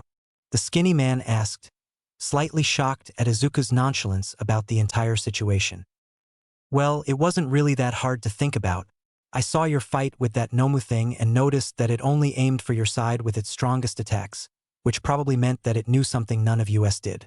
I imagined it was a weakness or something like that from the start, but after you defeated that weird monster, I noticed your side bleeding pretty heavily and your body kind of steaming, so I assumed that you had a pretty big injury beforehand and that you most likely also had a hidden form. Izuku started, letting out a soft chuckle. I'll be honest though, I thought it was because of some sort of transformation quirk or booster quirk that just made you extremely buff and strong, but I've not no clue. I just based everything off speculations, so I'm probably wrong on some things. He shrugged, looking at the now speechless Nizu and All Might as well. That is an extremely good theory for such a small amount of information, Mr. Midoriya. I'm impressed. But even so, that is not the biggest piece of information we wish to share with you. Nizu started, giving a small nod to All Might as a cue to continue speaking. Right? As shocked as I am about that deduction, you did indeed get my quirk's details wrong. My quirk is something akin to a sacred torch. Something that has been passed down through generations, which I know sounds impossible due to the nature of quirks, but it is the truth. This quirk of mine is more so a stockpiling quirk, and the power of it grows more and more each time it's passed down. Now, before I continue, do you have anything to say, young Midoriya? A few things. I'm obviously pretty weirded out by the fact that your quirk is just something like that as you described. A sacred torch? I know quirks are strange still, but that sounds pretty surreal. But if you're saying it with that tone of voice and in an environment this shut off, as well as being this secretive, I can do nothing more than believe you, which I completely do. Izuku said with a small laugh, which was more to relieve some of the stress and tenseness out of the situation. I wouldn't say I'm extremely shocked though, since I've heard of weirder things, and also seen weirder things somehow, but I just want to make a quick guess and say that as this quirk is passed down through generations, You'd like to pass it down to me next? At this point, Nizu was full on cackling at how Izuku somehow managed to predict and theorize everything that they were speaking and wanted to speak about correctly, while All Might was even more shocked than before. Their reactions were completely justified though. That is correct, young Midoriya. I wish to pass my quirk on to you because of your past actions and selfless heroism.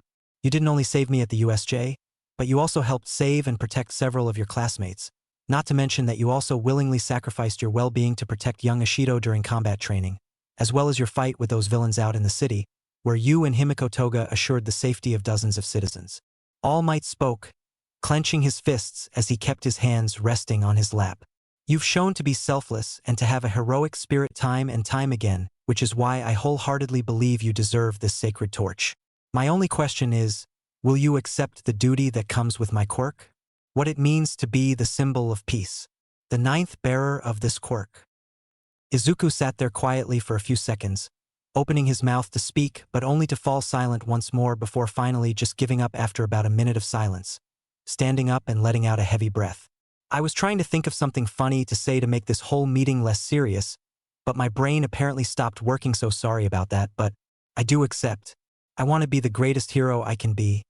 And I know I'm not exactly symbol of peace material. I mean, I'll admit I'm a bit of an asshole at times and don't really take things seriously as a coping mechanism because of some past trauma which we won't discuss, but I do accept. I just hope that I can live up to both of your expectations and actually become a hero the world can believe in.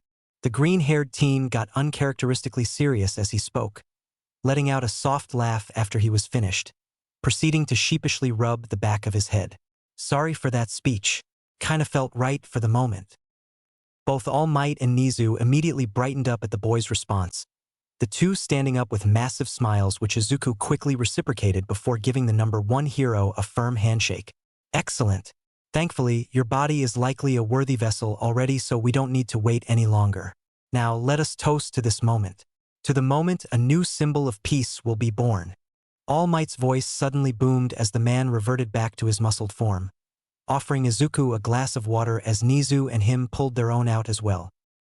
Izuku took it with a smile and raised an eyebrow. Why water though? You do know I'm 18, right? I can drink and everything. He chuckled. Well, that is correct, Mr. Midoriya, but you are not allowed to drink on the university's property, or at least in the main building. You're free to do so at the dorms. Now, enough interruptions. What are we toasting for again? To All Might finally finding a successor. To both that and a new symbol of peace. Cheers. The hulking man let out a loud laugh as he hit his glass against Izuku's and Nizu's, quickly drinking the water as the two others followed behind, with the transfer of one for all being already done through it. It was disgusting to do so, but it was the most tame way of doing it as there was just a small bit of spit from the number one hero in Midoriya's glass. Great. So, now what? When do I get this quirk, and also, what's the quirk even called? I don't want to just call it All Might's quirk and all. Izuku wondered, setting the glass down as he let out a soft sigh. This quirk is called One for All, though the story behind it, I shall tell you it at a later date, and you will likely feel the new power from the quirk soon. Though, as I mentioned earlier, it is a stockpiling quirk. You do know what that means, correct? Oh yeah, it'll probably boost my regeneration as well then, which will be kind of surprising considering I heal broken bones in seconds and mangled arms in minutes. I'm pretty sure that'll all just speed up a lot more. Oh, what if I'm immortal now or something? That would be pretty cool. Izuku laughed softly, while Nizu and All Might laughed slightly more nervously along with him. They just so began to take in the fact that they had created a monster of a hero. A hero with incredible regenerative abilities and the powers of the number one hero as well. It was absolutely terrifying to think of. Correct. Now, young Midoriya, we shall meet again tomorrow morning to test your new abilities together. For now, get back to your dorm. I'm sure your friends are already worried. I will have someone fetch you tomorrow morning as classes have been cancelled for that day as well. It'll likely be at around 11 a.m. or so. Be awake by then, Mr. Midoriya. Nizu added on. Izuku gave the two a bright smile and nod. Sure, that's no problem at all. I'll notify you if I notice the quirk kinda appearing. It's kinda weird how there was no process needed though, but that's cool. I'll see you both tomorrow then. And I promise I'll take things slightly more seriously now. I kinda owe it to you two now. But for now, I'll just keep being an asshole. See ya. The two teachers were left completely speechless by that exit. The combination of both Izuku being serious and being his usual self was a surprise, to say the least. Izuku had arrived back at the doors shortly after the conversation he had with the principal and All Might, walking back into the dorm with a smile as he noticed that the exact same group as before was still sitting in the common room couches. They were all just staring at Izuku as they waited for him to say something, but he simply walked back into the area they were sitting in, sat down on the same couch Himiko was and laid down, resting his head on his girlfriend's lap and closing his eyes, letting out a soft sigh as he could still just feel everyone's eyes on him. You guys want to know what happened and what the meeting was about, right? Izuku asked, cracking an eye open as he looked around, with everyone nodding except his girlfriend, who let out a soft giggle and shrug. I mean, I wouldn't mind knowing, but I kind of just want to, get back to cuddling and probably make out later. Definitely make out later, yup. Himiko said with a fanged smile, already playing with Izuku's hair before letting go as he quickly sat up and pecked her lips. Yeah, definitely.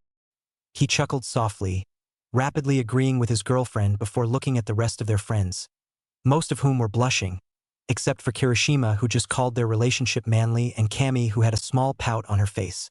Kaminari was just trembling in rage. Okay, sorry about that, guys. So, it was a pretty short talk really, and Nizu was there with All Might actually. Wait, what? You sat down and spoke with the number one hero. That's so manly again. Why was he even there though? I was about to get to that. The two just congratulated me for what I did during the USJ and before that, like during the combat training when I helped Mina out back then. And that's pretty much it. Oh wait, no. They also gave me some pointers on my quirk.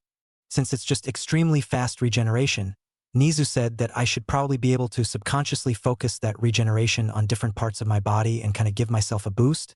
A boost both in healing and strength, so I want to test that out later. And yeah, that's pretty much it. Izuku nodded. Feeling slightly proud at the bullshit excuse he immediately gave concerning the new quirk he was gifted. It would definitely raise some questions, so he needed to make up something right away. Ah, so you were commended for your bravery and heroism. That is truly deserved, Midoriya-san.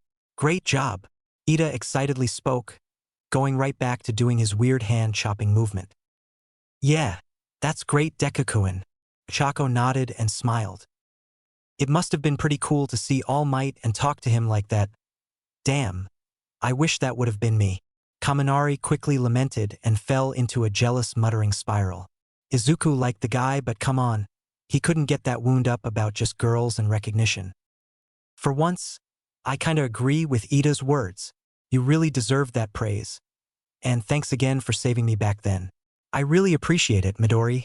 I could reward you for that later, Mina started off shyly but ended off teasingly, quickly backing off as Himiko glared at the pink-skinned girl before falling into a soft giggle. Ah, come on, Pinky.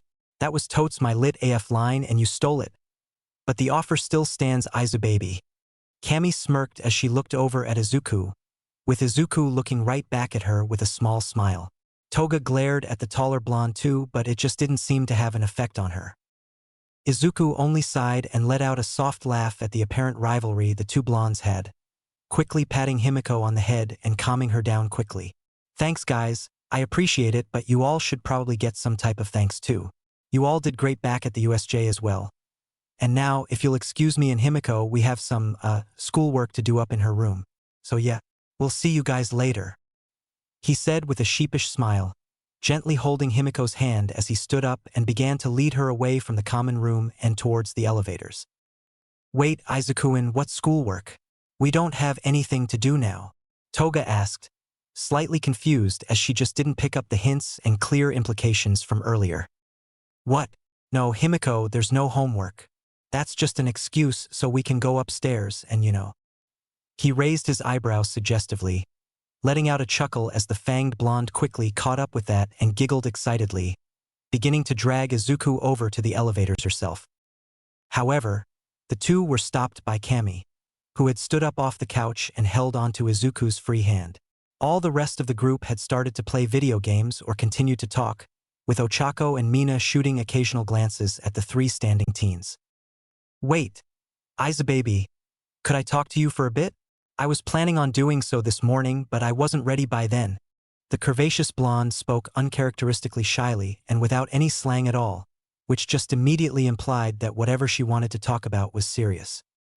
Izuku shot Himiko a quick look, and the shorter blonde nodded and gave a small smile to the two, seemingly understanding immediately even if she did slightly hate Cammy for always flirting with her boyfriend. Take your time, Izuku-in, and when you're ready to go make out, come and get me. And I hope you're okay, Atsushimi-chan. Just don't flirt with my boyfriend and we'll be all good for now, Toga said with the same enthusiastic tone as always, quickly making her way back to the group of friends, leaving Izuku alone with Cammy.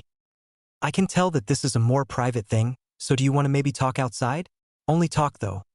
Because I know you're still thirsty, but I'm with Himiko and she's scary sometimes, Izuku asked and smiled, hoping that the small joke at least would help bring Cammy a bit out of her serious mood, and thankfully, it got a slight smile out of her. Yeah, that'd be better. She nodded before leading the way outside and to a small forest-like area about a minute away from the dorms, standing under the shade of a large tree. So, what's going on, Cammy? Are you okay? You're kinda worrying me without your usual slang talk and all. Izuku started, looking at the blonde with a small frown, waiting for a response from her. A response that came in the shape of a sudden hug as the girl tightly wrapped her arms around his waist and held him close. I don't know, Izuku. Back at the USJ, I was just so scared when Ojiro and I were taken away from the group.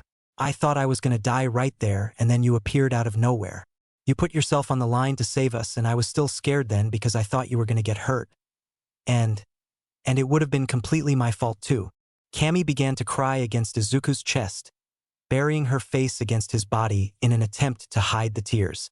You were willing to fight villains to protect us, and you did so knowing you didn't have a good enough quirk to fight them, but you did it anyways. Just why do you have to be like this?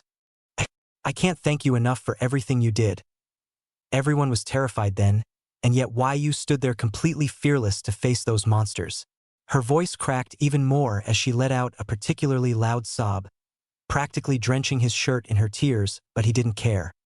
Izuku may have acted like the class clown and just a smug prick most of the time, but what he has told Nizu and All Might was true.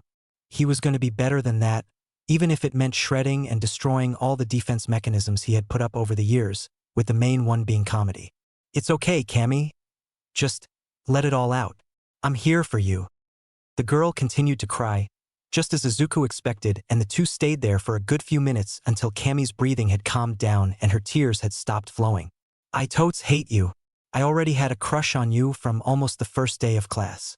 Now how do you expect me to feel after you saved me from villains and stayed here with me for like 10 minutes to just support me? It's like you're actually trying to build a harem, Izubaby. She gradually started to return to her usual slang talk, letting out a soft laugh after she spoke. Izuku just sighed and smiled down at the girl, shrugging his shoulders lightly. I haven't really been trying to do anything at all to get the attention of others. And if I'm being honest with you, Himiko is the first girlfriend I've ever had. I wasn't exactly popular when I was younger, so this new environment, and just this group of friends we already built up is kind of overwhelming, he said truthfully, gently rubbing Cammy's back as she very slowly began to pull back from the hug. I don't know what to do when people have crushes on me, so you'll have to talk to Himiko about that. Oh, Midnight Sensei did say she was going to talk to you though. Something about polyamory? I've got no clue what it means. She just said it'd help with girl trouble. Izuku chuckled and shrugged, looking down at the pretty blonde, who was staring right back up at him with her brown eyes. I'll do that then. And let me tell you, Izubaby, polyamory is totes lit. Maybe you will end up with a harem full of hotties. She smiled and wiped at her eyes once more, sniffling slightly as well as her nose scrunched up cutely. I don't look too bad, right? Like, on a scale of hot to not, how likely would you be to call me bae? The green-haired teen just laughed and shook his head playfully. I've got no fucking clue how to answer that, but you look as pretty as always, Cammy. And fuck, I'm smooth as shit. Now come on, let's get back to the dorms. Himiko probably thinks you're trying to steal me away already, Izuku said, turning on his heel and beginning to lead the way back, with Cammy quickly latching onto his arm and walking beside him. "Oh, I'm definitely trying to make you my boyfriend, LMAO. I'm gonna start simping extra hard for you, Izubaby." She giggled quietly, already turning back to her old and less vulnerable self. The two simply continued their small talk as they made their way back to the dorms, but Izuku still couldn't help but think that he really fucking needed to start figuring out what to do with the girls who liked him. Cammy had basically just confessed to him and cried her eyes out, which almost made him cry as well. He just didn't know if he'd be able to handle more of that. He desperately needed Midnight's help. He was willing to take the risk of his seductress teacher helping him out, even if it was most likely going to fuck him over in the future. Their return to the rest of the group was thankfully taken lightly, as none of them knew what Cammy and Izuku's talk was really about, though they did get surprised by the green-haired teen giving Cammy a small but caring hug before he made his way back over to Himiko, giving her a small smile and raised eyebrow.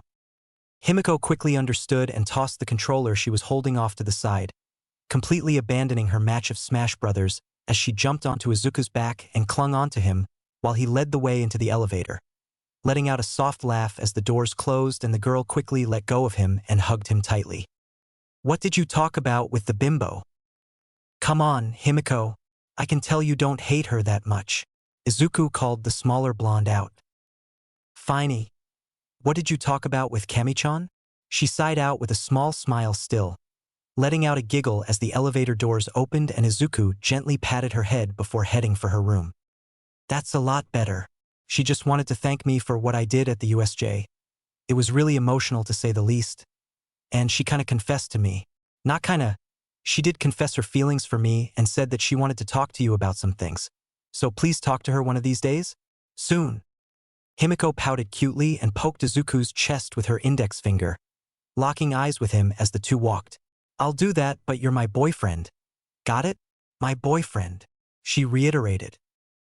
The green-haired teen nodded and smiled again, quickly pecking her lips as the two reached the blonde's room. "Yeah, come on now.